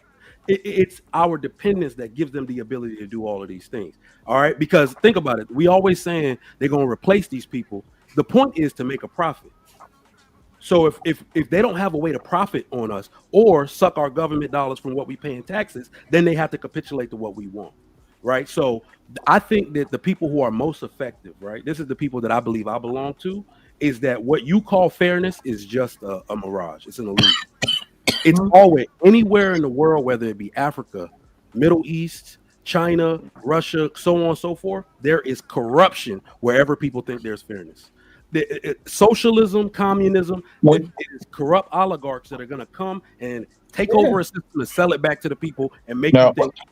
Hold on, because he said the super chat was free, so let me hop in. So I agree with you, Mike, and I also agree with what God is saying. Let me say this. One, I think a lot of us have gotten into a mindset of whiteness, and we look at money in a colonizing mindset. It's mine, I have, I'll hoard, I do whatever. I believe that if you're on this planet with other people, you have responsibilities not only to yourself, to your family, and then to the greater community. The better I take care of myself and my family, the less I have to pull resources from the community. And what you're saying, Mike, I don't even want to get in corporate taxes, this, that, and the other. I'm not there. Like right now, it is a 911 state of emergency. We do not have time to bicker back and forth because the first is soon approaching, and there are people that will not have food. I'm going to get the number that they have for local food banks. And here's the other thing: a lot of people are not making, and not telling people, so we don't really know who's living check to check. We don't really know who ain't got it. So I don't want people to shame people because, well, I never need the. Well, God bless you. You've never needed the system. You've planned. Life has shined on you. You. Amen. God bless. And I wish that I had that life. I have known some tough times when my parents got divorced. The things that helped. My mom never got food stamps. We damn sure I got SSA because my father passed shortly after. Like, there are certain social systems that we have built in the system to help other people. You being kind to other human people is not a deficiency. Like, what more do you need? And what we're dealing with is a greed. It's greedy ass people. I agree. Tiff. And then I Tiff. want to repeat after you. Yeah, I don't, but I don't know what you would be responding to, Trigger, because she didn't respond to you. Okay. It was an opportunity to say that, and I don't think it was invaluable, but I just don't know what the response was to directly what he was saying. But Tiff, I do have a question. It's fine, right? I'm not saying what you said was not valuable, but just the direct response was kind of hard to discern. Maybe just for me. Here's what I have. My question is, what's the white part? Just so we understand that, and then I want to get Phil in. Mikael, I know you want to jump back in. I just want to make sure we get Mr. Phil in, and then we'll go back. I just want to understand what was the white part. To clarify that. So the colonization of resources. So a prime example is we know that economic boycotts work. We know it because that is how, quote unquote, the segregation stopped. It was not because white people became benevolent and thought we're treating black people poorly. It was no, we weren't putting money into their resources. And if we want to have a very current example, when I said people going to boycott Target, and it's like nobody's going to boycott Target, look what happened. A real immediate was what happened with Disney and Jimmy Kimmel. It took 3 days of people saying, hell no, cancel Disney, cancel it all. He was back within a week. So what Trigger Mike is saying in the sense of the powers in the people, yes, you have to have targeted economic strikes. And when you do that, when you boycott, you also have to have some type of redress. So the parade that they had, the No Kings parade, that's a parade. A protest has demands. When you have an economic boycott, there's a demand. You are not putting back into the system. We demand that you stand up and do the right thing. Right now, the food stamp thing, it's not about money, it's cruelty. There is a $500 billion reservoir of money that's there. So it's not about the money not being there. It is pure cruelty. And if we keep voting people in that are cruel, we have a responsibility to vote them the fuck out. Okay. Okay, so you're saying the colonization of resources, particularly to my question, It is a white ideology. Okay. Yes, it's very white. Like him. Will with the I got you. Let me read this Yeah. real quick. Will with the 20 ball says federal government spending is mostly represented by three programs: Social Security, healthcare, and defense is 13%. The two largest expenditures are programs that directly benefit lower income citizens. Now, this is a different presentation than what's usually said, right? Here's what I usually hear, right? And I'm looking for edification. And correct me if I'm wrong. They'll say they spending all this money on Ukraine and wars and yada yada yada. But then Will presents this super chat. Yeah. Social programs 21%, healthcare 24%, defense 13%. I want to gain some insight and clarity on this because this has a different kind You of know what the like. rest is? You know what the rest is? Niggas Military like benefits. niggas VA like benefits is out the rest. wrong. I got it. I got it up here for y'all, but I want to read the rest. I just wanted y'all to have this one first, so we can get some edification on it. I just want to understand his perspective. Will, if you put it in the chat, 0817, is that field artillery? That's all. Dre on the grind with the $5 says, we understand the tax code. Everyone pays taxes. If the poor was making that money, they would pay their taxes also. They employ, but they abuse at the same time. Sean Brewer with the $2 says, y'all mayor sent them there and not Trump. Shaking my head. Rebecca, salute. What up, buzzin', bird flip a dozen. Holla at your boy, you thought your cousin was. To my sister Rebecca in the building who gifted one. This might be risky membership, man. Whoever got blessed with it, please maintain. So I'm Brewer with the $2 says, a right to eat is crazy to say out loud. LOL. Jay Miller with the $5 says, where does the Constitution say we have a right to eat? Pardon my ignorance. Who are they? I walked off for a second. Tiff said. Okay. Tiff alluded to it. Okay. Dre with the $2 says, time to lose weight. This is good for black people. On Brewer with the $5 says, what Tiff won't tell you, it's the Democrats making sure they don't get their stamps because they are the reason for the government shutdown. Laugh out loud. Damn. Tony Golden with the $5 said, what up, Tony? Said, being in community sounds like saving the unprepared, and 90% of the people are unprepared. If they can't offer anything, then how does the community benefit? Damn. Sean Brewer with the $5 says, so it's men out here robbing for food? Because mostly women getting stamps. So now women robbing folks? I'm confused. Leslie with the $5 says, for the new and improved Tiff. Tiff for president. Hey, Trigger Mike Show with the $5 says, oh, this is the one you alluded to. Hey, Tiff, all of us ain't broke. Some of us plan like it's dark every day. I'm good over here. That government ain't my daddy. Sean Brewer with the $5 says, these people not hungry. They just want attention and want to be dumb and want to do dumb shit. Majority of people on stamps sell half of them. So are they hungry? Sean Brewer with the $2 says, America don't have a hunger problem.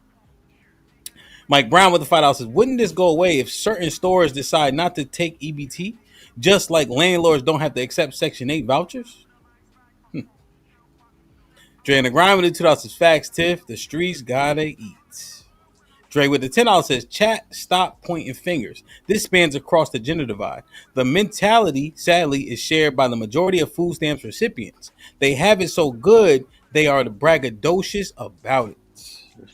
What up, buzzin', bird, flip a dozen. Holla at your boy, you thought your cousin was. To my brother Dre and the Grind, who gifted one this might be risky membership, man. Whoever got blessed with it, please maintain it. Dre with his $5 says, these clips are horrendous.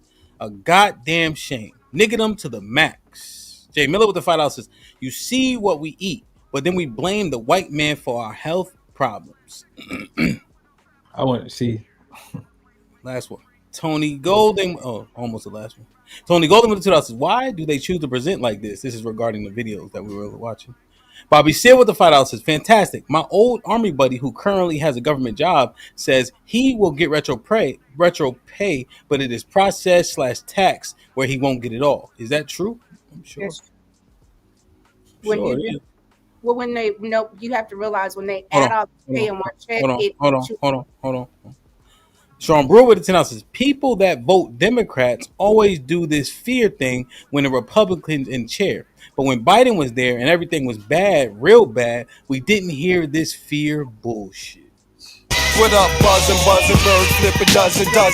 Holla at your boy, you thought your cousin was. What up, buzzin', bird, flip a dozen. Holla at your boy, you thought your cousin was. Thank you, Dre. Thank you, Zeke, for gifting one membership apiece, man. God bless. Whoever got blessed with one of those, please maintain it. Reese with the $5 says, to the Trump voters, the grocery prices still high, and all that talk about Trump not with Project 2025 turned out to be one of those many lies after all. Platform with the $5 says, just get money, pay your own way. Like, share, subscribe, tell a friend to tell a friend. Hit that like button right now if you can. That helps the channel the most. Let me ask you, and it has to be concise, meaning a minute. Is there any super chat that Trigger Mike, Shad, or Tiff specifically wanted to respond to before I get Mr. Phil Jr. in? Because he's been waiting patient. I'm going to go out to Phil. Trigger, anything? No. Tiff? I'm glad that Mike is not on his daddy. He love him. You love your daddy, but you don't want him to pay for everybody else. You like my daddy? No, you said you good. You know, I'm good over here. It's like, great, you're good. You also are selfish. You would say something like that. I'm a man. I gotta be good. Selfish statement that you said. You being good is the problem, because when we are good, but we're not looking at the community, then we suffer. So all the people that you got big gap, when people start running into the stores, the first thing that's going to happen is they're going to raise them prices. So the folks that got it still going to get fucked. But you good. You don't have to. All right, they're gonna get locked up. They're gonna lock up most of them. She was talking to me. This is the long game, Tiff. People will benefit from my mentality more than they'll benefit from yours. You trying to feed them for the day. I'm trying to feed them for the rest of their life. I'm not giving a mentality. That is a mentality. That's exactly what you were saying. Trigger is selfish. That would be a mentality. That's all. We can't hear you, Tiff. You're on mute. Let me get Mr. Phil in. Phil, what's going on? Shout out. What's going on, DJ and to the panel, everybody. How you? Appreciate y'all having me. Yeah, man, it's my first time up here, but I've definitely been checking you out, for all across the different panels you've been on, respect, much respect. No doubt. Appreciate you. What you think? Yes, sir. Well, hey, man, to touch the title here and kind of a little bit of what everyone is saying, I have a couple of different, takes on it, but when I look at how us as a people operate, it is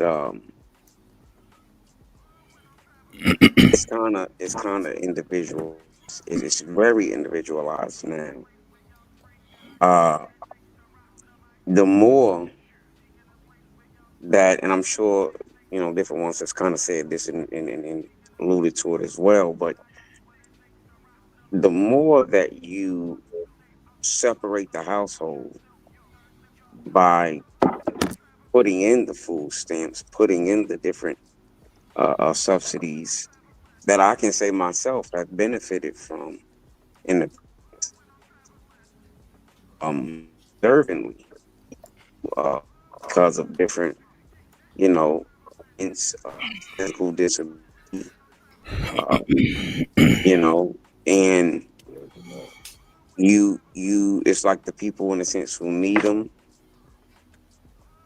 To me now, I took myself off of them. Why? Because for the last few years, I was like, you know what? I'm not going to keep lying to get them. Because that's what it is. Almost like y'all was saying about robbing Paul to pay Peter, or the other Peter Pan theory and whatnot. It's like you say, well, I'm justified in lying, so I can get these crumbs, basically, right?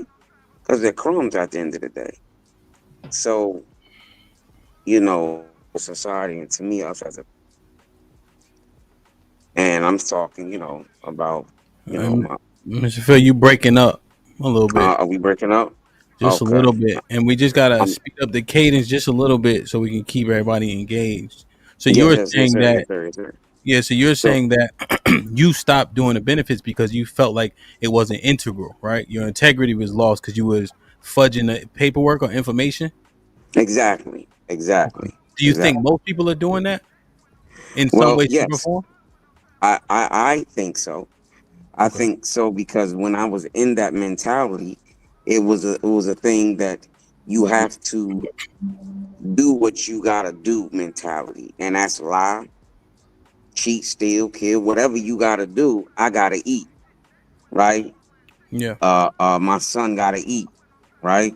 Hmm. So my family gotta eat, whatever. At the time, my wife gotta eat. So it's like you're looking, and for me, and I'll just kind of bring it into this conclusion of the matter.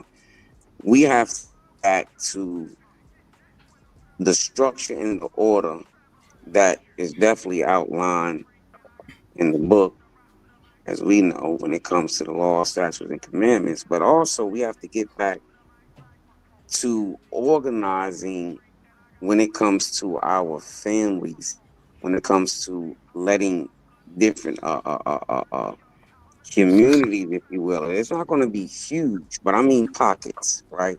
Because you have communities here and there where we're helping each other. We got to take care of grandma. We can't rely on Medicaid or Medicare to take care of grandma, because then they're going to fearmonger and try to make things look like it's all about grandma. Grandma going, can't eat. Grandma ain't got this, ain't got. We have to start taking care of each other as a community, as a people, my household, my neighbor, so forth and so on. That's going to bring in the family. We have to get back to that. But when we don't, so basically, I'll just kind of leave it there for now. Yeah. Okay, so that's definitely one of the similar to, I would say, maybe even Trigger Mike's sentiment. Like, hey, I do for me, I do for self, and by proxy, my family benefits. Trigger, I'll let you get in as well. I had one question for Mikael too, and this is kind of what you think when you said the Robert Peter, the not with the Robin Hood theory, right? As it relates to breaking the commandments. What if the pastors of Idumea though? See, boy, you know it, Jake. And for the people, for the people outside the Hebrew Israelite community, them terms we call each other, Jake, short for Jacob, which really mean Negro. But you know a Jake that know the book when he asks certain questions. Like you trying to be slick, I'm just but asking. no, it's a good question. Mhm. But okay, this how I'll do it without putting my own spin on it. Let's look at it in times where we were in other captivities, right? Mhm. Okay. When my man's was in Egypt, remember they didn't want to how did it go? I'm paraphrasing. They didn't want to take his wife. He said he didn't want to say it was his wife. Abraham lied and said it was his sister. Some people argue that I'm done. No, it was. If you just read the extra scriptures and talk about the father-in-law and all that. No, it was whatever. The point was they even knew that was wicked, right? They knew that was wicked. What about this? When Joseph was in captivity in Egypt, he wouldn't sleep with the Pharaoh's wife, right? Mm-hmm. And what did he say? It's a sin against God. So it crosses ethnicities. If it's wrong, you just don't do it. It's that simple because, and it's funny you asked me that question. I think it was the brother. I don't know if it was Trigger Mike, because I don't want to lie on you, bro, but it was somebody. But it was a good subject he was bringing up. And you know, us, according to Torah and Tanakh, our law is, it literally says an unequal balance is an abomination unto the Lord. If people understood that, you got to be equal with everything. You got to do a diligent inquiry before you even accuse somebody of something. So when you think of that, I'm listening to y'all and I kept getting knocked off. But this word I brought up, and this word it brought up in my mind, y'all. The subject is basically becoming socialism against capitalism, right? Mm-hmm. So I'm gonna ask y'all a question. I don't know where y'all at in y'all history, but I remember, I think it was about 20 years ago, I was studying journalism in English. Yeah, my hood ass was studying journalism in English, right? And what I ran across tripped me out because at that point I already knew I was an Israelite. You know what I'm saying? And what tripped me out was how America hated Fidel Castro so much. Now, some of y'all gonna know where I'm going with this. So I started to research Fidel Castro, and I'm like, wow, he didn't seem like a bad dude. But he was the face of socialism, or, you know, some people say Marxism. I don't think that's really the same. But here's the killer part. When Africa had their thing going on, do y'all know it was Fidel Castro that sent 300,000 Afro-Cubans? This would trip me out. He didn't send 300,000 soldiers. He sent 300,000 Afro-Cubans, meaning they know they related. He sent them over there to help with the drama that was going on. America didn't do it. So when you ask me, clear cut, am I with American capitalism or other stuff? That's my answer. Okay. Perfect. Shot. Oh yeah, the question. My bad. Yeah, well, you can talk your shit, but I just was thinking about the fairness thing, right? Yeah, as a man, fairness, like I don't. When I hear it, I guess I don't process it maybe the way and shit should in terms of the denotation, right? All I'm looking for fairness is the opportunity, right? So if there's something I want to do, if I'm given the opportunity, right, then I have say so in the outcome. But I'm not looking for fairness of outcome, though.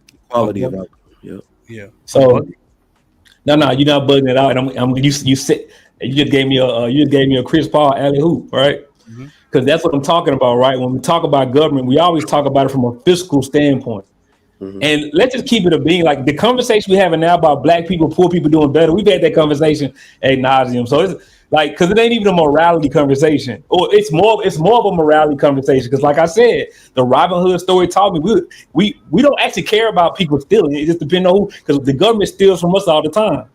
So let me give you a point of what I'm saying about when I talk about fairness. I got you, Miss Fantastic. Watch this, right? Because we pay money to the government to do things like infrastructure, right? So to make sure the roads are right, make sure the water is not contaminated, make sure the air is clean. These things are not happening, right? And then you tie in, okay, Miss Fantastic, I work in public health, bros. I'm telling you what we studying, what's happening in the earth, right? People are getting cancer at a higher rate, Like these things are happening. You read a lot of news, Miss Fantastic. You should be aware of some of these things. Well, what I'm saying is, so right, you have big pharma that has all these different relationships with the government. They don't cure anything. They just treat. So they create eternal patients, and they get benefits from the government to do these things. We pay into this government that continues to keep the people sick, right? So then, right, we keep talking about fairness from a standpoint like going to work. But what I'm saying, when you have information that shows you in certain pockets of America, people have higher rates of cancer. In Florida, in Jackson, Mississippi, the water is contaminated, causing people sickness. This is what I talk about fairness. We shouldn't be demanding our government make sure that our quality of life is at a certain level. No. So let me just retort real quick. And that's it. It's like, hold on, Mike, I'm almost done. So that's what I'm saying. When he says no to that, then I'm saying that's the game works. Because I pay into a system that's not that they're supposed to, they are going to do these things, but they don't. But I'm still paying them. I got you. And again, I'll just say the power lies with the people, because I saw somebody do an excellent clip on free healthcare in America, and he said free healthcare in America would be the most unsustainable thing on earth. Who's talking about free? I'm making my point, but I'm making it. I got to get there. He said the problem with free healthcare in America is we have the fattest, sickest people in the world. You need to fix your quality of life standpoint. That's our job. Why don't we change the stuff that we're eating and Paul's putting in our mouths first, and then fix like the problem of free healthcare, right? So he was basically saying, when you talk about a quality of life standpoint, my children have a sign when we walk into the school that they got to read every morning that says, the quality of my education is my responsibility. The quality of your life is your responsibility. Pick up water and not Red Bull. Pick up a banana and not the soul. So we heard this. We've heard this, Mike. So I'm gonna do this. I'm gonna do this for Hemp's platform. I'm willing to concede if we're not even capable of, for at least a second, having a conversation about the institutions and assessing, are they properly doing what they're supposed to do for their people, and keep resorting back to the same conversation about individual responsibility, which we know is a thing. If we're not capable of doing that, I'm saying, I got y'all. I'll bid y'all a good day. I don't want to keep making us go in circles. If we only want to talk about the individual, I'm cool with that. I think we have this conversation all the time. I'm gonna say the same thing I said to you last time, is that we got to make our points maybe just a little bit separate, because you're on a committee that fights the corporate structure, right? And then there's another committee and points to be made about people's personal accountability. But both have to happen at the same time. But Mike, here's my interjection on what you're saying. That is true. However, you were addressing the points he made. And he was talking about corporate infrastructure, so why talk about personal accountability? It just didn't coincide. Yeah, and I started off by saying the power lies with the people. They will only continue to sell us what we buy. And I don't really shy when you're talking about it. That's not bullshit. So, Creator, you remember every time we come up here, we speak to each other before we get in the conversation. My apologies, brother. Before you go, hold on, brother. Let me the Fantastic get in first. Salute, Creator. Hope all is well, man. I appreciate you. I'm gonna pause for a second. Go ahead. I appreciate you rocking out with me and Fo on Friday. We had a good time. Let me get wow, Fantastic in. I'll directly address what you're saying, right? My point is to that is, where do you point the finger? And if you're in the industry, you understand this is what this whole thing is supposed to be. We've become too dependent upon the government, as in the federal government. These states aren't doing their fucking job. Okay, America's not supposed to look out for your water before Mississippi does. Okay, Michigan was supposed to look out for Flint before it got to the point of where it was a problem. Flint knew what the fuck was going on in Flint way before Washington D.C. did. So this is to Trigger Mike's point, where Trigger Mike is right. When we elect these fucking public health officials and we elect these people that are the city, that's why we say your local government is 1,000 times more important than the fucking president and even the congressmen and the senators. Okay, you don't do what the fuck niggas don't do what the fuck we supposed to do. Then we turn around, fat as hell, cancer, bad water, and the government ain't taking it. No, nigga, you voted into and you let the shit get this way and you accepted it, as Mike said. You accepted your motherfucking quality of life, literally, like you said, Shad. Great point. We need water to live. Okay, so if you let your fucking pipes and your fucking filtration system or whatever have been updated in your lifetime, why the fuck are you letting them motherfucking bring in a brand new mall? Why are you letting them bring in this, and why you let them do all these different things? The people are not using our power, bro. The people are not, you're not on your job. So when you elect these people that have, and like you say, Shad, there is no fairness. When you elect corrupt people, you get corrupt motherfucking outcomes. So when we start taking more accountability and not just vote for a motherfucker because they black, Chicago, Tiffany Henyard, all right, and it's bullshit, then we'll get better results. You know, the same thing like the good white people that got all their shit together because they hold the fucking, they put the fucking motherfuckers in office and they hold them accountable. I disagree. Do what the fuck you want to do and get over on us and we suffer. That's All right, some shit we don't do. Something So to that. Aaron, did you want to say something? Yeah. So I think this is a gross misrepresentation on both sides. We're talking about things like comparing water to Red Bull. I think the real issue is the right and the left wing belong to the same damn bird. The issue is the quality of food that's made available to those who need assistance is very low. They have no choice.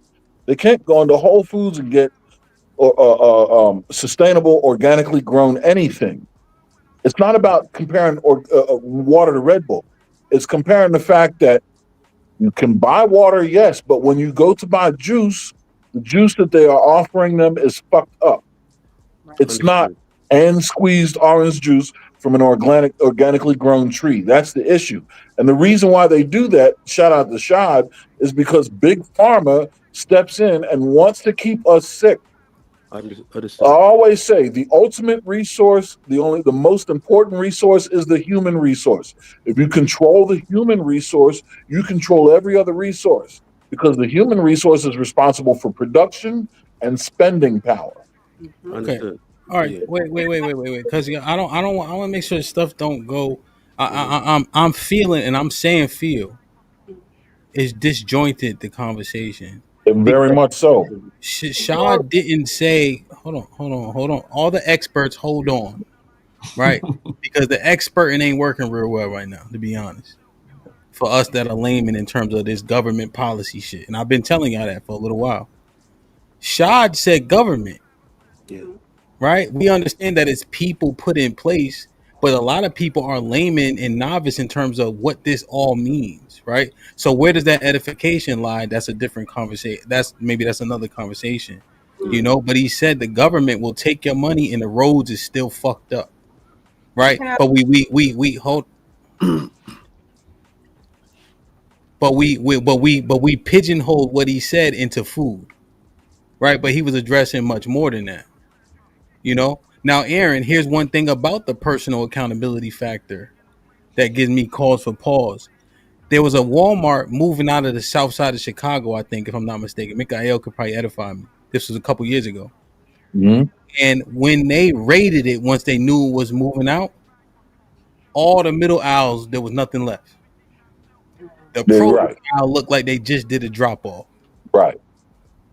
Yeah. So even when we make the food argument, I saw when they raided this Walmart. I don't know if you remember, there's a Walmart that was moving I think that was on 87th or 95th. Yeah, we won't have. I don't even know why we won't have any context. No way. But it was. I think it was a predominantly black area, right? And the whole middle. Y'all know where the middle is, right? Oatmeal cream pies and all that. Yeah. Always shop the rent. Wine. Yeah. Cereal. So yeah, and the meats was gone, Paul. But the veggies was still there. You see, the fresh meats, even the with dairy, the access, free access at that, niggas made sure they got the ramen.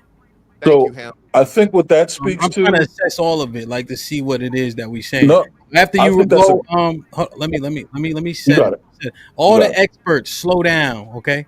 All the experts, all the smart people, slow down, and then speed it up when y'all talking. Understood. And then don't talk for so long. All your experts.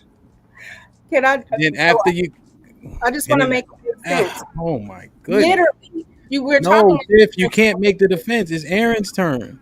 Oh, go ahead, Mr. I'll be super quick, Tiff. I'll be No, he super won't. quick. No, he won't. But at least he said it. That's good.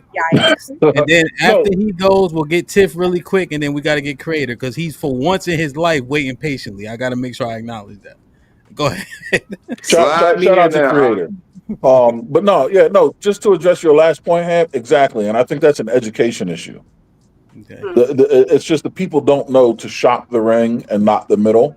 And I think that's part of the grand scheme is, and going back to Big Pharma, that's part of the grand scheme to keep us fucked up in the game. Not only what's made available, but what we understand about what to do with it.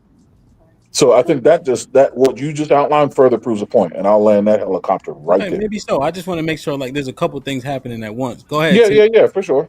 You don't know What I your back wanted to do is talk about kind of making it make sense and making us really see the government is playing with us. So what Shad is talking about is very true. So let's look at why is ICE in Chicago? Because Texas flew immigrants to Chicago, put them amongst Black people, then ICE comes back. So you take illegals, drop them there to prove a point.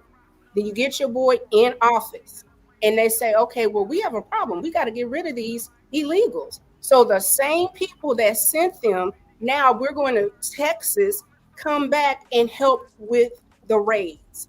It is a game they're playing in people's faces.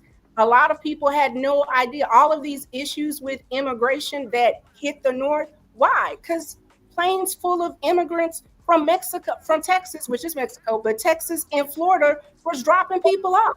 They know where to go. They know where they drop them off. They don't need to look for anybody. They know where they put them.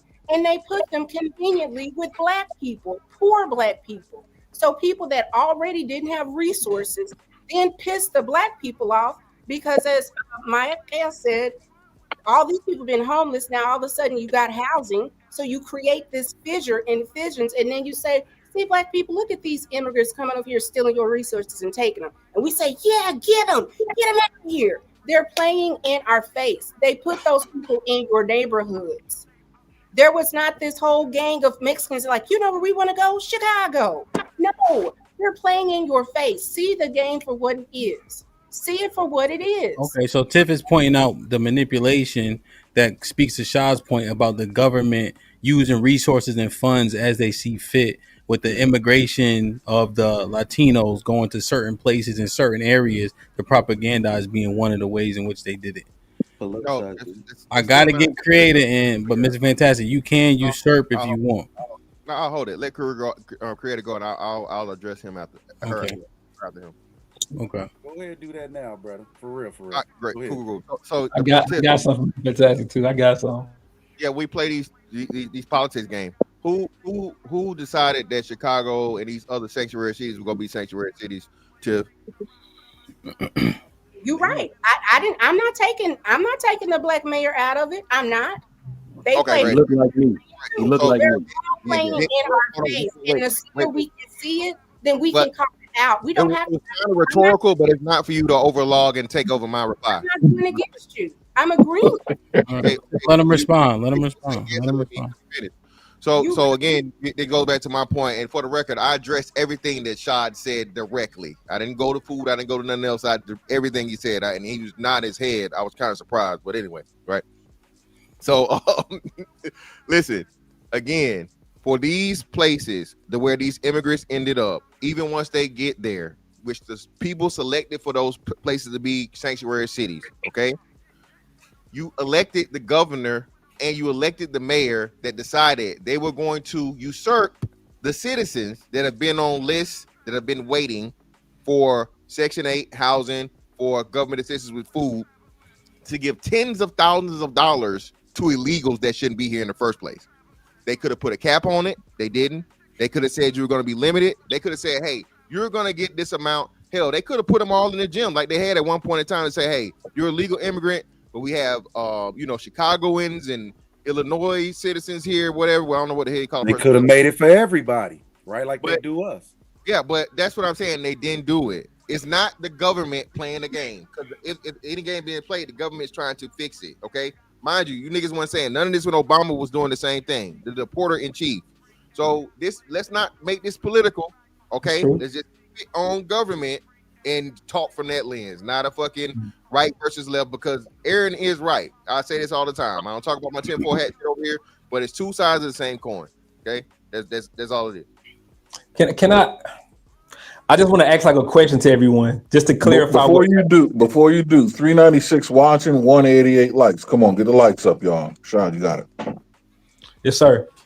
Like if y'all could like find a genie that could give y'all a way to see, like to look at the percentage of your money that goes to help SNAP people who get SNAP recipients, EBT, food, social services, and then you saw another percentage that said 30% of your money went to help countries overseas with aid. Like we gave Argentina 20 billion or something, right? Because I'm really trying to understand like what's y'all's actual issue.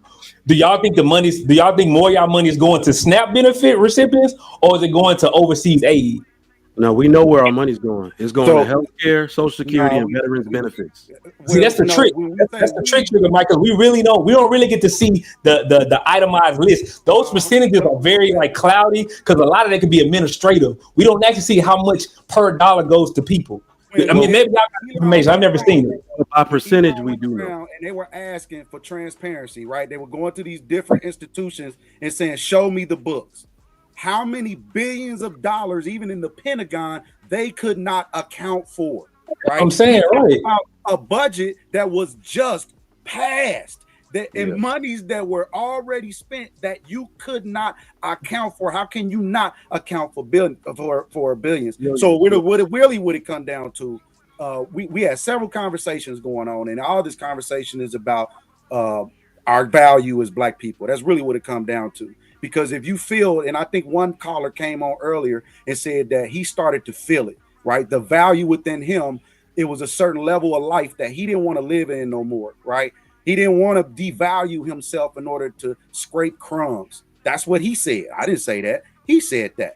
I think that's where we are now. And that'd be kind of like Black people. We be so on these crumb snatching missions and be wearing, not saying don't do it, but we put so much effort into crumb snatching efforts and crumb snatching efforts, missions, that we start to get deterred in little arguments about those crumb snatching efforts. You see what I'm saying? We can't even elevate to discuss how we can even take some of those funds and what we would really do with them. What does that even look like when you have control of some of the EPA funding, right? I think my man's with the beard was talking about he worked for the government, and he was saying how they doing studies on how, we getting sick. Well, a lot of that is EPA, right? That's the federal government, right? The Environmental Protection Agency. And what their job is to see how global warming and chemicals and things of that nature affect us. Where are Black people in that? How are we taking charge in our own plights? Now, these people that need to be fed, I'm going to try to wrap it up real quick, Hemp. The people that need to be fed, we talking about food stamps, we talking about subsidies, we talking about people who have, or quote unquote, not supposed to have much. We made a comment about the Walmart that have been raided. Fruit stands look like they've been untapped. That brings me to my point. Nobody in America, I don't care where you are, no one in America is suffering, bro. Not suffering from any type of food. So the Democrats for years have had this this notion that, or reason to say, hey, you know what, we need to get funding over here because of these quote unquote disenfranchised individuals, quote unquote, they're less than, quote unquote. You get what I'm saying? Not to say, hey, you know what, we want to take these funds and build this community, right?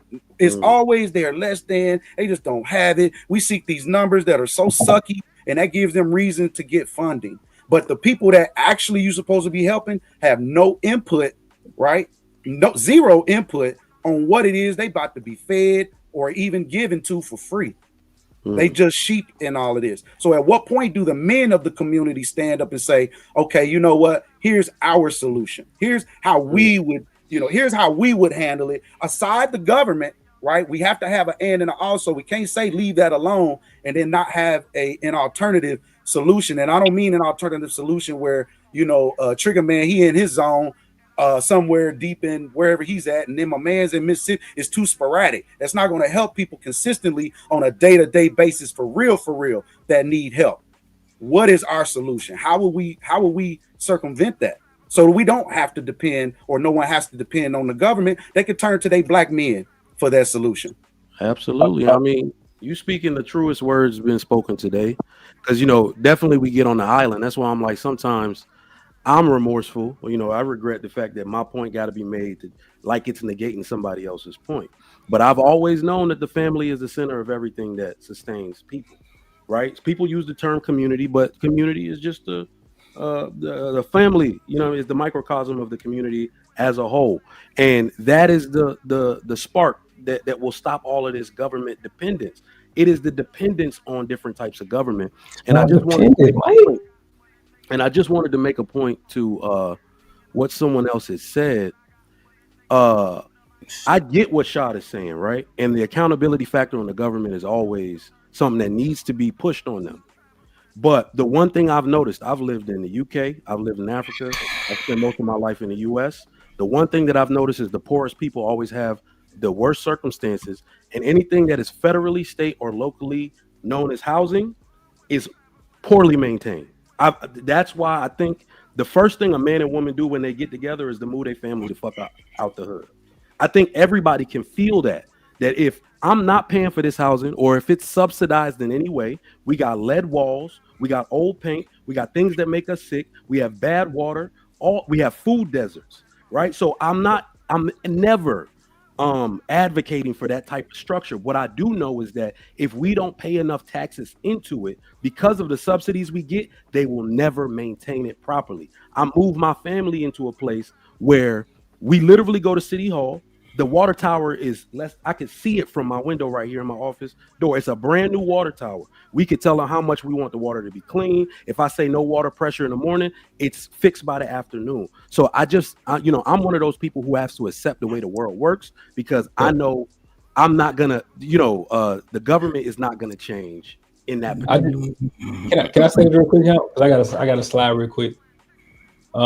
Just one thing, Mike, I hate you characterize it as government dependence, and it's not about being a dependent. It's about making sure your government is a steward of its people.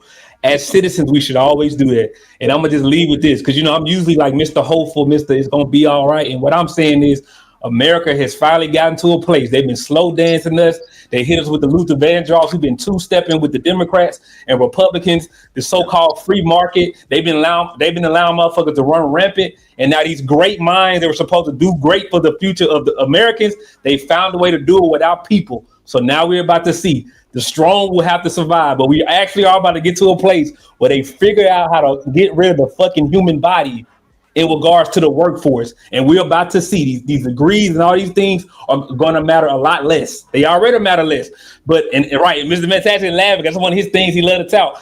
And what I'm saying, I'm admitting as a person who has a master's degree. These shits don't. Once automation hit, it ain't gonna matter. And we're gonna be back here, those of us who survive and our grandchildren who make it, talking about how we again slow walked and slow danced with the government and not really held their feet to the fire. Saying, what are y'all doing? What are y'all actually doing for the people? So automation is hit. Automation. You know what's gonna matter? That's what's gonna matter. I'm gonna go. What's gonna matter? So I want to hear you say it.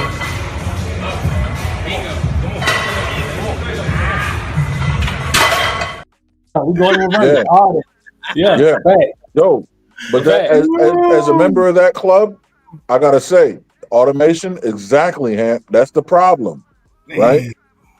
100%. But Shad, before you go, I just want to make sure, I think malnourishment and undernourishment are two different things. Would you agree? I agree. Yeah. America's not suffering from undernourishment. We're suffering from malnourishment. Two different conversations. You see where I'm going? All right, there you go. Yeah, hey, great conversation, y'all. I really appreciate this one. Classic show. Everybody eating there, bro. I'll see you soon. Everybody eating. Yep. Real quick, I didn't want to make him think like the dependence word. I know I use that word a lot, but I think HAMP already said like where my thesis is. He said the Most High already gave the instructions. Anytime I hear men talking as if the government is their daddy and the government is their God, I'm gonna have a problem. Anytime I hear that shit, I'm gonna have a problem with it. I don't got like I'm following. I reap abundance because I follow the law of the Most High. That's it. So anytime I'm looking at a government to say, why haven't you served for me? Why haven't you provided for me? It's me making the government my God, and I refuse to do that. It's not provide as it is, like he's saying, holding them accountable for you being a citizen. And as a citizen, you have certain entitlements, right? And with those entitlements, you just holding the government accountable for the taxes that you're paying. You don't want to, you like in regular life, it's crazy. The shit that we spend on, we hold those people and those institutions accountable. But for whatever reason, the money that we spending in tax money, we just feel like it's not an investment for some reason. Like we don't have to go back and ask people, why ain't you spending my money properly? Yeah.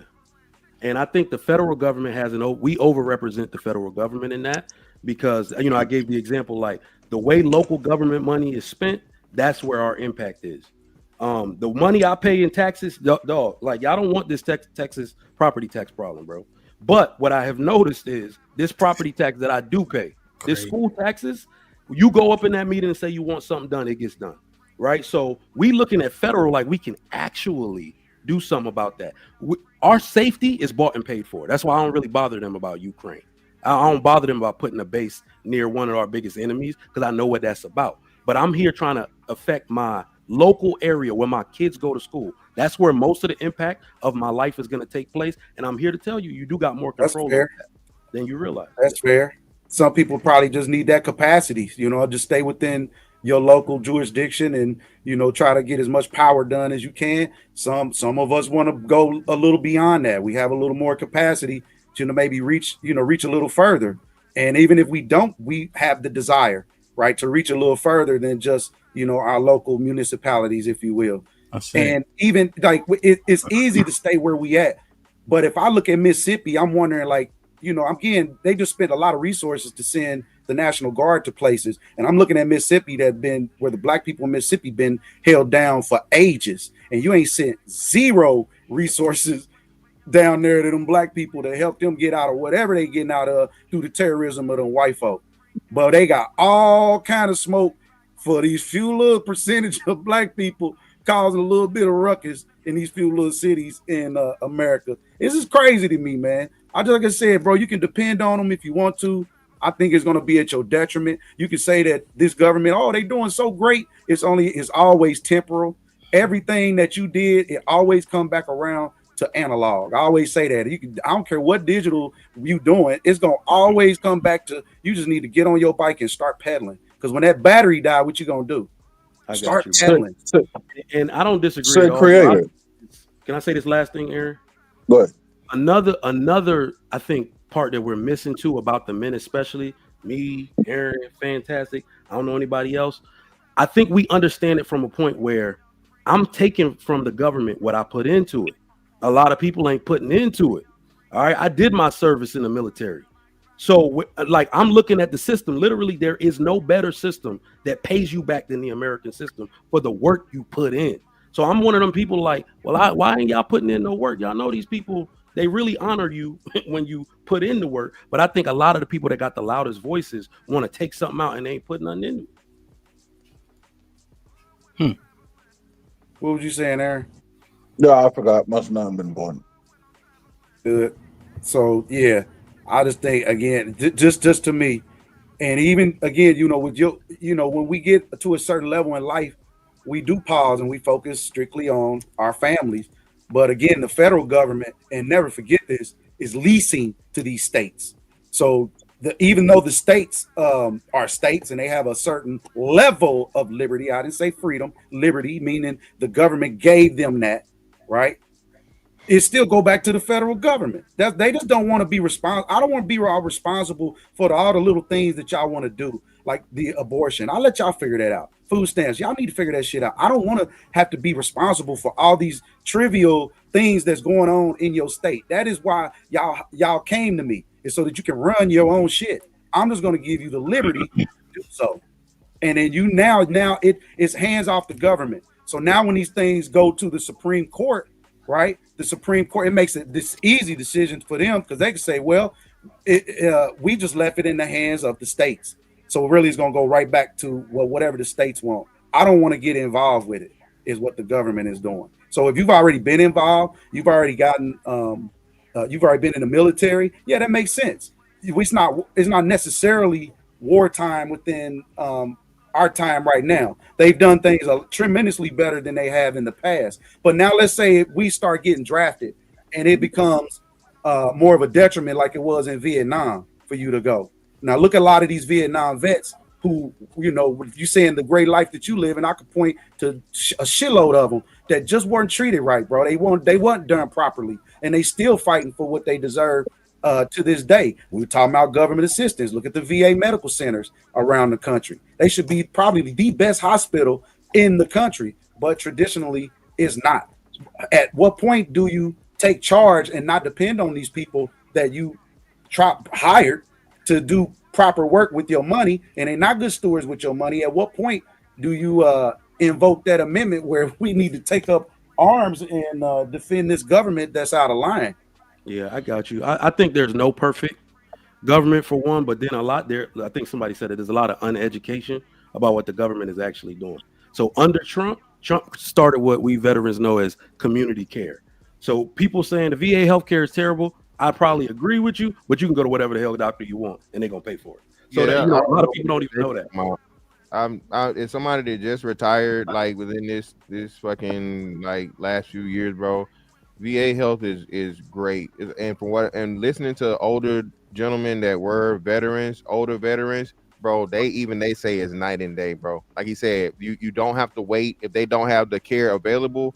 They will long as the person's in a network or so on and so forth, and they pretty much approve whoever, you can go get the work done.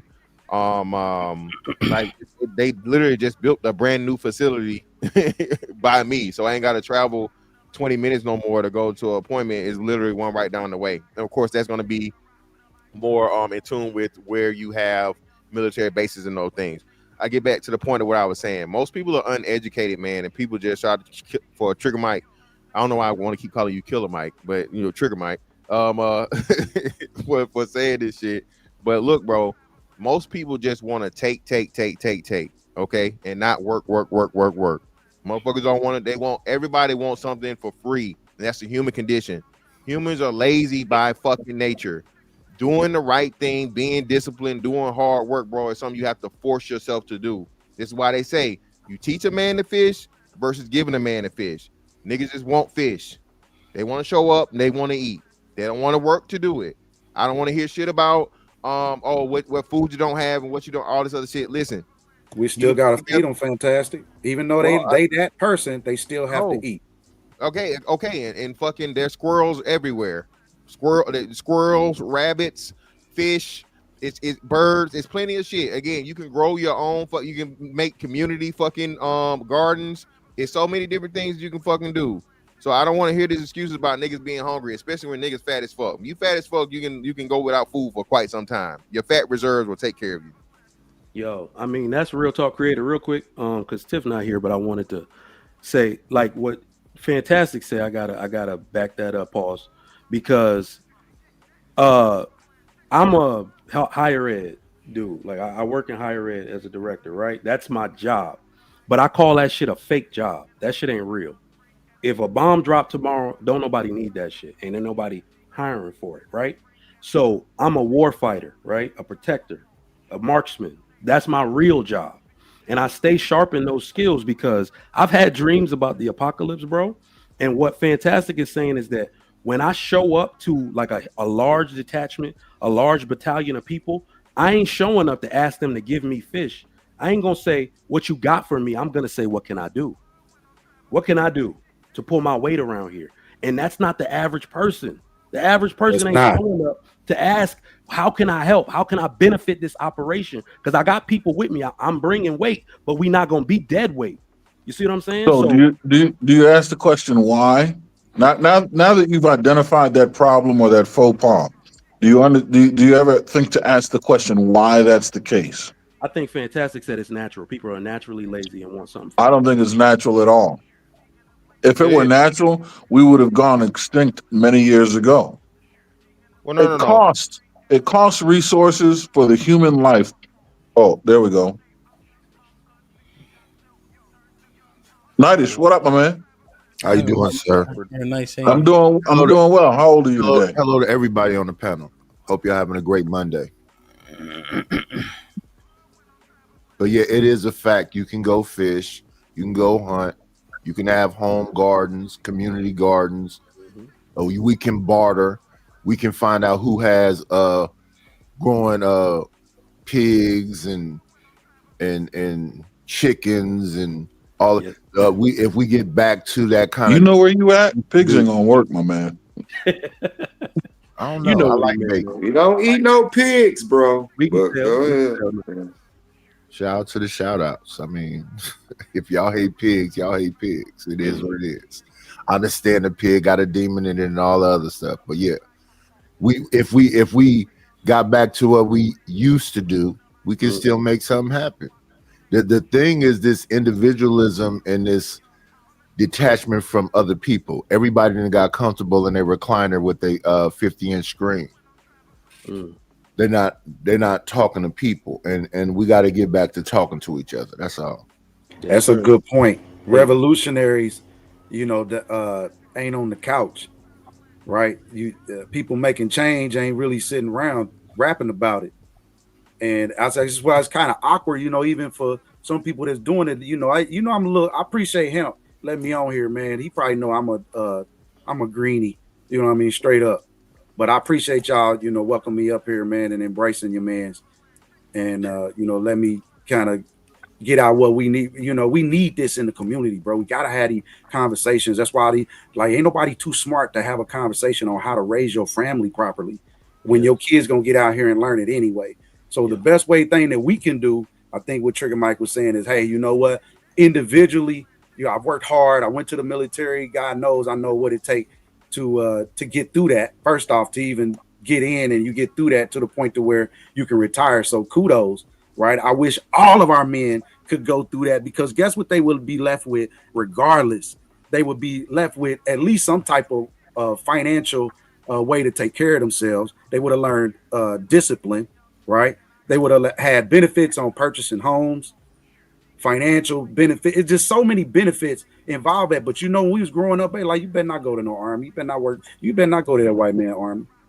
You better not go over there because of what happened in Vietnam, right? They're like, oh, we already had this notion that you wouldn't be properly taken care of. So fear, kept a lot of brothers up out of that opportunity, and still today is keeping a lot of brothers and sisters from that opportunity. I'm not saying it's to do all. We need a discipline, a level of discipline, and being away from your family, being around a brotherhood that will accept you, right, and know your faults, but are going to polish you to a degree. How to move, and you know how to move in being you. I think that's what we lack as a people. Just certain. But at the same time, thank them people for their sacrifice and their service, though. And do they maintain it when they come out of that situation and make the community stronger? A lot of people, they had a discipline while they actively in there, and then they get out of there and get bloated and fat and drink beers and sit at the bar and do whatever. We just need them. We need them to be able to pass the baton, teach their sons to be able to have that same discipline.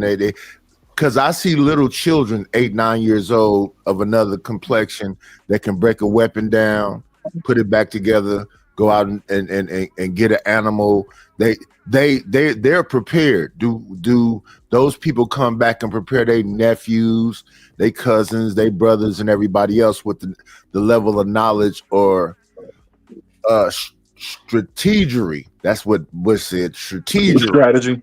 Yeah, strategy. But Bush said strategery. Do they come back and teach their nephews sons that strategy that they went and learned? To answer that question, yes, they do, because that's how they were taught, and the only way for that to be successful is if those around you understand and can move within that strategy, right? So humans, we're beings of we operate in groups like wolves. You know what I mean? Like we can't hunt individually. But I think the question you mean to ask is, are we teaching the community around us, outside of our homes, outside of our families, outside of our lineage? And the answer is no, right? That's but going back to what you say? And that's what we need. Well, and no, not for 100%. profit. That's exactly what we need. But I think what you're doing is you're highlighting what I was going to say earlier. What Fantastic and Trigger Mike was saying is if people are naturally lazy. No, people are only naturally lazy to the degree where laziness helps conserve energy. But laziness will not step in the way of survival. And we know that because when people's survival is threatened, now they're talking about going out here and robbing this, doing that, doing all these uncouth, immoral, and insane things, right? So I think what it is there's a lack of education, there's a lack of knowledge, there's a lack of wisdom that people are being deprived of up front to be able to avoid going into those places. The human life, right, to sustain has a cost. Yeah. You must eat, you must, avoid pathogens and things like that. Each human life has a cost. Because of that, I do believe it's inherently ingrained in us, it's instinctual in us to pay that cost. I don't know that humans are lazy enough to just think I deserve to live while someone else provides my lifestyle. I don't think that's the inherent. I think that the government, what it does is through convenience, it cultivates that. But that's the difference between undernourishment and malnourishment. We're not starving, but we're living under the illusion that we're missing out. We're not. It's just we're eating the wrong shit. Do you get what I'm saying? No, I actually get you, and I actually agree in part because what you're saying is that the survival instinct is going to kick in, and when I'm speaking, the part that gets when it does, what happens? Yeah, but when I'm speaking, what I'm saying is that I think fish are strong enough to swim. All of these people pretending like they need this government assistance, take them off that shit, and they will be exactly. Yeah, right. But right. So you're making my point. The government assistance is what weakened us. We're not naturally weak. Exactly. So should we like? I'm one of those people that also think. Can I get a word in sooner or later? Yes, sir. Go ahead. No, let me know when it's cool because I'll but go ahead, I'm bro. like, so are we for social safety nets because that's what's going to stop people from knowing how to survive, or are we against them? No. We're for safety nets that are properly constructed and properly implemented. Right now, the way safety nets are constructed and implemented, they're safety nets designed around convenience. What we need to have is safety nets designed around survival. So what I'm gonna tell you, Aaron, is that China will not give the same benefits we have because they're basically saying it's impossible to do one without the other. If you give a safety net, people become welfare dependent. So it's like the world has not figured out a way yet to do that. I get what you're saying. I literally asked, could I speak? And y'all went on to my bad. Yeah, please. 20-minute conversation. That's kind of wild. Okay, look, to be honest with you, Trigger Mike and our brother Big Aaron? I think what y'all saying, like it's a good conversation to have, but I love it because I'm a living example of it. And what I mean by that is, if you don't have a foundation, we can have these conversations all day and it's not going to work. And I'll give you an example. People can say whatever they want to, and I don't push this on nobody, Hebrew Israelites or whatever. Our foundation is the Torah, right? So certain stuff in the Torah teach us to do certain things. So I'll give you an example. We built 2 schools, 2, from daycare, kindergarten to 12th grade in 5 years. So we built 2. So it's kindergarten to 5th grade and 6th grade to 12th grade. They had them graduate and go to universities and all that. 5 years. Shout out, brother. You got cats that go against that, right? And been talking about building a school for 10 years. I'm not naming nobody, but it's people out there like that. Like we don't know. And they still ain't got it, right? Guess what the driving force was? Our foundation. Now, this goes back to what y'all was just talking about. Guess what else is in our foundation? Politics really are in there. Because what we don't do is we don't expound tax or toll on one another. We deal with agriculture. We deal with all type of things. Like even if you owe a brother, you who do that deals with language agriculture? 6 years. You say what, bro? You said we deal with agriculture. Who deals with agriculture? We do, meaning our own people. Our Black own people. You don't have to wait on a white man to sell you groceries. Yeah, you can do it yourself, bro. We got farms, and I could bag up everything I'm saying. So, wait. Black people it's across not hard. America, or your anecdotal organization? I wouldn't really call that anecdotal because we're in the thousands. No, The organization you're directly tied to, or Black people across America? I'm directly tied to. What you say? His I'm organization. He's directly tied to. Oh, okay. Yeah. As a matter of fact, see, I wasn't trying to make this about me, but the brother Phil on it. Certain people know. See, I don't like that, but because it kind of changes the focus when you get on panel. But y'all remember the movie Hebrews and Negroes with the brother Ron Dalton and Kyrie Irving and kick them up. I was in the part 2. So it's the Chronicles. I was in the part 2. So meaning I didn't ask to be. I was invited because people see your works. So put it like that. I ain't no cat up here talking. We do this. Brother, it's in the streets in Chicago with cats scared to deal with them gangbangers and them killers. Guess what? Them our kids. We dropped the ball. The reason these white ends is crazy is because we messed up. See, I'm one of them type of cats. So if like Paul said, if you want to question my Hebrew, I'm a Hebrew. My pedigree is real. Okay. But my point was, for me even speaking, if we don't have a foundation for everything that we talking about, it's really just us talking. Like y'all, I'm listening to the brother Trigger Mike, and then I'm listening to the big homie, Big Aaron. Y'all really could come at a point where it's like, yep, but guess what? We need a foundation. Like it don't forget ideology, religion, all that. Just a solid foundation where we can come to the table and say, you know what? Is you donating in this, like y'all said? You hear people out here crying about they losing SNAP or they losing this or that. Guess what? We should have a bag up for them. Guess what? We do. We feed them and we call them. So I'm really one of them cats right now that say, put your money where your mouth is, because I can match your works. And it's not to brag or boast. It's to say, if we get everybody else to do it, we won't have this problem. And so with that, I yield. You ain't got no disagreement here. Creator, what you got? And I'm about to. I was just appreciate doing the hemp. Hemp know what the hemp is. All right, cool. Phil was saying something. Go ahead, brother. Yeah, I appreciate you all, man. I'm about to dip off, so I got to clock back in. You know, my class about to come in the room right now. Bell just wrong, but I appreciate y'all, and I'll just, end with this, man. Shout out to Mikael, everything he said. Y'all know what it is, but hey, I agree. I'm freezing up a little bit, but basically, again, man, the Amish is a segment of what we kind of talking about. The Amish got things going on. We got things going on, but we got to understand we're not going to get what we want if we understand the book until a certain time. So again, we can be satisfied with the crumbs for now, but we'll have more later.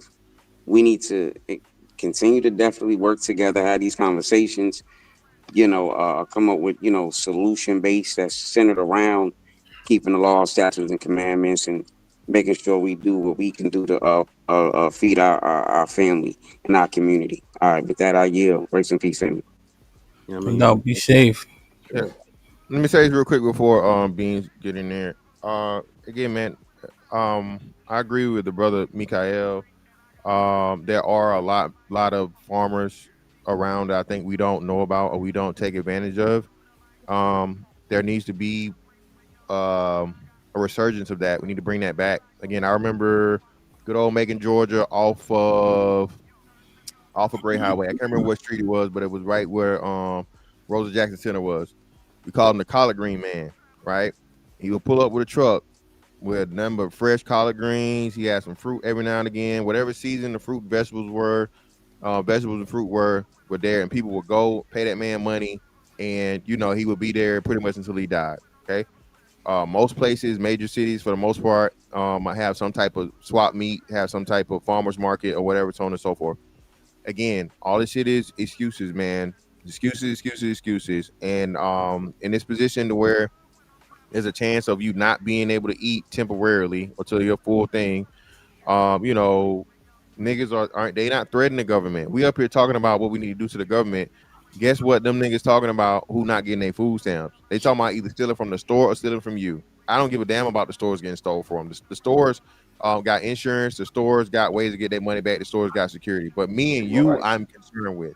And this is another thing that goes back into the major issue and problem we have, to where we don't have enough love and respect for ourselves and each other, as to where you will put somebody's life at risk over some motherfucking groceries. Okay. So that's the main thing I'm looking at here. I'm really, again, the store's gonna get theirs. Your ass gonna go to jail, and I hope they keep you in there past Thanksgiving. But I'm just worried about the ones that are saying and suggesting that people are gonna start dealing with other people, and that's something that you definitely need to look out in these hard times, man. The wolves are about to be out. So, like I said, get armed, get trained, be legal, be ready. Yo, there's a couple things. One, we have a risky survival course in in January. It's a 3-day event. It'll be the Eventbrite is up. The proceeds go directly to the coach and the environment that we're using. It's gonna be here in Houston. So it's fish, trap, shelter, fire, water. 3 days. There's an allocated amount of calories you're allowed to bring. There's an allocated amount of water you're allowed to bring, and just be ready and prepared. So I've been talking about that shit for the last 3 or 4 months. So I said, well, let's put something together. So there's limited spots available. The link is up. Somebody will drop it soon if you're interested in that. I don't think it's gonna be easy, but I think it'll be worth it if you don't have those particular skills. I don't think that y'all agree with all of Israel's sentiments, though, because his one thing is coming through for the people when they need it. So it wouldn't be an issue that they remove SNAP benefits under Mikael's premise, because he was saying the community then steps up and steps in for those people that they allegedly aren't responsible for. What I hear from you guys most often regarding his ending of his sentiments is that people take care of their immediate family, right? And then the kids take care of who's responsible for those kids should be taking care of them. The men in the community aren't responsible for those kids that ain't theirs. And if the mom or dad can't feed them kids, sorry for you. That's the sentiment that we usually hear. So I don't think that Miss Fantastic or Trigger Mike actually agree with, because Trigger Mike said I agree. So that's what I heard. You didn't really say anything, Mr. Fantastic. You addressed the first part that you agree there's a lot of black farms. The second part, though, is really more the crux of the issue. Nah, so yeah, the issue with that is, fuck them adults. Fuck them. If you're not gonna work, fuck you. I'm saying it. Hey, Hamp, can you hear me out? Yes. Bro, you actually did a better job of breaking down. Yeah. You broke down my sentiment better than I broke down my sentiment. That's one of the gifts the Most High gave me. Everything you just said is what I was trying to they say all knowledge ain't good knowledge, because you could be a smart dummy, right? So you can know a lot but don't know how to disseminate it. I think I'm pretty good at it, but you just broke that down so good that I really ain't got to say nothing no more. And by the way, Dusabu was founded by Chicago was founded by what? A black Haitian man, Dusabu. So this is our city. I just want to throw that out there for the chat. But Mikael, give yourself some credit. I understood what you were saying for sure. And the part that I really want to back up what you said was, you said there needed to be a foundation. So I hope I never gave out maybe I've said oh, fuck everybody else, that type thing. Nah, but the foundation is the family. That's why I'm like, y'all know my famous saying is a community is a group of families. You get that automatically. Once you have a bunch of families, people start looking out for each other and sharing resources, sharing childcare, maybe even sharing food. Like right now, as it stands, right? All these women are losing jobs. I'm going to tell you right now, every daycare needs to be going out of business. What the hell anybody paying for daycare for if all these women at home? right? Because they're supposed to be sharing childcare. Somebody else is supposed to be watching your kids. Grandma who got those Social Security benefits, though, she shouldn't even be asking for money to come watch your kids, and she should be asking for her grandchildren every day. So I understand when you say foundation, because that's my point in totality, is that family is the foundation for everything. If you have that to rely on, you won't really need the government that much. All right, cool. Well, you know what, Trigger Mike? You might lead this into another subject. Y'all might have to make another show about it. I don't want to say it. Polygamy. You know it. I ain't gonna. Them sister wives help a whole lot. It's better than having baby mamas. Hey, look, Monique, I'm on record saying I personally don't want to do it, but it would save the black community at this point. So go ahead. Hold on. Goddamn. So, like what I was saying, bro. Again, I stand on what I said. Fuck the adults if they're not contributing. Okay. So I stand on that. The children are always something that we can look out for, or whatever. The children are like the elderly and the disabled. Of course, you're not gonna make the children go hungry, but they dumbass mama and daddy, if they're not going to do something to help the group, you do not eat. That's an important part of the foundation that must be there. That's even a biblical fucking principle. All right. If your ass is able-bodied, you should be contributing something. The problem we having is these motherfuckers that are fully capable of working and fully capable of doing shit, but they too fucking lazy to do it. So again, I have no issue or problem with the community aspect, but the most important part of community is two things, right?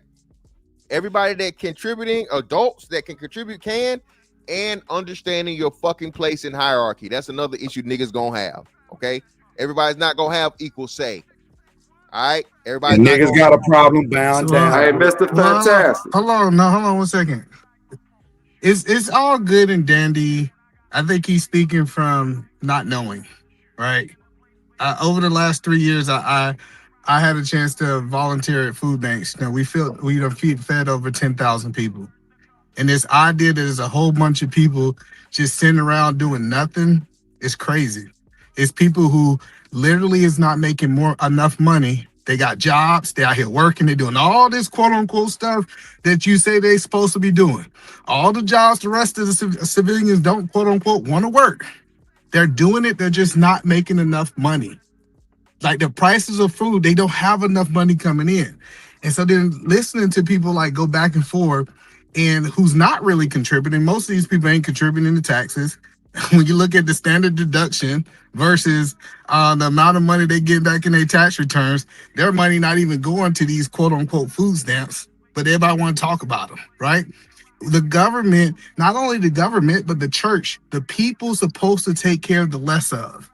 In every society, it didn't happen this way. Yeah. And now that we see that this government shut down, hold on 1 second, sir. I'll let you get it all. Oh, go ahead. Let me go and let you get it out. Hey, Eater Man, I don't know. You actually did stop. I was in and out. Did you speak, my nigga? No, you can't hear me. Say hi. Yeah, you didn't greet anyone, and you jumped beans. You ain't greet, yeah. And then, you just my next jumped question straight is, in. Well, the reason I jumped straight in because y'all kept no, going. not the reason. Did you speak? I get what you. No, I speak when I was in the chat. Okay, and did the beans go? No, it's on beans. No, that's what I'm saying is y'all wouldn't let beans go. Y'all kept going back and forth. It wasn't a back and forth. It wasn't a kept going back and forth, bro. It was somebody that was saying something, but listen, dog, it's whatever, bro. Beans, say what you got to say, bro, and then we'll come back around, you know? All right, you want me to stop? Go ahead, Beans. All right, Mr. Fantastic, my dude. Yeah. Hey, you muted, by the way, y'all Beans. did that. I get why y'all did that. That's righteous and everything, but he started something. He can finish it. All right, cool. So go ahead, Eater Man. So since you So the biggest thing that I'm trying to help people is if you are the top or you the greatest, we always talk about men going to become the top. You have a responsibility to the less of us. And I'm not talking about your foe and no more. Like this idea that people are going hungry in your community and you supposed to be the top 1%. Look at God. Yeah, he froze them up, Joe. He froze them. Hold on, bro. Let me say. Hold on. Let me say this though, if I can, because I know this is my first time on the panel. I don't want to get banned, but Hey, Mr. Fantastic, I know you're gonna feel me on this, and also Trigger Mike. Y'all know how when, let's say, say you was in the hood, you was in the world still, right? That's the term I use, being an Israelite. You was still in the world, right? You remember how y'all would be kicking it, y'all be drinking, smoking, whatever, right? And you had that one dude that always came up but never had nothing. Like he always want to square. He always smoke your blunt. He always drink the liquor. But then he never can produce the same thing. Like he never just come with a bottle and some squares. After a while, you be like, hey nigga, you a parasite. Like, hey Joe, you got to buy your own stuff, bro. You ain't put in on this. Thank you, brother. So again, and the Bible does not support that in any way, shape, form, or fashion. It does not support that in any way. This is the issue too, because I get tired of this moral high ground bullshit, bro. We understand we have to take care of the poor and the less fortunate. We just disagree on who is actually less fortunate. Ain't nobody better show up for me with their handout with Jordans on their feet, jumping out of a used Benz or BMW, because that's what the hell they be doing out here. My money, my rules. They kids be having J's on. They got the whole matching jumpsuit out of Foot Locker, but then want to come and say they ain't got no money for their food. We disagree on who the less fortunate is. Or $500 hairdo and all this other shit, and nails freshly done. And this is what y'all. Hey, Trigger Mike is triggered. You should see his face. Hey, I feel you too. Trigger, this is what y'all always do, though, right? Y'all always talk about the 2%ers, the 5%ers. Y'all try to make it seem like this is the bulk of people who are getting some form of assistance.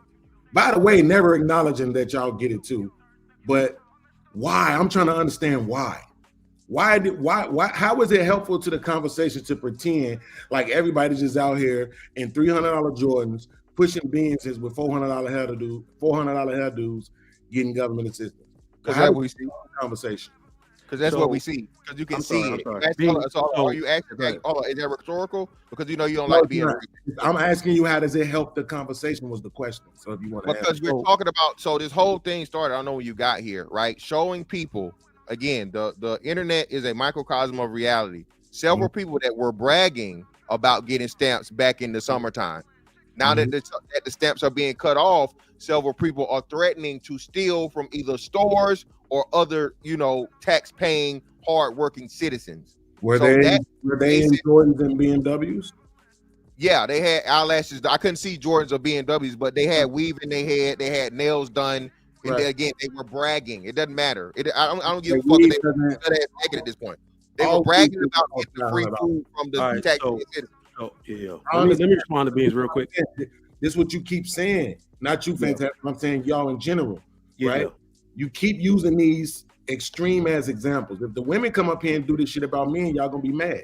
So let me just say something to that. Yes, I gave an extreme example to basically that is extreme. So you're right. Oh no, stop. No. What I'm saying is that the reason I exaggerate that way is because I'm a numbers dude. I can interpret numbers. We have the greatest imbalance of resources in the United States, right? Because it's always like a high and then a low. The same people who are calling themselves the most educated are also misrepresenting themselves on government forums so they can get emergency Medicaid. So when I'm saying exaggerating, I'm usually looking like, why are we making advancements in one area and then still pretending we're still in need in another? That's because there is a large group of people misrepresenting what they earn and all of that, so they can still receive assistance. So just pardon that exaggeration is one I use. Or the percentage of people who use the assistance the most are just poor. No, right? That's what I mean. Misrepresentation. Here's why I'm saying that, right? Because it's not even close on who gets it the most, and yet y'all spend all your time talking about black people. Right? I mean all people. It's a black channel. All of us. I hate when y'all do that. Relevant. It is relevant. It's a black channel. Because we spent a whole lot of time on this black channel talking about the white kid who got shot in the head. So even if that's the case, black people overrepresent at double the users of it versus population. So you're still wrong. So either way it goes, you're gonna lose that argument. What the brother was saying when you use percentages disingenuously. I'm not using it disingenuously. I'm telling you, black people take up 26%. Hold on. So let me give you the numbers. If you didn't fucking know, okay, First off, do you know the total fucking percentage of people that are on government assistance or EBT and SNAP specifically? Do you know? No. Take a wild guess. Tell us how many what percentage you think it is. Why not just edify me? Okay, so it's 12%, 12.3% to be exact. SNAP benefits 12% of the fucking population. Okay, white people of course have the most because white people are the most by a lot. Black people represent at 26% of SNAP recipients. When we know 100% of us not even on it, so it's even a smaller fucking percentage of us that are even on the shit, right? But 26% of SNAP recipients when we only represent 14% of the population. So almost double, bro. The population has nothing to do with the percentage of people who get food stamps. It has zero to do with it. What? Y'all need to stop listening. Yes, y'all need to stop listening to these white people because they fucking your head up. No, that has I don't know, Beans. You might have to do that. What? What? We are proportions. He's talking about proportion, bro. Oh man, it wouldn't make a difference if it was 90% of the population. What difference does that make? It makes a whole bunch of difference. It does. That doesn't make any sense at all. It makes more sense that we would be at 26% because we are the minority in the country. What are you talking about? No, because in comparison to other, please, I'm trying not to go there, bro. Hey, Mr. Bing, can I ask you? Let him finish, bro. We keep cutting him off. Let him finish. Go ahead, Bing. If we are part of the minority in the country, why wouldn't it make more sense that we will have a higher usage rate of the welfare system? Y'all always talk about how we on the bottom of the list, but now you making it seem like being at the bottom shouldn't also transfer into needing more assistance. Make that make sense. I got you. All right. So No. Make sure my question is understood, Aaron, so when they don't answer it, the chat will recognize it. Because they're trying to make the question is understood. I got it. The question is understood, but what you're not understanding for the umpteenth time, how math works, right? So if that was the case, white people will represent at the same percentage that they have in motherfucking in population. It's not the fucking case, bro. What are we saying? It will be equal across the board. When you have a smaller representation of people, you're supposed to be either at or below or somewhere close. And either man, stop. I know you don't any fucking sense, bro. That's how math works. Y'all niggas love talking about stats and numbers that don't motherfucking understand it, bro. Whatever percentage you represent, bro, you're supposed to be there at that fucking percentage, dog. In every statistic, fantastic, there's no logic to that. That makes absolutely no sense. You're saying just because you're 14% of the population, then you should be 14% of every statistic ever? There's no logic to that shit. It's really logical. He didn't say that. And explain the logic. And stop telling me explain it. It's literally logic. So hold on. It's literally logic. And let me slow it down for you again. I don't know why you just hate math like this, brother. Right? So if we had a room full of fucking men and women, right? And 50% of the fucking men were let's say stronger than the fucking women, it would be a major issue and problem, and it'd be abnormal if you had 60% of the women that were stronger than the men. That's abnormal. No. It's something that lines up. It's something that lines up. Hold on. It's something that lines up with the fucking norm. That's what it is. That's what percentages and shit is all about. You're at this, you're doing this. That's how this shit's supposed to fucking work. Guys, just to make sure, let me clarify real quick. Let me clarify. Oh yeah. I want y'all to let me clarify this one point, Beans. I got you. What's popping? E? I literally just walked back in, so I heard like the last 2 minutes. But Mr. Fantastic, you're based on the percentage of the population, that should be the representation in all statistical categories. Or now you're saying you're saying that should be that should be what is accepted.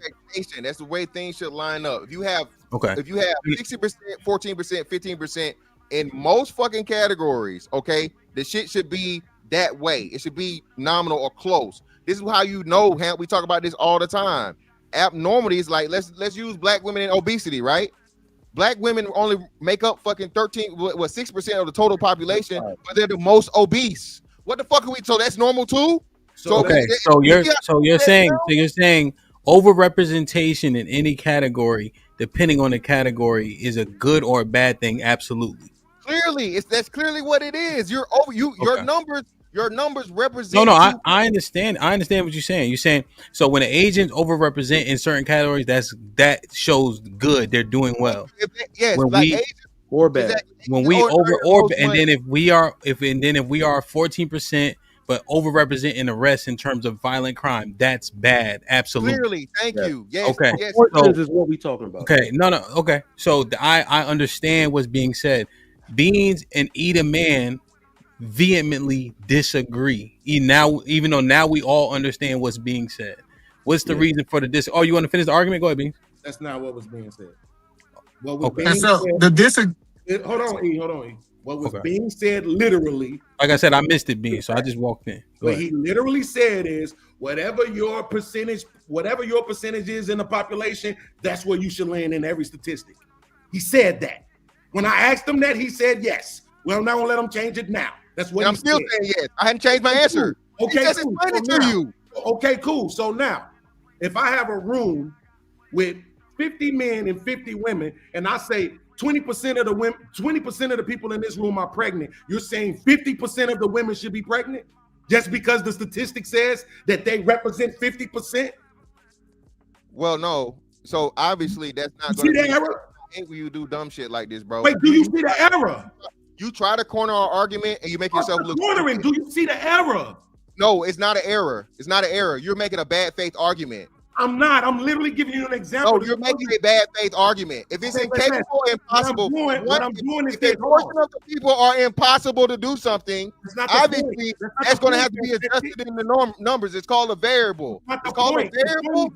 The point is that if you look at here and you see just because 50% of the women of the people in here are women doesn't mean they'll all be pregnant.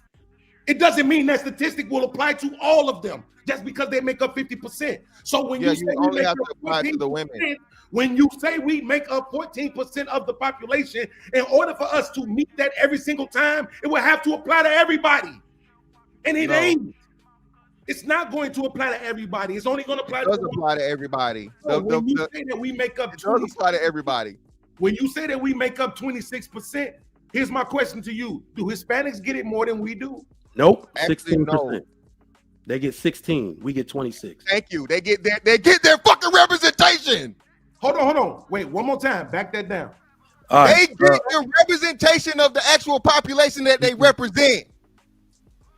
37 white, 26 black, 16 Hispanic, 4% Asian. Okay. That equals 100? No, there's other ethnic groups that are like, Go ahead, Beans. A Go whole ahead. bunch of scattered around. So, you still gonna argue it? You still gonna argue it? Absolutely. Absolutely. I'm arguing what you said out of your mouth, which is that just because we're at still right. Just because we're at 14%, then that means it should be 14% of black people. Yeah, just like the goddamn Hispanics. Any sense? That's like It saying makes perfect sense. You just don't understand. because we're 14%, then the percentage of college degrees for black people should be 14%. Oh, That's essentially what you're saying. I like that. Of that particular thing, there is if y'all not gonna tell the truth that's what he said, I promise to God I'm not gonna show you no respect. No, that's between y'all, That's Beans. what he That's between said. y'all. Whatever percentage we represent, when you pull up a statistic, we should be right at that number. So that means if we look up college degrees right now, it's gonna be at 14%. Right? So let me just say this part. Yes, you know first. No. I'll be answering y'all questions when y'all ask me. Answer my damn question. Oh, hold on. What I'm saying is, Trigger Mike, I got it. No. Damn. Say what you said one more time. So if we look up the amount of college degrees, black people are going to be at 14%? No, that's not what I said. See, you're a horrible listener. So You're not answering my question. That's a yes or no question. I'm going to answer it the way I want to fucking answer. You're not going to tell me how to fucking Then I answer. don't want to ask you. I want to ask Well, I'm somebody gonna that's answer gonna it. answer So my now be question. quiet and let me answer it. So since you're a fucking horrible listener, I'm going to say it again. You should be equal to the percentage that you represent in the overall fucking population, genius. Should be. If you are not, that means you're either overrepresented or underrepresented. Now, can you please fucking accept the L and shut the fuck up and move There's forward? no L to accept. All you have to do is say you was wrong. You lost. no. So Beans, real quick. You're changing your words now and saying should. Real quick, y'all talking about percentages when we're talking about proportions. The thing about the Hispanic thing, right? Hispanics are roughly what, 20%? Mm-hmm. But they represent 16. that means that us at 13 or was it? I'm sorry, 14%. We have to say it's bad because we have less people than them and utilize more SNAP. So that's where we go with the good and bad. We talking about proportions here. But we here's use a greater proportion. Yeah, we hear it, right? Proportional percentage is slightly semantical, right? But here's the thing, Mike. What we're saying is what I heard is this is what should be happening, right? Right, based on percentages. Right. But that's actually not consistent. Right, that doesn't, because we have several overrepresentations or underrepresentations in plenty of categories. Absolutely. Right? So the Asians overrepresent in money, as an example, right? Like their income level. So they're 4% of the population or something, but then they're what, 10% of the millionaires or something like that, right? In value. That's value. We have gun ownership as an example, right? Yeah. We have disparity in percentages there. So why in negative categories is it a proof positive? So the only thing that is like, I think that's what was understood. That's not what was said. Right. Oh, I'm sorry, not what was meant. The proportion argument was actually meant to determine what is good and bad, meaning that you can outperform in good areas and you should get credence for that. I got you, Mr. Trigger Mike. What I'm saying is, why is that the expectation when you have so many disparity in percentages depending on the category? Why does that prove or why does that make it this is what is expected, right? And it's seemingly like that happens quite often in negative categories. Like, see, you should be this, but you're this. That's bad. But you got representation all over. And the point that I made, it was completely separate from what they were doing. Is that I look at the categories about the things we boast about, and then look at the utilization of other things. So I said, particularly, how are we saying education, all these things, and we're the most educated? We got a group saying that, but we still overrepresent. But that's what I'm saying, though. It's used in that way, right? So when you look at the NBA as an example, we're 14, we are overrepresentation there. What does that mean, though? Right? We're the best athletes. That's what it means. But does that make it good or bad? You see what I mean? Like, we're saying it's bad here, good there, so on and so forth. Especially for centuries. Okay. So your mic is low, Mr. Fantastic. Your mic is low as hell. I don't know why we're getting into this thing of where we don't know what's good or bad anymore, right? Clearly, crime is bad, right? Can we accept that premise? Is crime a bad thing? Yes, listen, I accept earning a lot of money is a good thing, right? In a capitalist society, right? Yes. So why are we putting emotions into whether it's fucking into having this thing where we got to figure shit out? Listen, what it should be is this. Is what I'm saying. What's the expectation is this. As you said, Hamp, and articulated so fucking well, is that a lot of things are not that way. So you're either in the good in the overrepresentation, or you're or bad in the overrepresentation, or good in the underrepresentation, or bad in the underrepresentation. It's simply this or that. For the most part, you have a total group of people, 100% of the people, and then you have percentages in those percentages. For the most part, it's supposed to fall as to where, hey, we do this, and this. Usually when everything's equal aboard, right? Not dependent upon your athletic ability and physicality and all these everything, so on and so forth. It's just some shit that everybody can do for the most part. That's the way it's supposed to fucking fall. Okay? Should. Again, I said that from fucking jump. Should. That's the way it's supposed to be. Now, when you get into different things, then there are numbers within numbers. Like, you want to make the college argument, right? Only 25% of fucking black people got fucking college degrees, some shit, right? But then 36% of black people go to college. So even though it's an overrepresentation for the 14%, right? You represent 36% of college goers because everybody don't go to fucking college. So when it's something that where it's going to be niche, that's going to matter. But here we're talking about everybody earning money. Everybody is eligible. Okay, everyone is eligible for government assistance, are they not? Wait, eligible? Well, we can ask. Yes or no? It's just yes or no. Yes. No, I'm gonna just no answer. Yes. Thank you. So in something where 100% of the fucking population is eligible, U.S. right? citizens. Yeah. All right, even non-U.S. citizens, your ass here, you can get it. We already know this, right? It ain't just SNAP. That's not just welfare. That's what I'm saying. Well, to put please let him finish so we can respond, because I want to respond. I really want to. Here's what I want to do. Let me say this. Here's what I want to do real quick. All right, and maybe it's my fault for slightly belaboring it, right? But here's what I want to do.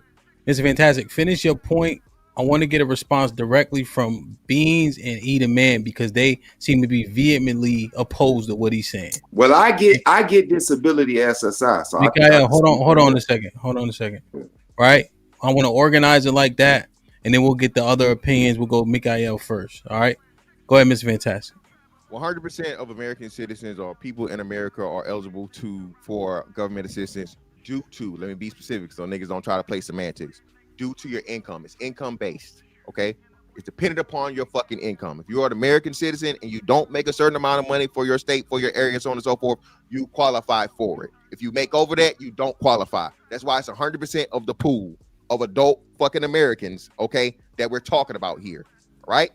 So we're talking about of those that get SNAP benefits, not the people getting motherfucking not the elderly and not the disabled. We're talking about able-bodied people capable of working SNAP recipients. Okay, that's what we're talking about. All right. Then you move it into the racial breakdowns and all these different things and so on and so forth from there. Black people overrepresent in taking up SNAP benefits. Okay. That's all it is too. I don't understand what the motherfucking emotion is. And a lot of those people on SNAP, okay, are able-bodied individuals. I don't know why you shaking your fucking head, but I'll just leave it there, bro. Please tell me I'm lying on that one. Go ahead, bro. Wait, so because here's a couple of things I wanted to make sure I clear up. This is why I like the internet so much, right? Because when they talk about this disparity between the blacks and Hispanics, it's two things that they not quantifying for, and they doing it intentionally, in my opinion, to smear black people, which is that these are household statistics, right? So when you look at the statistic that talks about people who identified as Hispanic, yes, it's 16%, but 22% of their households actually receive SNAP, right? But now when you look at blacks, right, it's telling you that approximately 26 of the 39% of black participants are children. But you see how they trying to make it seem like it's just all these overgrown ass. Show the source. Hold on. Don't get bad, Bees. Hold on. Listen, so the biggest thing is, I'm gonna walk it down. We understand that SNAP is, you qualify through SNAP based on the amount of income that you make, right? Mm-hmm. We know that we done heard people say it 1,000 times that black people represent the worst of the worst. We the lowest, we the bottom of the barrel. Right. And then it's an unfair advantage for me to compare the top of the barrel, white folks who makes the most money, got the most billionaires. Got all this, and we're gonna compare them to the bottom of the barrel and say that they're overrepresented, they have an open representation if we compare to them something that's not apples to apples. For it to be apples to apples, we would have to be making an average of the same income for us to show in the statistics that it's unbalanced. And so I keep getting where people keep saying, all right. So, E-Man, we're not comparing. You making your own. But I swear y'all let everybody else finish. Go ahead. What you did right there. I see what you did. Yeah, he froze again. E-Man, you froze. He'll be back. Hold on. All right. So first off, let me just say this. Like, he made his own point, but we don't compare to white people. We're better off comparing blacks to Hispanics. Y'all can't hear me? Because we make more than Hispanics. You back. You froze. Yeah, you back now. All right, and so and I want to cover the whites Hispanic. Not number one. Asians are number one. Asians are number one middle class earners, not whites. Thank you. He said top of the barrel. Bean. Yes, middle class will be the top. We know what he's talking about. Well, listen, Trigger Mike. You just Trigger Mike. You just proved my point because Asians is not even. It's barely even in the SNAP conversation. Thank you. So, but the point. Let's talk about the Hispanics. Hello. Let's talk about the Hispanics. I'm glad that you talked about the Hispanics. Hold on. Talk about the No. first. Like I let you talk about what you wanted to talk about. Now you want to dictate how I talk, right? On my time, right? Go ahead, man. So the point that I'm trying to. This is the thing. When we talk about the Hispanics, half of them don't even qualify because they're not legal. I know. I work outside of a food bank office, and I'm telling y'all that they don't even qualify. So what they have to do is they have to source their food a different way, and it's typically through food banks. But what Because they don't percentage of qualify. them don't qualify? Do you think undocumented Hispanics are the ones being used in the statistic, or the ones that are U.S. citizens? They're not. When they use that statistics, what's the point? Because that makes odds. And according to Google, you're still wrong. Yes, some non-citizens can get SNAP, but eligibility is depends on the immigration status and other requirements. So, like, again, I don't know why you That keep means saying they would likely be overrepresented in number. Let me finish. We know for a fact that illegal people that were not supposed to be here went to the city of Chicago and went to the city of fucking New York and were given places to stay and given food for fucking SNAP. So that your point is moot. Move on. no. But no. What you're talking about is sanctuary city. Hold on. This is important. He said it's a small group of places that they was eligible to, but I'm telling you, here in Seattle, they said, hey, if you're here illegally, you're not going to be eligible. Then he said non-citizens. Non-citizens are the people who came the right way, who just ain't got their citizenship yet. What are we talking about? Bet not illegals. Bet $1,000 on that. Bet $1,000 on No, I'm telling you. See, and then he's talking about Google Beans. He's talking about Google. I'm talking about I work on a daily basis. Hold on. No. Now he trying to talk. DJ Ham said, let me get mine out. I let you talk for 2 minutes. No, the point that I'm telling you is illegals are non-citizens. He's literally, it's a difference. Listen, he's literally talking about, hold on. I don't know why he's trying to argue with me on my time. I got 16 seconds, right, DJ Ham? Tell him to be quiet on my time. So the point that I'm trying to help you understand is you talking about a goddamn Google search, and I'm telling you I work at the goddamn office. So he represents the entirety of the human experience. Nigga, no. You hold on, fantastic. Hold on, fantastic, please. Trigger Mike, you the last motherfucker to get to talk about who represents all when you keep using the minority of the minority of the minority to make your example to cover the macro. Didn't I say that was an exaggeration? Talking about fucking BMWs and $300 ass. Didn't I say that was an exaggeration? I cop to it. Either way, most people don't say. I could see that's an exaggeration. Yeah. Well, it's not even whatever. Listen, I'm gonna say this again, Eater man. I don't give a fuck where you work. If your fucking department isn't fucking smart enough to fucking understand, by definition, legally and a fucking illegal is a non-fucking citizen. I don't give a fuck what you call it. Can you get SNAP without a social security? I'm gonna say it again. I'm gonna say it. So is an illegal a citizen? Is an illegal immigrant a citizen? That's straight out the Charlie Kirk. Is an illegal immigrant a citizen?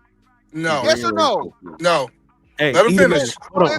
Let's do this. Hold on, let him finish because I want to have the back and forth. Whoa, brother, you answer the question. So if you're not a citizen, you're then what? In transition. A non-citizen. Even if you're in transition, you're still a non-citizen. You're either one or the other. No, you're not. See that? No, that's what I'm. Go ahead, finish. Stop. If you're naturalized, you're a naturalized citizen. If you're in the process of getting citizenship, you're still a non-citizen. You're either a citizen or you're not. Everybody remembers him arguing that you was either a citizen or illegal. Hey, hold on. Let me just say this. Because if you're illegal, you're automatically a non-fucking citizen, you genius. Hold on, Eater man. To the point. One if you're not the other, you fucking idiot. No, let me explain this because I think he's hello, Beans. I think he's not educated. So it's people who are non-citizens who have a quote unquote social security card. Then there's people that are illegals that have no documentation of them being here in America. The people that hello, the people that have an ID that says that they have registered that they're in the process legally are non-citizens. The illegals, hello, bro. I'll let you finish. I know I'm triggered. I like triggering this nigga. I swear. I come up here, DJ Ham, just to trigger him. Nobody can get this man out of character like me. You see that? Got him wiping his nose and touching his chin and shit. I'm tired of y'all letting this nigga up here just talk. Should he let them niggas talk for no reason? Go ahead. Hurry up. The point that I keep trying to help people understand, these things have categories. They're not just all dumped into the same bucket, especially when it comes to the DHS system. Some Okay. can, and that's why even in your Google search, it says Well, hurry some up. can and some can't. If some can and some can't, that means it have to be a separation of the two in your Google search. Wait, but Are you this done? is the Hold on, real. no. No, you're Are right, you you're right, done? you're right, you're right, Hold you're on. right, you're right. No. So I'm I gonna say this said again. you're right. I'm gonna say this again. You just said with a licensed non-citizen. You said with a whatever non-citizen. There are only two categories. I'm gonna say this again. I don't give a fuck what you talk about. I already walked this down to you, but your fat ass head and them fat ass ears can't hear what I'm saying. So I'm gonna say it to you again. If you're naturalized and you went through the process, you are a citizen. You're just a naturalized citizen. The key word here is citizen. All illegals are non-citizens.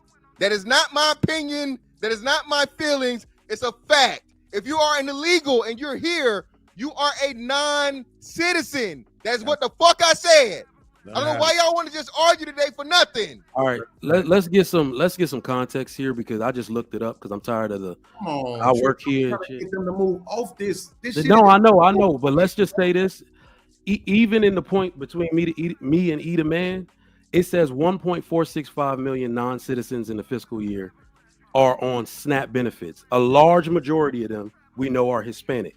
So that means that if we're going to say we overutilize as Black people SNAP benefits, that means that even when they add the non-citizens into the equation, we still overutilize it compared What to percentage is that? Yeah, what proportion? Like they are at 16%, we are at 26. So that's what I'm saying. I get what you're saying. No, hold on, Trigger Mike. We broke this down. We're not disagreeing that it's more Black people on food stamps than white people by portion. What we said, it makes sense because we are the least income owner. The people of the least will be a bigger representation of SNAP than the people who make more money. And that's quote unquote the Asian example that you said they're not on food stamps. That's because the money they make. It's a money thing, not a race thing. I understand that point, but then that point is also moot because we make more than Hispanics. Right. We make more than Hispanics. So when you brought Hispanics into it, I said, well, we still overrepresent because we make more than them. That's what I'm saying. So but we're not the bottom, as you say. We're second. We're second to the bottom. But that's why Native Americans are at the bottom. But go ahead. Okay. That's why we were saying, Trig, that it don't matter what they make, and it don't matter if they not utilizing it. Right? Here's the thing about it: all of y'all lie. You're not gonna say it right here because you don't want to get caught up, but you lie on your fucking taxes. All of y'all business owners lie about how much money you make, right? We write it off. No, it's okay. You don't have to defend yourself, liar. It's just let me get my take out, bro. Everybody lie because this was your argument earlier that people are lying, right, about their income in order to get the assistance. So fucking what? Everybody lying. Everybody is lying to get something out of the system. Y'all always make this argument about how everybody in the world wants to come to America because being in America, being poor, is like being in the middle class. But then y'all don't want people to do shit that put them in the middle class. Everybody else comes over here because the government is offering shit. But the only people y'all shame for getting it is Black people. And then you make excuses like, this is a Black channel. And yet spent a week kissing Charlie Kirk's ass. And then all he did was talk about us. So I'm just clarifying question. Clarifying question. Are you saying Black people are just better at lying than other people? No, what I'm saying is Black people are lying like everybody else is. If they lie. No, we're actually lying in greater proportion. Lying. But here's the thing. Watch this, because this is what Fantastic killed his own argument. By his own standard, he said that if you qualify for it based on your income. Well, we know the median income for Black people is $50K. So by that standard, they all qualify for it. So why they got to be lying? But so can I? Everybody up under that qualifies. So why do they even have to lie? So are you done? I want to know. I want to cut you off. You don't like answering questions, man. I'm trying to have a back and forth with Trigger because you don't want to ask questions. Then had the audacity to ask us to give you a yes or no, but you won't give me. Well, I can answer for you. So either way, let me override Trigger Mike real quick. So you're wrong yet again because the standard isn't the same for every state. Even though SNAP benefits is like a government thing, each state determines at what your level may be to receive it, right?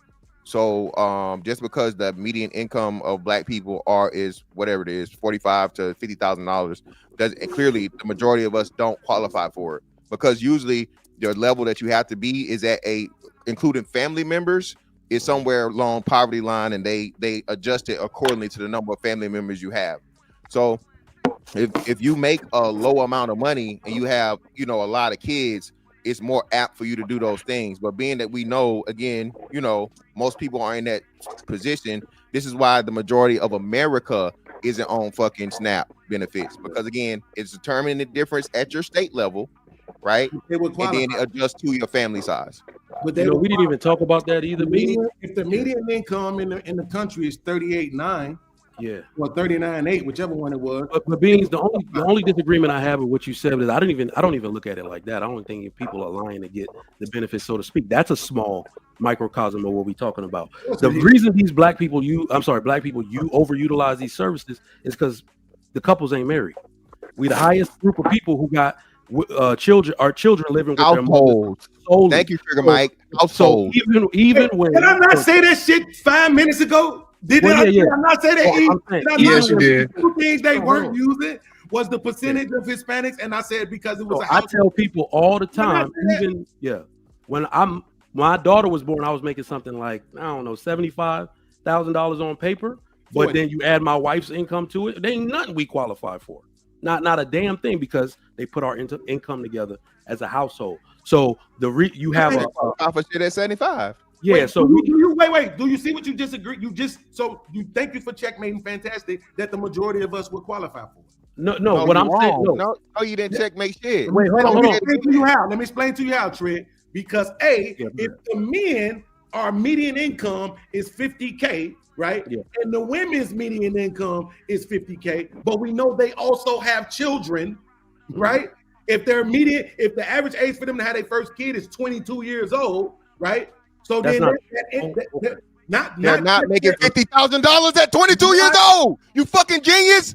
Wait, no 20-year-old is averaging $50,000 fucking dollars. You don't know what the fuck I'm finna say because you don't want to never let me finish. It don't matter. What you finna say is stupid. You shot your own self in the foot. Let me fucking prove me wrong. See, your argument is that everything has to attach to every single individual. Well, I understand that it doesn't. If I'm literally arguing that there's a median income, but then you also have to quantify for the women who have children, I'm literally separating the two. But you just want the audience to be on your side, so you think trying to shame me gonna help you. Sorry, it won't. Right? So at the end of the day, like I said, if the median income for the women was $50K last quarter, but then you have to figure in for the fact that they also will have children, right? From the age of 22 on up, which means more than likely the women who make $50K have what?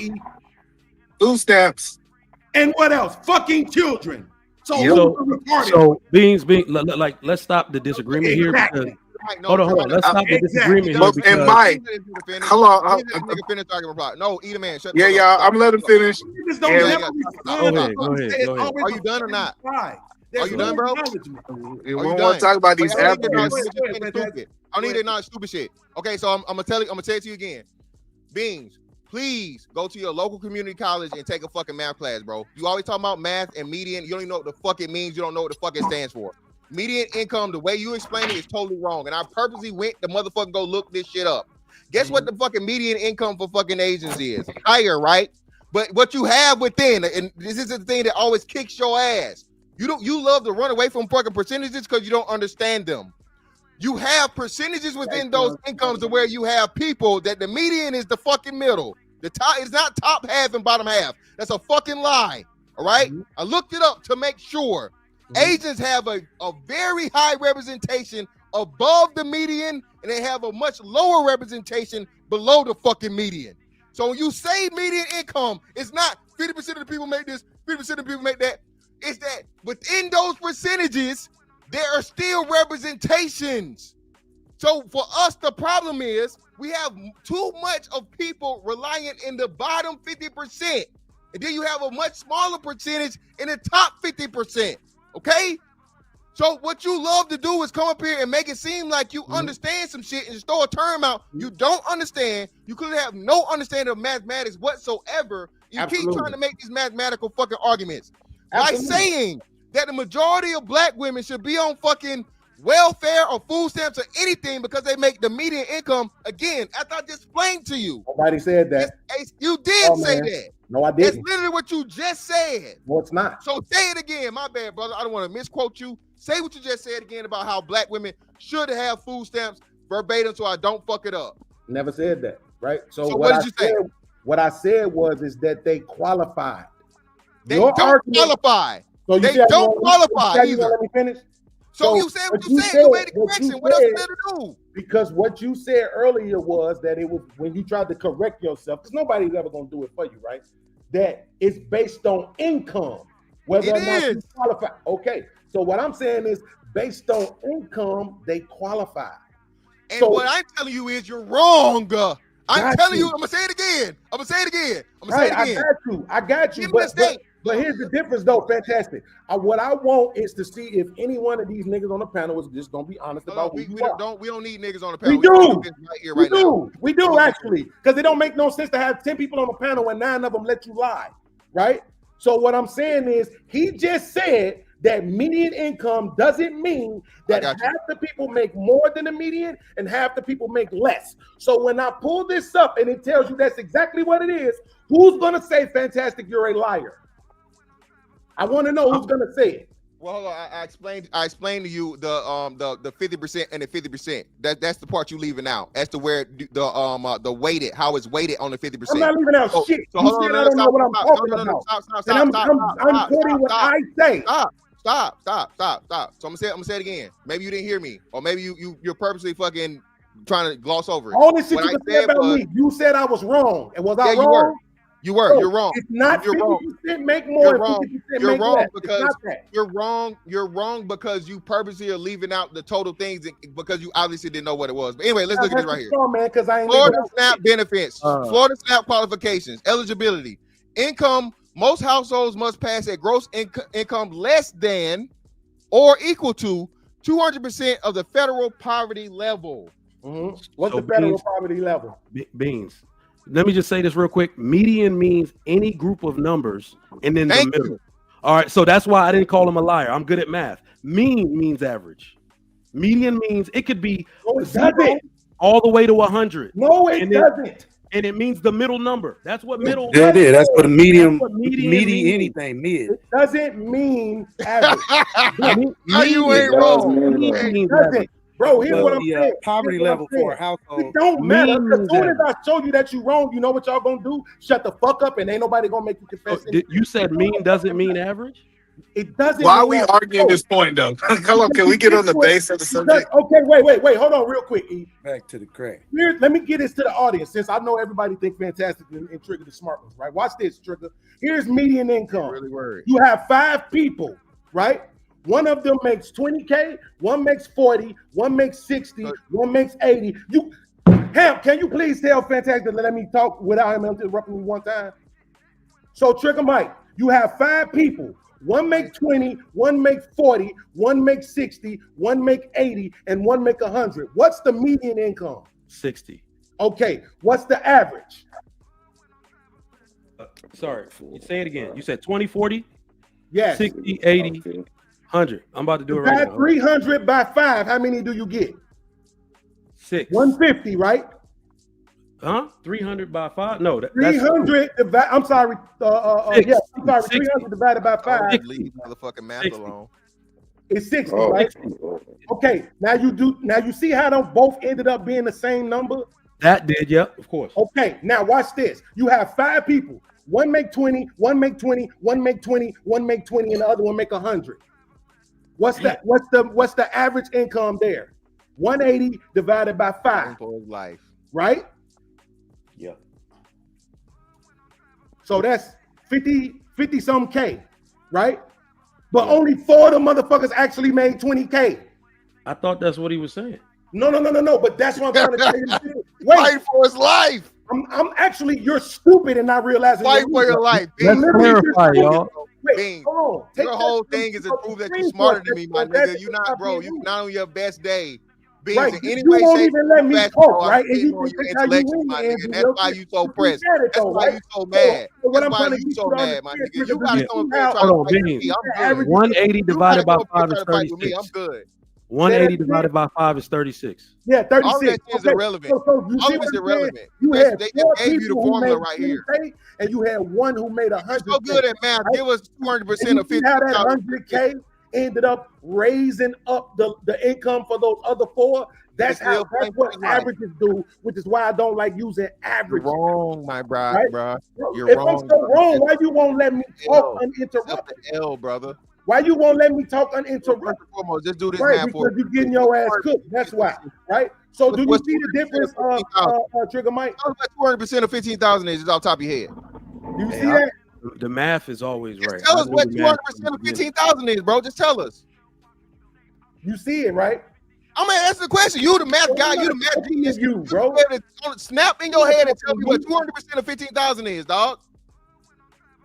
But that Well, you is see, not. Hold on, that's not a good example because you can't take the whole United States income and then now we want to talk about Florida. We need to talk about Florida average income because Listen, all of them are here. All of them is here. All of them are here. So they give you state by state. And you again, if you would have listened to me, I already fucking told you this. So that's why it's not just that. I literally said this, okay? Verbatim. It goes state by state. The cost of living in different states and the qualifications is going to be different, okay? They told you from a federal standpoint, 200%, okay? And then it gives you the numbers as you go down by the number of family members.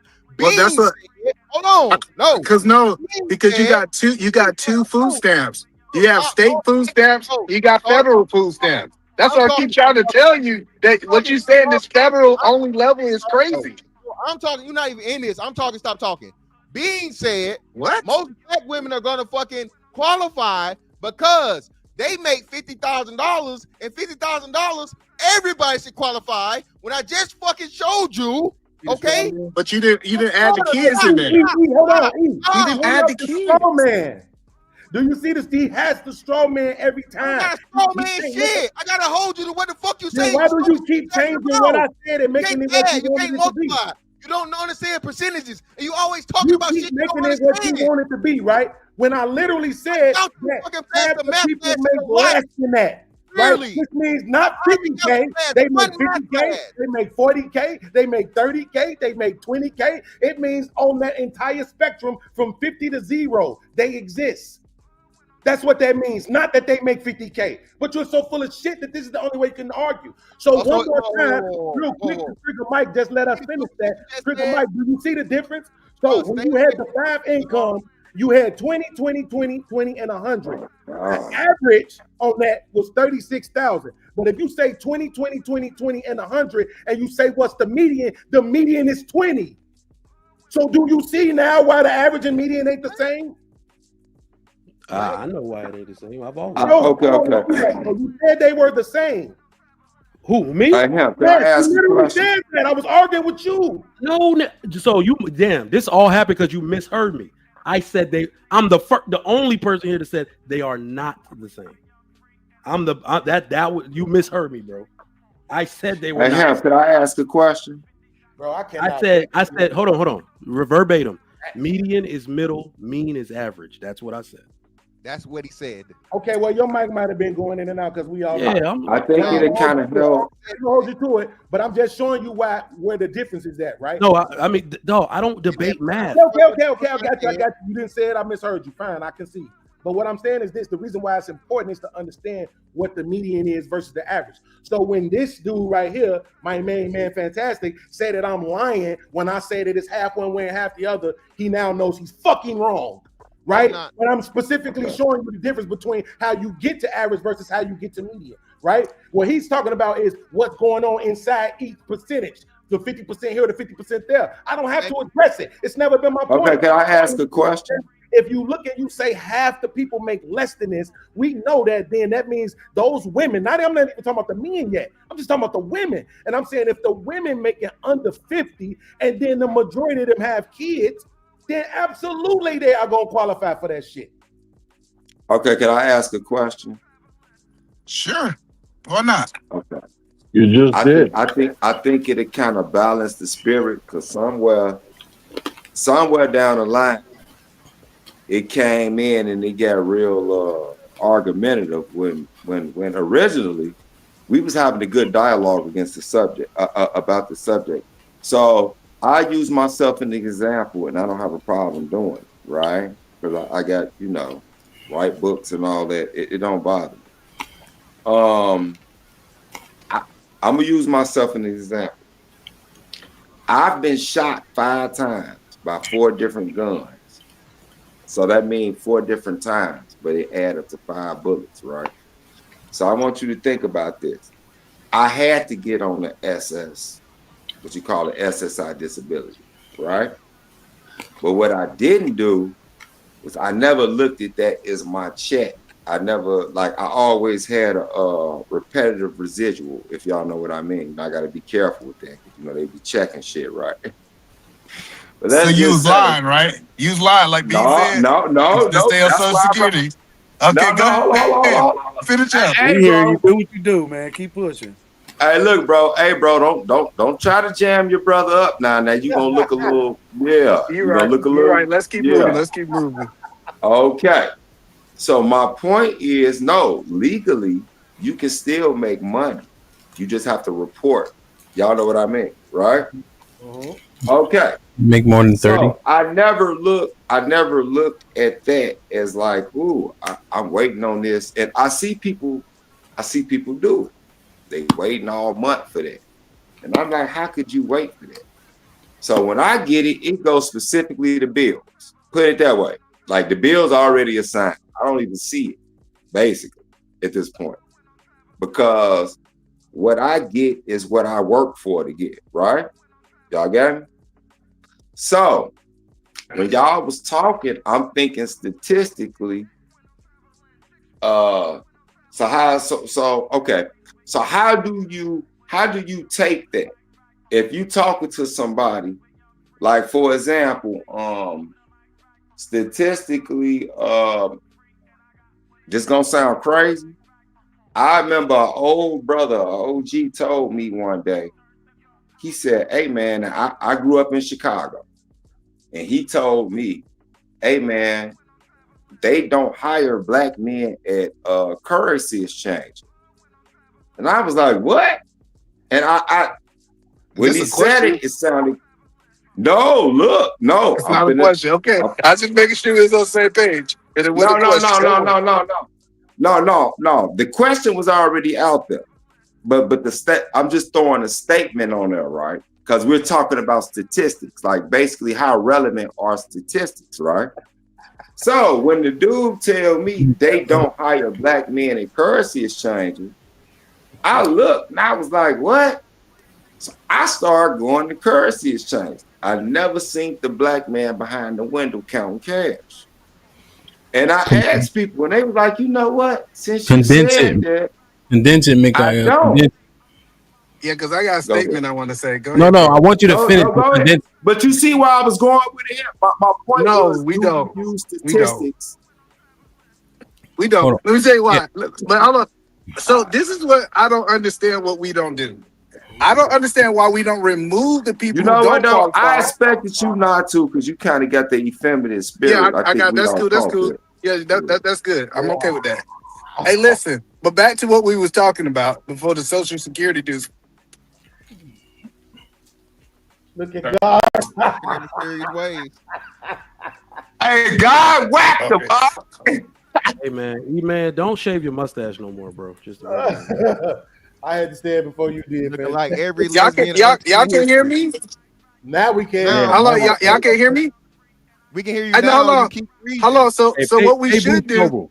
Hey, Boost Mobile. I got you. So no, what we should do if we talk about this SNAP benefits, we should remove the top 10% and the 20% who don't qualify. Then we should say, what is the representation of each race in the people that do qualify to see if we're overrepresented in that group. Like that's the point. Is like we keep want to add the billionaires, we want to add the people who making 100,000 who don't even qualify. If you remove all of those white people, what we realize, we're not really an over representation when you start talking about the people that actually qualify for these benefits. Yeah, we ain't talking about who population point of qualified. view. They talking about who Hold actually. on, I will say this. but we already solved for that. Wait, fantastic. Real Hey, quick. BT. We already solved for that. Wait, They stop. solved for that Hold on, bro. already. You're wrong. No. You're wrong again. I'm gonna say this again, bro. You niggas Hey, out here, BT, should y'all moist everything. men? Hold on, brother. Hold on, Mike. Hey, Mike. Hold on, BT, let him should talk. moist I men? got him in his feelings. Let him talk. No. What I you just gotta want to say? ask him a question, Mr. Fantastic. Yeah, Mr. let him ask you a Fantastic. question. I just want to know: do you think moist men should get a disability check? I think everybody should get a disability check. I don't have no problem you getting a disability check. I got a problem with we having a conversation. Moist. That's the first time. Look at God. Again, so now that he froze, I'm gonna say this again, man. Okay. When they give you the total And you number of SNAP, when they give you the total number of SNAP recipients, they give you the total number of the total population, which is 12.3%. Okay. So we're talking about SNAP benefits. You don't eliminate anyone because it's based on the income of you being here in the United States of America. Citizen. So you saying or they not non- giving you the right? You fade now, brother. So that is too multifactorial. This is the percentage of the population that's using these benefits.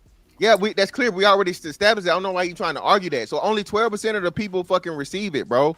That lets you know that again, there's not enough people that even qualify for it. And I think that would correlate along the national poverty thing. National poverty might be 13%, might be. I don't know. Hey man, my only point on this whole thing was, look, I know. I think Beans already said it. We already solved for that, bro. But it speaks to the better issue. I think that Mikaela already talked about. This is a culture problem. If most of these men, I'm even a significant, like let's say 20% more black men were married to their baby mama, that percentage would drop significantly. But it's not a culture problem if everybody got it. Every culture had this problem. Hold on, you were saying we should let your light skin ass talk. So I'm dark skinned. You think you cut me off? Damn right. You from that other country, nigga. I talk over you. Yeah. Nah. I'm just joking. Go ahead, bro. I'm joking, bro. Relax. You couldn't stop me from coming over here eating your food. Don't try to stop me now. All right, look. Nah, you from moist land. You speak moistly. That shit funny. I'm gonna start using that shit for real.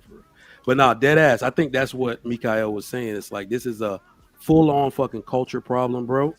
From top to bottom. If you don't have a family, like I know that's why that number is represented the way it is. But then to Beans, I gotta say, like, it really, I didn't like the way it sounded. Like, I understand why you said it. I didn't like the way we tried to solve for it by saying black women have babies earlier. Like the average age of first birth is lower because that's an us problem. That's nobody problem but ours. Right. So the only thing I wanted to say, and the only thing I wanted to say, totally, brother. Hold on, man. So to say that the solving of our problems is for people to get married, I can see why y'all would want to say that, but I don't think that's the problem. I think the biggest problem is capacity. The men that are raising families don't know how to do that. They're not educated in how to even do that. We just had a whole test on math. I think the biggest reason why our men can't move forward is a lot of us don't know how to count to utilize the resources that are available to us. So just whether having a family or being married to a woman or not, right? You already got the brain power to already sustain that thing, whether you with that woman or not. So you see how you think when you already know how to count or you already prepared. But most of us is not going in relationships, whether it's baby mama and freaking even having anything. How many niggas you know right now, as smart as they are, bro, we got to pay for their goddamn funeral. As smart as your ass is, I got to pay for your funeral. So I'm just saying, bro, like, what is that money? No, I understand, but I have all that education if you don't know what to do with I it. got a real point of contention because we're never going to speak against education, right? That's what we're not going to do. But my father had a 6th grade education and put 4 kids through college. Like, what are you talking about? It is intention, right? We lack the intentionality to do something. And the worst part is that we got the examples. So I definitely understand what you're saying. Like, a lot of these boys, the boomers messed up a lot of people, bro. They didn't show a lot of dudes how to do this, and then Gen X followed behind them, didn't take care of their. They show by doing. I love but Trigger. The question I'm trying to ask you: should we take the people in poverty level and see if black people are overrepresentation when it comes to food stamps, and we should leave out the billionaires and people that's making 100,000 because I asked Trigger. Look, listen. I don't know why y'all feel like y'all Trigger can't answer questions. He's a grown man. Listen, bro, you going over some shit we cover. You just froze. No, it's a good question. So the answer is no. E-Man, I think what's going to end up happening is because the Hispanics, there are more Hispanics, but they represent a lower number. It's just because their families are together. That I think that's what's going to end up happening. We are always going to be overrepresented as long as our families are disjointed. And Haitians ain't nowhere in the conversation. Nowhere. This is crazy to me. That is the new growing group. We talking about Hispanics. We ain't even got to the Palestinians that they ready to start sending over here. They don't have a large enough. But the Haitians are added in the black numbers. The Africans are added in the black numbers, bro. Please, can we stop? Hold on. Stop. First and foremost, I missed too much, I think. Hey, yeah, man, hold on, man. Hi to everybody, Go ahead, but I gotta ask go you ahead. this question though. How do y'all go from shitting on the baby boomers to our generation, Gen X, when a lot of the baseline stems from them? They didn't fail because what we didn't get from them, they pushed us to learn. And then you do realize that a lot of Gen Xers do have businesses, own homes. Yeah. So and our kids, guess what? Our kids are not the ones that's acting an ass. Yes, they are. That's what I was going to say. No. Hold on, bro. Because you asked the question, I got to answer. You judge every hold on. All the way from 20 to 25. I got you. You judge every generation by their byproduct. I got you. You judge every generation by their byproduct. So that what I'm saying is, you judge a small part of our generation is acting a fool. That's and now right. it's more like the 20-year-olds going down to the teenagers. Yeah. So let me say this because you asked me the question. You judge every generation by their byproduct. All right. So millennials are the most educated generation. So boomers didn't do all that bad. Gen Z is the product of Gen X. Hold on. Gen Z is the product of Gen X. And just to make sure, Playboy, we're not always talking about them cutting up in the street. We're talking about their lack of ability to be independent. 70% of Gen Z said they took their parent to a job interview. What the fuck is that about?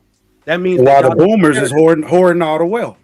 No, I'm just saying they are the most ill. Hold on. They are the most ill prepared to be self-employed. Like, hold on. Why when we in a group we like over defend it? Like that's less important to the conversation. I guess it's kind of interesting, but it's less important to the how the money's being allocated, who's who, what's the representation, what's what, and is it entitlement or not, right? And and the scrutiny of SNAP and EBT benefits, right?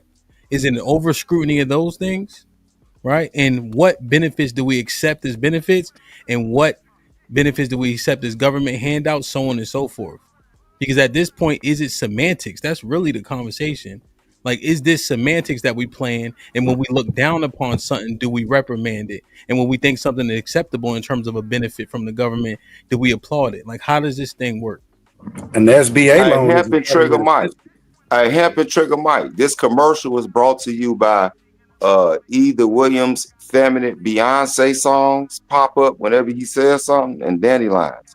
But we will keep it going with the masculinity. Shalom. Yeah, but so let me say this real quick, man. So again, like I said, right, I'm looking at it right now. The official poverty level was 10.6%, and the supplemental poverty level was 12.9%.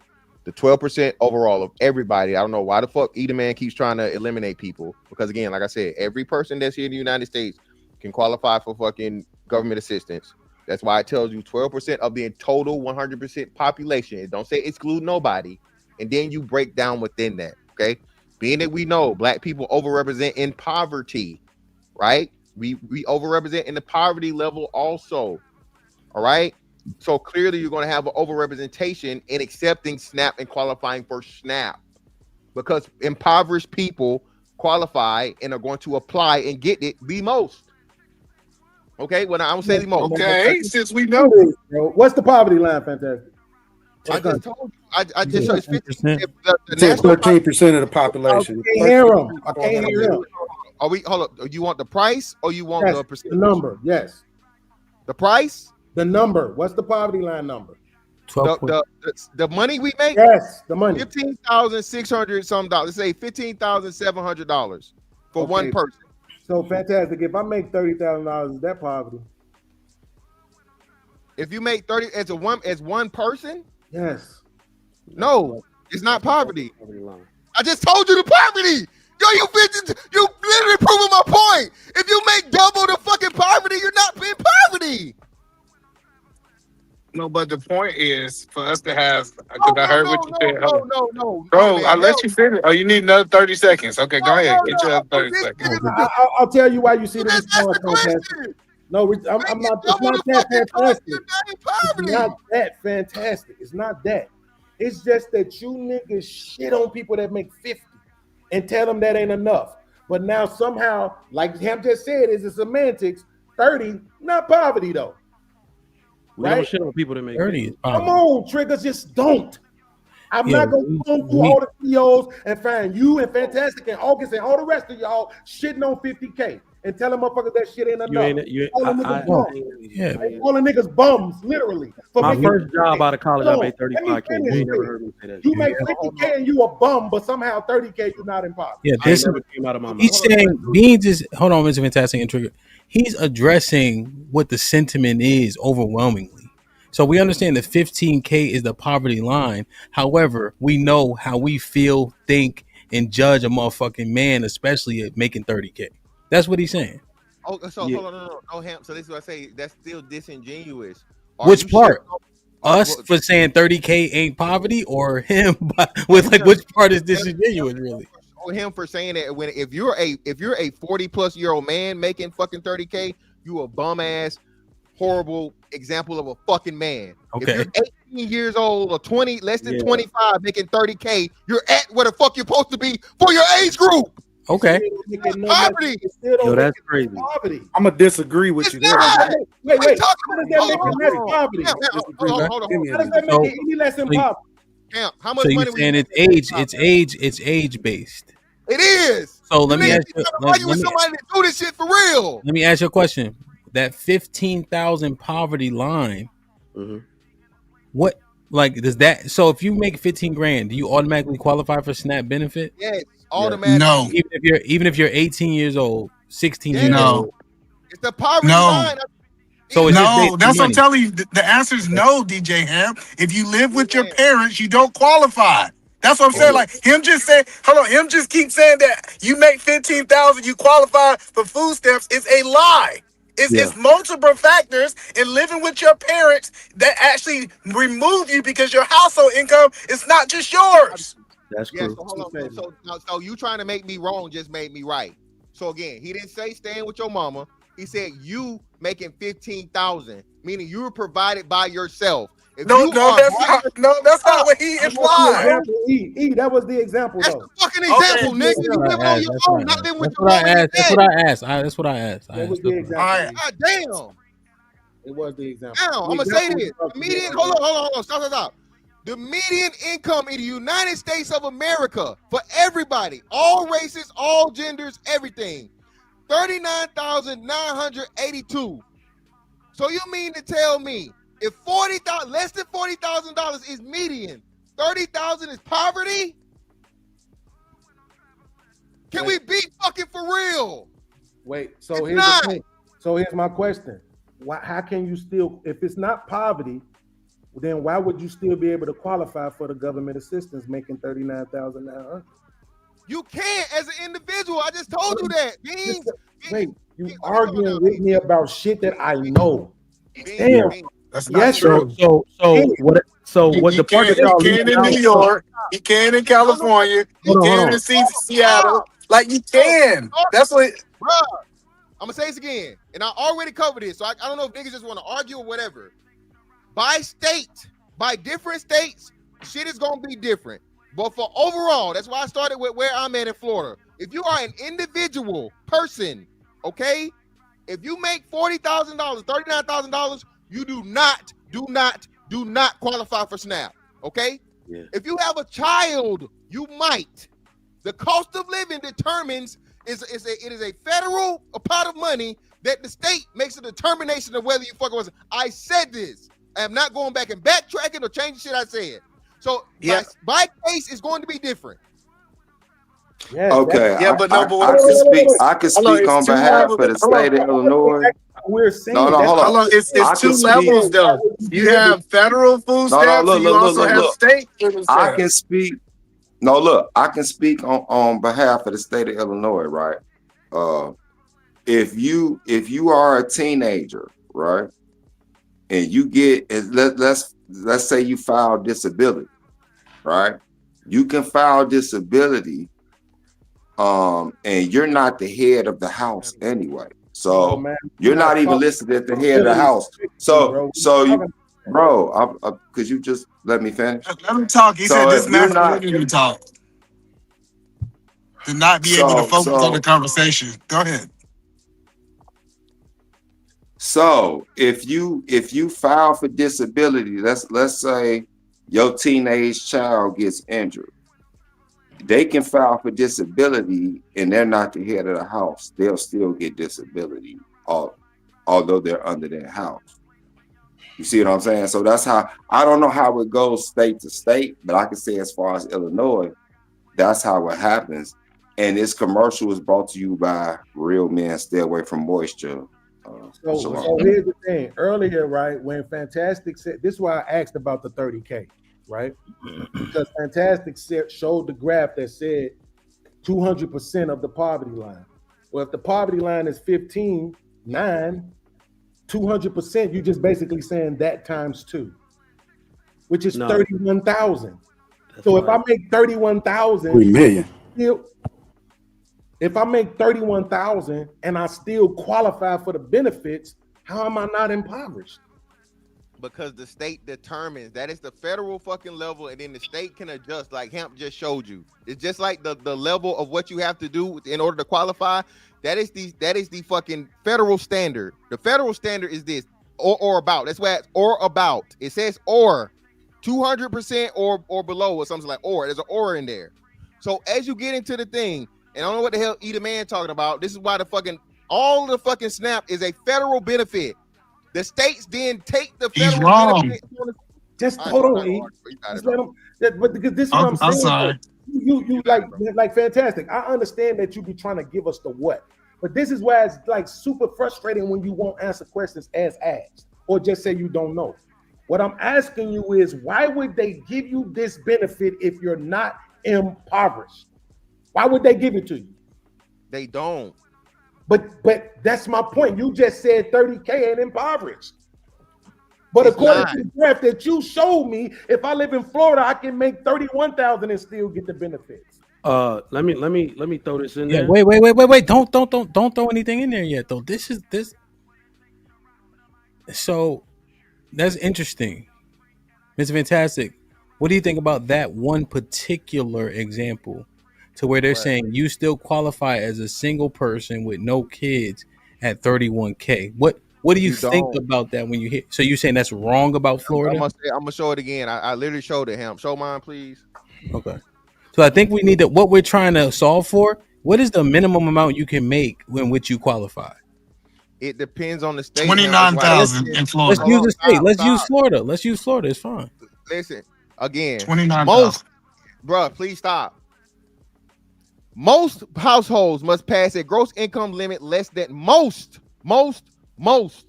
households must pass a gross income limit less than or equal to 200% of the federal poverty level. Okay, so what's the calculation? Huh? Let's calculate that, right? So you 29,000 would be 15 would be, like he said, 31, right? But it says most households, not all. And what we know, if you are able, hold on, bro.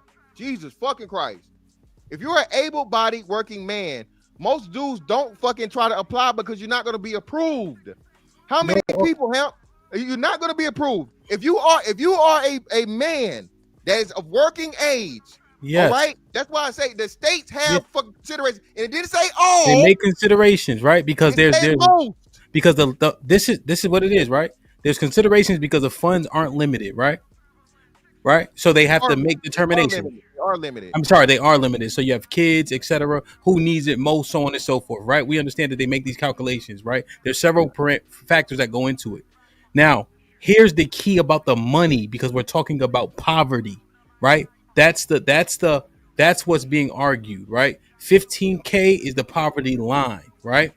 So So I guess what the question is, how do you categorize the man who qualifies at 31,000? A single man is not gonna qualify at 31,000. And people ask me to click the link, so that was me clicking the link. Let me go back so y'all can see it for sure. I'm gonna click the link. Click the link. There we go. You do qualify. If a person's making $29,000 in the state of Florida with no kids, he's less than 200%. He qualified for food stamps. Again, I'm gonna say it to you again. Either man, most. It never said all. Yes. So we don't say all. But I'm saying. No, but stop then, bro. Stop. Well, you're denying the fact that, bro, do 100% of people No, we don't do 100%. We know it's nothing 100%. Listen, 100% what I'm telling you, if 20, this is the hold on. This is the key factor. Will he get it? Probably not. Does he qualify? Is the answer yes? Thank you. He will get it's it. Possible. Hold on. Well, even still, listen what I'm saying. Let's say he qualifies. No, but answer my question though, right? Does he qualify though? He could qualify. Let's say yes for the fuck of it. Yeah, let's say okay, yes. But the likelihood of him getting it is pretty low because there's 45% of the men are on food stamps. Out of the 100%, they get it with no kids. Man, we trying not to make your point. We trying to understand the points, right? Those men are disabled. So here's disabled, the key. or they're elderly. He's qualified to make to get it at that because I'm assessing the money part, right? He's qualified to get it at 31.5. Is that the E-Man's calculation? That's what you say. Yeah, 31.5. There's so many parameters that go into it, right? So let's say he's making 29,000 at E-Man's point, but he lives with an elderly person, right? Now that ups his chances because that elderly person may need it and they only got his money. I just saw that for Texas specifically. So if there's like a 60-year-old and up person that lives with this man who only makes 31, now based on the parameters, the criteria he checks off, you're more likely to get it, right? Because it depends on situation. So now that's the not money, how it works, though. I'm just saying what it said in Texas. It said in Texas, right? I'm just telling you what it said in Texas. He's literally telling you, Edie, man, just like I'm showing you Florida. Yeah, I'm just saying it said the dude was making 30, right? He fits that criteria. Plus, he has an older person living with him. So now that situation is more dire than a man single by himself, is all I'm saying, right? No, but that's what I'm telling you.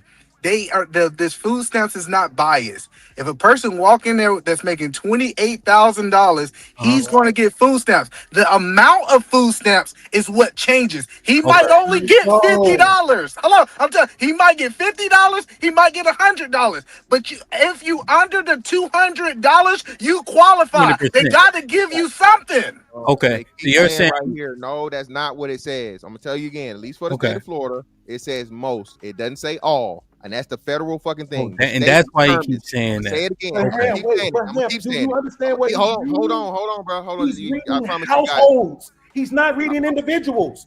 And y'all arguing about a fucking individual, nigga. You can be an individual and be a fucking household. It's a key about damn. Household size. What it is this. What it is this, Beans. Household size can be one. Thank you, you fucking then genius. It goes up from there. Argue for no reason. Hello, DJ Ham. I'm telling you right now. Hello, DJ Ham. Most households. Hello, I'm trying to help you understand DJ Ham. Hello, because that's a mute part. Hello, DJ Ham. Hello. It's not about the poll. Hello, DJ Ham.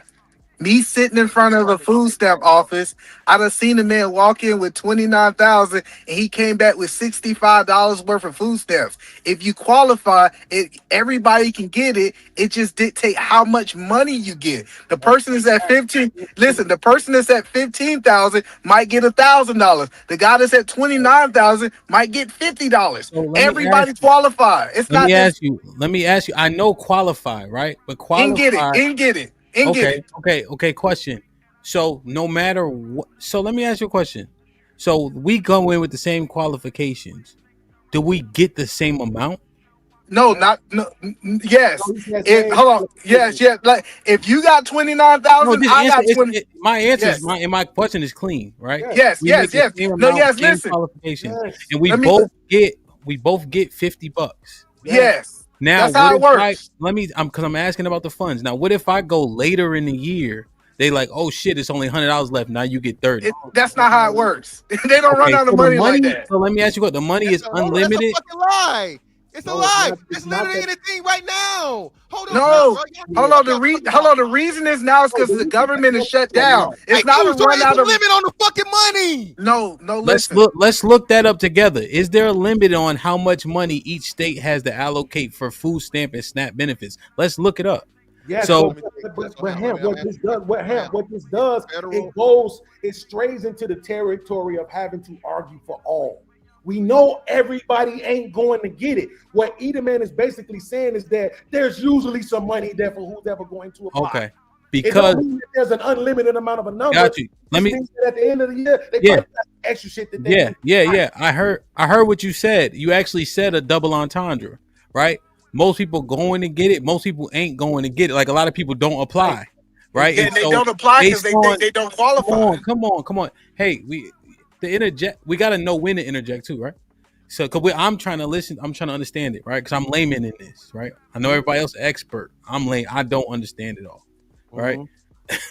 So I get it now, Beans. It doesn't have to be an unlimited amount of money because people ain't going to get it. So they usually have enough money allocated based on forecasting of who's applying, so on and so forth. Okay, that's why my question about unlimited is moot. Right. Okay. Yes. Mr. Fantastic, why you got the long face? What do you want to retort specifically for that? Again, these niggas just said that fucking this shit is a state sponsored thing when clearly it's fucking federal. Snap. Okay. I didn't say that. Strong You man. did say it. You did say it. No, I Anyway. said, hold on. What I said was, Bro.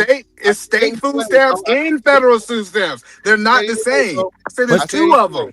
Wait, either way, not all states are going to run out of benefits on the first because some states, like you said, Hamp, have supplementation that can cover it, right?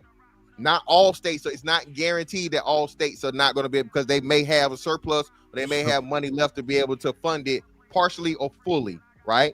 Right, but we know Texas being the fourth largest state in the fucking nation, it's gonna be incredibly difficult for them because of the size of their state. They're gonna have a larger percentage of people on the fucking benefit, so they're not gonna be able to cover it. Let's say a fucking Rhode Island, right? That's why we ain't hear nobody fucking. So there is a fucking limited amount of fucking money because if the federal government cuts the money, which is like what's happening right now, and then the state does not have enough to cover it. You can go in there and they're gonna be able to give you shit. They're gonna tell you to come back and say, hey man, well shit, our money locked up right now, so on and so forth, blah blah blah. We can't fucking either grant you the shit because we don't have it to fucking give you. So you talking about? So did you see what just happened? Right? In order to facilitate the argument, he had to bring us to current times where the government is about to shut down, when we're literally discussing how it usually is, how it works, right? And whether or not anybody who can go and if they qualify for it will get it. We're not talking about during a government shutdown. We're not talking about if Trump is president. We're talking about how it usually works, right, Ham? Yeah. So Okay. DJ, hold on, DJ Ham. This is important. Hold on one second. No. You wait a minute. Hold on a second. I got to address this, then you got it. So again, you're talking about usually. Okay, we have this thing in fucking engineering called functional or non-functional, right?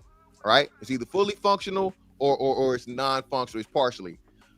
And if it didn't matter, it don't matter if the motherfucking government shut down. You won't get the money regardless. Okay, we're not talking usually. We're talking about how the system works. You only know how a system works when the system is put under stress and the system doesn't work. Okay, so this is the position we're in now, right? So now that the system is, let's say, broken for the sake of fucking the conversation, you cannot get no motherfucking food stamp because the money is gone. If it was fucking nobody can though. Money, no matter what. No, but nobody can. I see that's the part that you keep arguing. You said like they're not saying you can get it and you can't get it. They're not selecting. When the government is shut down, nobody gets it. What we saying is when it's not shut down, everybody can get it if they qualify. Yeah, so it looks like this, right? It looks like this. It's just the AI overview. My Google search is pretty simple. Are food stamps and SNAP benefits first come, first serve, right? Because that's kind of what I was trying to understand. And it says, no, they're not. They're processed in the order which the applications are received. So it looks like if you're eligible for them and you qualify, you will get them. That's how I read that. That's how I read based on what it says there. Let me read these real quick. Alexis with the $10 says, anybody in Texas need a job to meet their 20 hours per Trump. Get at me. I can send a link. It's remote and they will send the equipment. Help me help you. I get $385 per reference. Hey, shit. That's something. Sean Brewer with the $2 says, so make sure y'all hit her up, all right? Or hit the This Might Be Risky inbox. I can make sure that she gets your info, okay? Sean Brewer with the $2 says, Tiff, so why Democrats fighting to keep them? Okay, so we're talking about benefits. Victim Olympics been a member for 14 months. Says the Democrats bought in the migrants to be Democratic voters. So they put them in the hoods with other Democratic voters. That's it. Sean Brewer with the $10 says, creator, they did an audit, and guess who was mad about it? Yep, the Democrats was mad that Doge was doing an audit and they boycott Elon. Oh, y'all don't remember this. LOL. Wes M with the $10 says, in the last 10 years, just the state of California has spent over $20 billion, quote unquote, trying to fix the homeless problem. 82% of our taxes goes into benefits. It's not a money problem. We give enough already. Deborah with the $5 says, most people don't desire freedom. They desire being taken care of. And that's a proven fact. Sean Brewer with the tells us, drop the mic, Mr. Fantastic. Riri, what's up? What up, buzzing, bird flip a dozen. Holla at your boy, you thought your cousin was. Riri in the building. Get the 5 This might be risky memberships, man. Whoever got blessed with one, please maintain it. Hebrews in the hood with the $2 says, they keep booting me out. Nah, they didn't boot you. I think it was a connection. Sean Brewer with the $2 says, eat. Is that say ET? Yeah, you talking about me. Oh, eat a man, go sit down. God damn. Sean Brewer with the $2 says, illegal is a non-citizen. Man, he said, man, damn, man. I guess he's saying you loud and wrong. All right, about the illegals, I guess. Cheeky was popping. Perfect. Been a member for 21 months. Says, not all non-citizens are illegals. There are green card holders. LOL. Quick. I gotta get out of here. Why would he say that? He must have heard somebody say that. I wonder who. Go ahead.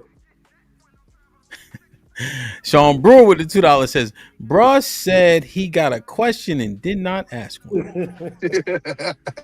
Aaron with the $2 says, what generation started the failure of black people? The first one. Unk be streaming with the $5 says, is Ninja still confusing government assistance with government compensation? Did the Victim Olympics start yet? Has the time machine been activated?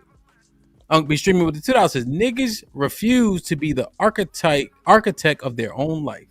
Sean Brewer with the $5 says, 30,000 is not poverty. Some people need to see the other countries. Those people would love to see 30K. We have it great in America. I seen real poverty.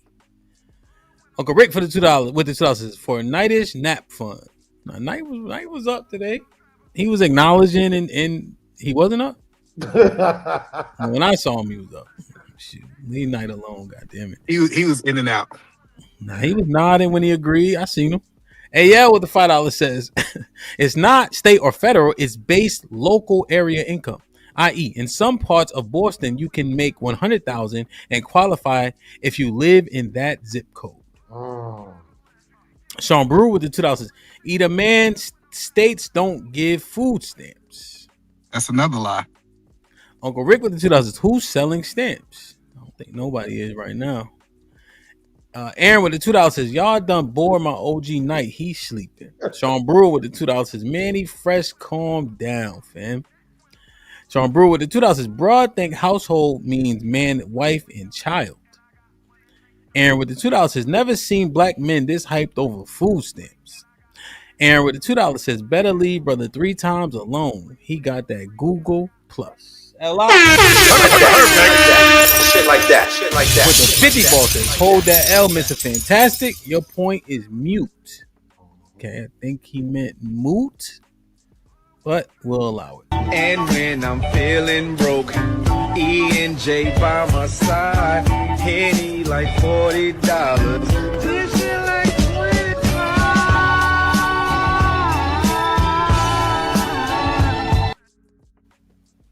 25. Perfect.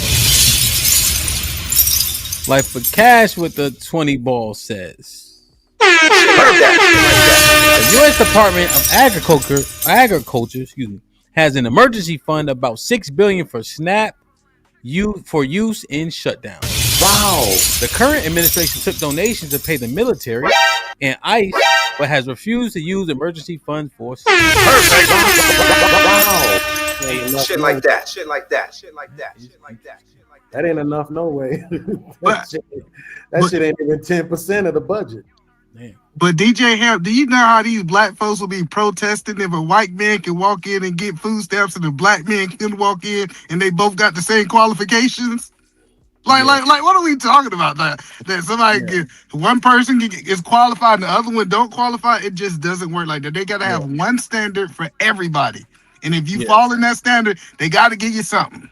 Yeah, no, I accept that. I accept that. That's almost common sense. Not for Fantastic. That shit is crazy. That he run away from acknowledgement, bro. That would be we would be calling that racism, places, all types of stuff, right?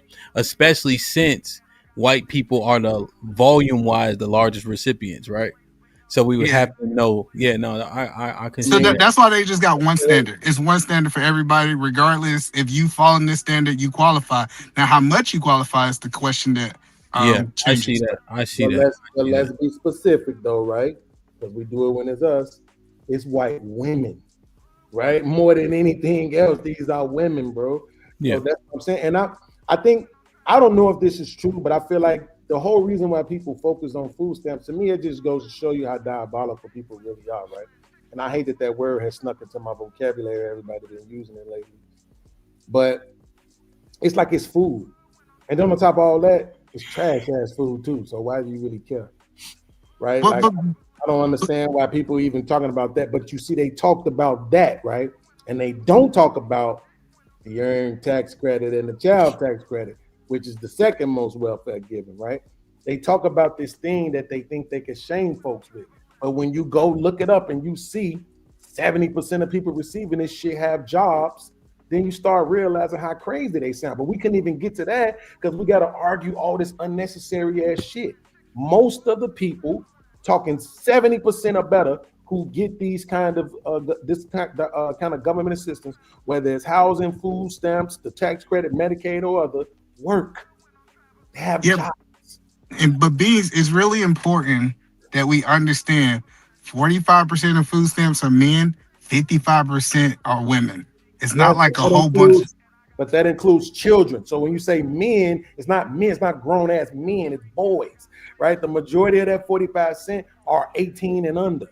Now, what that number is exactly, I don't know. But even when we just looked at the kids' representation earlier, we saw that shit was 26% of the black people's number. But Beans, I could do the exact same thing on the women's side. Most of those women are kids too. The majority of people get food stamps are kids.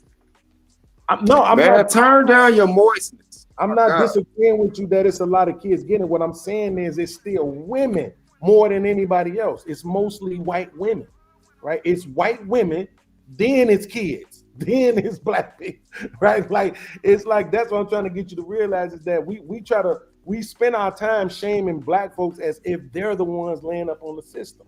When even though the laying up on the system part isn't true, if we had to talk about who was doing it, it wouldn't even be us. So why spend so much time on that?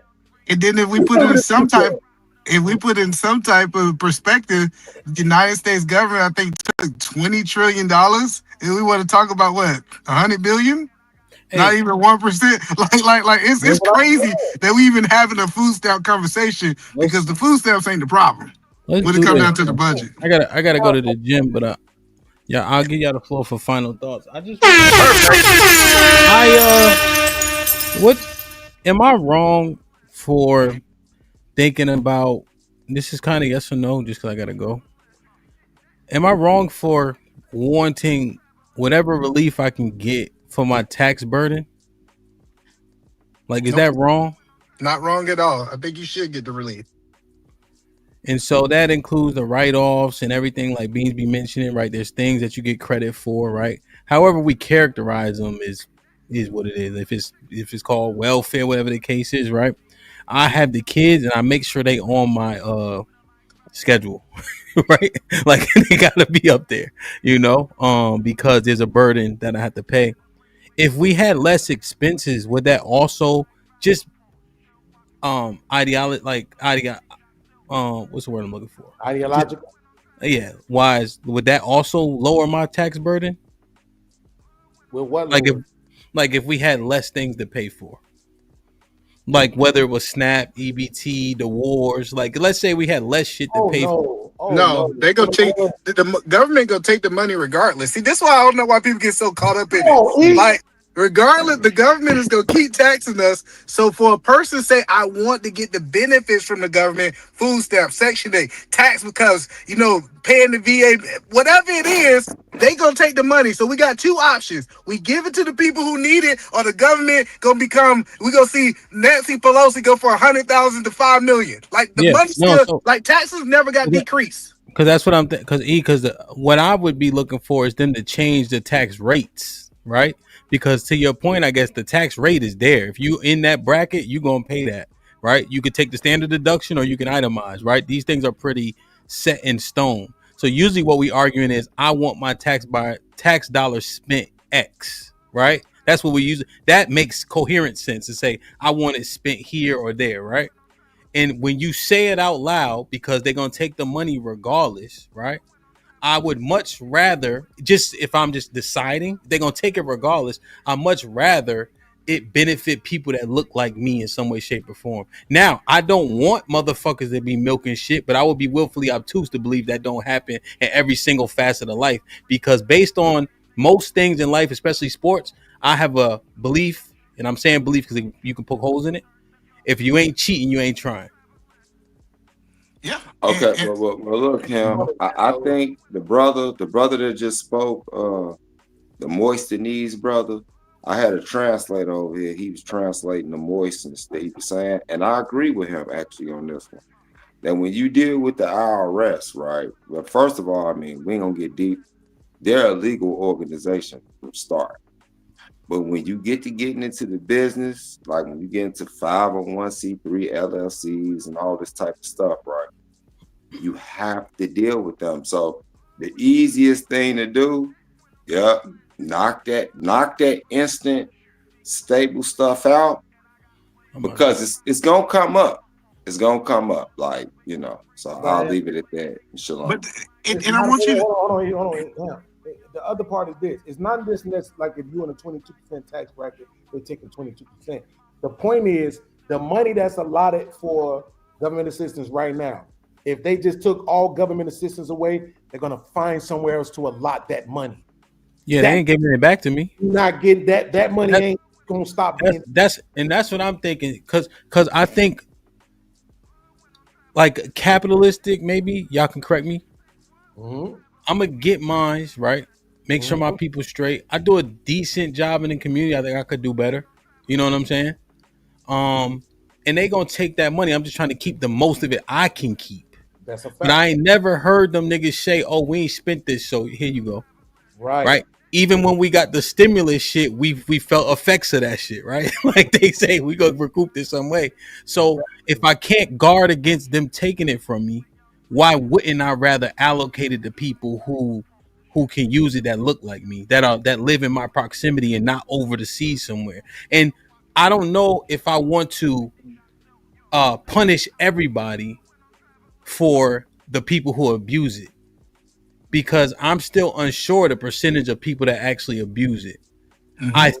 I hope that it's the minority, which makes me feel better about them using it. You see, I have to, you know what I mean? So that's probably more for me. Well, hoping DJ it's the minority of people that abuse it. So the best way, it's so corrupt, but the best way for us to make sure our money is going to our community is typically to join a local church. I'm not talking for religion, and you should be able to give that money, quote unquote, that you normally pay in taxes to the church. If you give that money to the church, you get a tax deductible, Right but off. you don't have to, you don't have to pay that taxes. And then guess what happens? That money is supposed to be used. The church is doing the right thing for the local community in your area, aka food banks. This is why my food bank in my city does not go out of food, because I pay my quote unquote taxes to my church. So that's the point that I'm saying is we just got so into an individual mindset that we say we rather give the money to the white man than to give it to our local pastor. What are we talking about?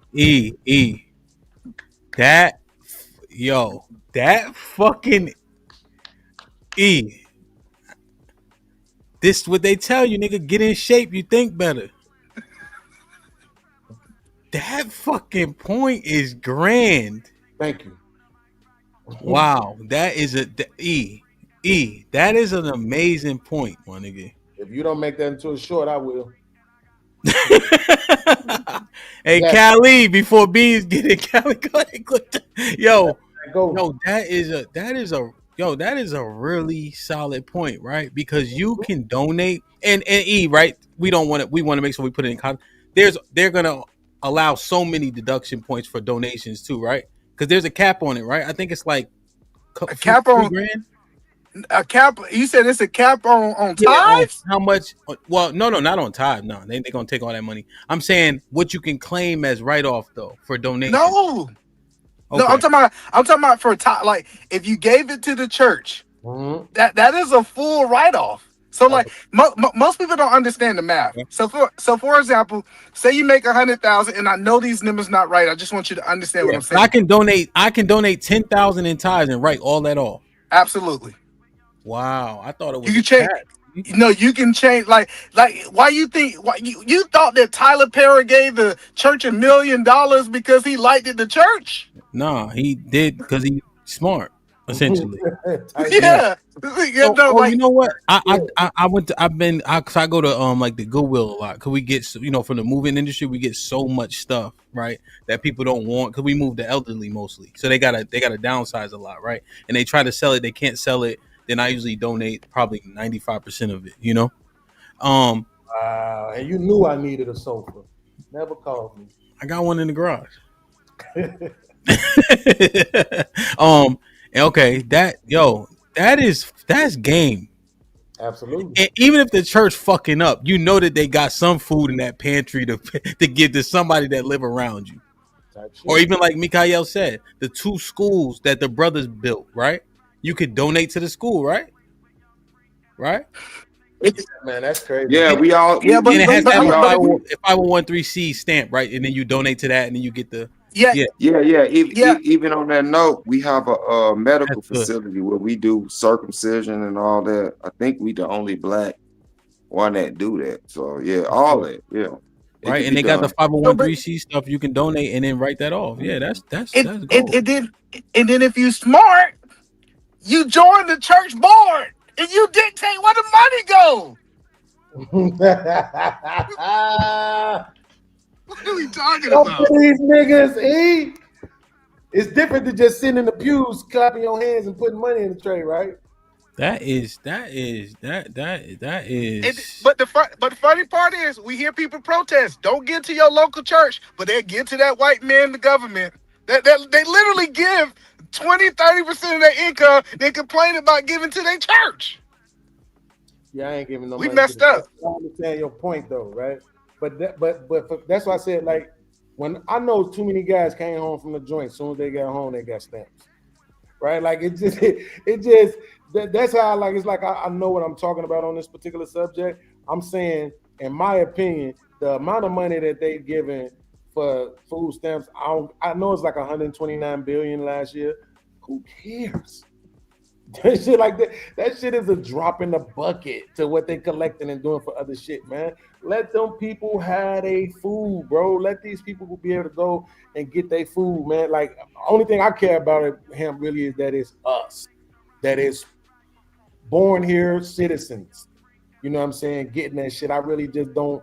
I don't think people should just be able to come over here and jump in front of the line and start getting shit. You know what I'm saying? Yeah. That's a slightly adjacent, but yeah, that's That's true. And this how I feel too. And I'm saying Phil Beans. I think women and children and old people should get this shit first. Like I just don't out women, they don't have the same, even though they think they do, they don't have the same working capacity. You know what I mean? Like I can go lift heavy shit and get paid for it, as an example. I disagree. Maybe that's me, maybe just Yeah. and I I disagree. I know what you mean. and I look at it, a hierarchy of things too. No, You but know, listen, but I'm saying you- that's how I feel. I'm saying feel just for the But sake. you feel that way because you feel like it's only a little bit there. Like only who moves first is like everybody. I Oh mean, no, we was you having already this- edified me, E. I'm not arguing. I'm saying you already edified me that if you qualify, you get it. No, no, I'm no. just saying how I look at it. What I'm saying is like I got to get the first chicken because we got a limited amount of chicken. But if it's a whole bunch of chicken out there, it don't matter who get the first piece of chicken. That's what I'm saying. What my statement wasn't based in like facts and in how it works. I said I feel like, you know what I mean. It's because I want men to be the leaders, right? And it's hard for people to see you as such depending on certain circumstances. So I'm just thinking about how I feel about stuff. And there it is. That's exactly what I was about to say. Yeah. The only reason why that kind of like, I don't want to say trigger, whatever word you can plug in right there, like when you said it, is because I'm just looking at it from a situation of that's not the majority of jobs no more. The majority of jobs ain't picking up shit and throwing it at this point, right? Like it's a whole lot of this country. The job market has definitely been the laborious work has been minimized. Right. And now, bro, every time I go on Facebook, I see way more female truckers than I see male truckers.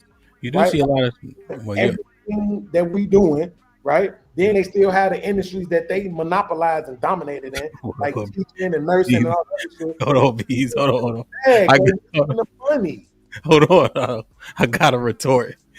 You seeing female truckers more than male truckers because everything on your community posts. This is fucked up. For some reason, there's a woman in the way of the greater goal. Hey, he posted this girl. She was voluptuous as hell. And he's like, man, I've been looking for that railing. Like, hold on. Yo, E, I'm so tired because I'm in the middle of the night. You get up, you start scrolling. I'm like, man, that is a nice railing. I know why he see the female truckers. Nigga. I gotta go, man. Mikhail, any final thoughts? Yeah, that's crazy. I don't know if I should say this because I already know the chat gonna be like, "Oh, that's cap," but then when we prove it, then they'll be like, "Oh well, what was the big deal?" Well, look, bro, it shows you how if you just hop on something and have a good dialogue, things can come from it. I'm finna tell you right now, you need to get my info so we can swap with each other. A certain PR rep just hit me up. They looking at us, right? You know who? I don't even want to say an NBA player, Lil Rap, is like, man, I think you should go on there more often. I say, yeah, but I asked him, so you want me to say your name? He like, nah, you ain't got to do that. But I guarantee you might know, you might know who I'm talking about. But so yeah, I if it's okay with you, I would like to come back for future times. And I think at the end of the day, Joe, we all got our own concepts that we trying to bring to the table to try to figure out these problems. And like I was a YouTuber 15 years ago when it wasn't even that hot. So I know not to pay too much attention to the chat because they'll get you in your feelings. But you know what I'm saying? They'll get you in your feelings if you fall for it. You know what I mean? So yeah, man, I enjoyed it, and I'll come back and I say, most high bless to all y'all. Hey, I put my email in the back in the private chat. You see it? Let me see, because I don't want it to cut every time I click something. It cut me off. Let me see. We about done anyway. But just get to the you'll see it. It should say like yeah. Yep. Shoot me an email and then we'll lock in for sure. Okay. I'm putting it in there now. Yeah, I put it in there now. Okay. Indeed. I appreciate you. Man. Any I final just think thoughts? as Americans, we need to look in the mirror. Like we can't take care of the bottom 12% of people. Like if you really look at this, supposed to be the best country in the world. Like we think that we can't take care of them. Like I know we like to look at individualize these things, but as individuals, we should be happy that we can take care of them. That the poor of us or the least of us or whatever you want to call it is being taken care of by the system that was created. So I just think that everybody keeps saying let's talk down on the 12% instead of us saying that's how our country is designed to take care of them. Let's find another way to recruit some of this $19 trillion. Let's leave $100 billion alone. Perfect. Bean. Shit like that. Shit like that. Shit like that. Shit like that. Man, I just want to say it's been a minute since I've been on the panel with E. It's been a minute since I actually heard him in debate mode. And man, I just want to say, bro, you just keep getting better, bro. Like this thing that I've been seeing, this growth with you as it pertains to communicating on these panels, landing your points, thinking in real time, processing information, not straw manning or being biased. Like, bro, you just continue to impress me. I'm thankful to the universe for all the blessings in your life that you have received. And I'm thankful that I got an opportunity to even know you and rock with you as long as we've been rocking on these panels, man. I just want to thank you for pulling up today and just being you, bro. Straight like that, man. Have you know what it is? Shout out to my man Israel down at the bottom too. I'm a Chicago native too, so salute to you for that. Shout out to the whole panel. Fantastic, know what it is. We gonna go at each other, but it's love. My man Big A, he at the league too. But man, I just want to say, man, I appreciate you as usual. That you do. And thank you for not holding too much against me and for being understanding and at least trying to understand where I'm coming from and knowing usually my intentions are not, malicious. You know what I'm saying? I'm very critical of people, particularly those that I pedestalize like yourself, but my intentions ain't never malicious. I still ain't got over what happened on that last Friday. It's still bothering me, I ain't gonna lie.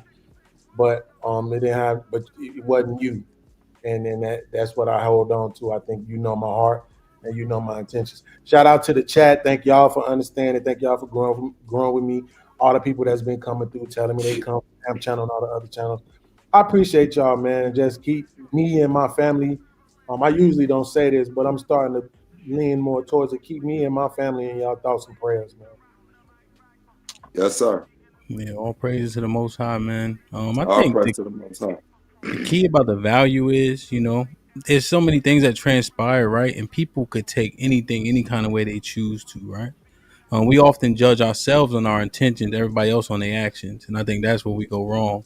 And that's that self-absorbed thing. But one thing I know that's so profitable, because there's things that you could easily take the wrong way and it'll dissolve a relationship, right?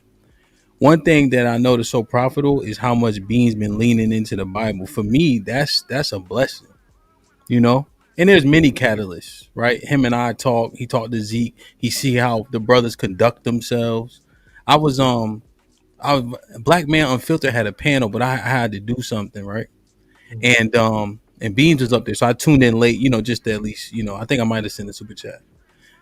And Beans like, see, that's why I love Hamp and Zeke. At least they answer the fucking questions. They don't run from it. They don't do this, that, and the third. They answer you. They'll tell you, yeah, duh. They'll tell you no. You know what I mean? Like, and that type of stuff is uberly valuable, And there's so many things that get said or get lost in emotion. And like, how do you as a man choose to interpret or misinterpret those things, right? And let's say I do have an issue with something, right? I go to particular sounding boards, because you got to be very careful telling everybody everything because they misconstrued and they can't unsee it. That's a fact. So as a leader, you got to know who to converse with that can hear what you're saying in that moment based on how you felt in that moment. Right. And then not take that and say, that's how you feel about that person all the time. And the third. So it's so much that go into, and I think I'm a leader. So leading people or being a representation of what you want to see, you know? So, Hey, him. I'm gonna slide this on you before we shalom it out, right? Mm-hmm. You know who Brother Polite is and all that, right? Yeah, I don't do a whole lot of name dropping, Mikael, but yeah, I know who Polite is. Yeah. Okay, we'll leave it at that. Just if you look back to history, you will see. Just put it that way.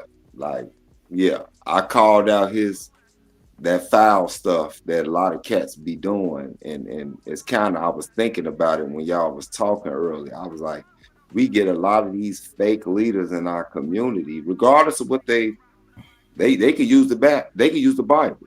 They, whatever their religious perspective or ideology is. My problem is when y'all living foul and y'all just leading us a certain type of way, and people they don't question it.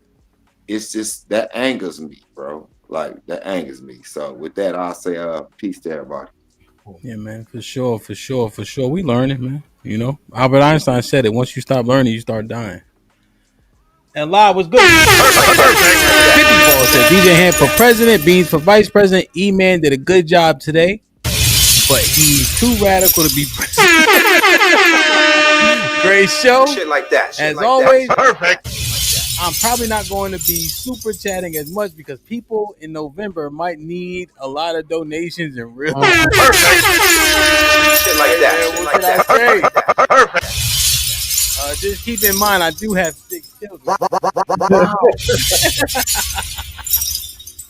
Hey, man, salute to everybody, man. Hey, like I said, survival course, I'm gonna make sure I do it on its own. But January, man, we got limited slots. But yo, we've been talking about being prepared. You know, people say they agree with the sentiment. Well, the course is here, right? There's the money that the proceeds are going to the people instructing it, the supplies, and the land that we had to rent to do the thing, right? There ain't no profit in this. It's just a profit in me to see y'all come and then me and us learn together. That's it. Bottom fucking line, right? So let's do it, man. Beans, I love you. Mikael, I love you. Can you send me that Alexis information? Yeah. I'll send you a. Love you too, bro. You already? Hey, Mr. Big Aaron, Mr. Fantastic. Brother. Great fucking show today, man. There's a lot of gems to be dropped. I gotta clip this one, and I gotta clip the one from yesterday too, man. But I love y'all. I appreciate y'all. Be safe and do the right thing, man. Like, share, subscribe. Tell a friend to tell a friend. And we out.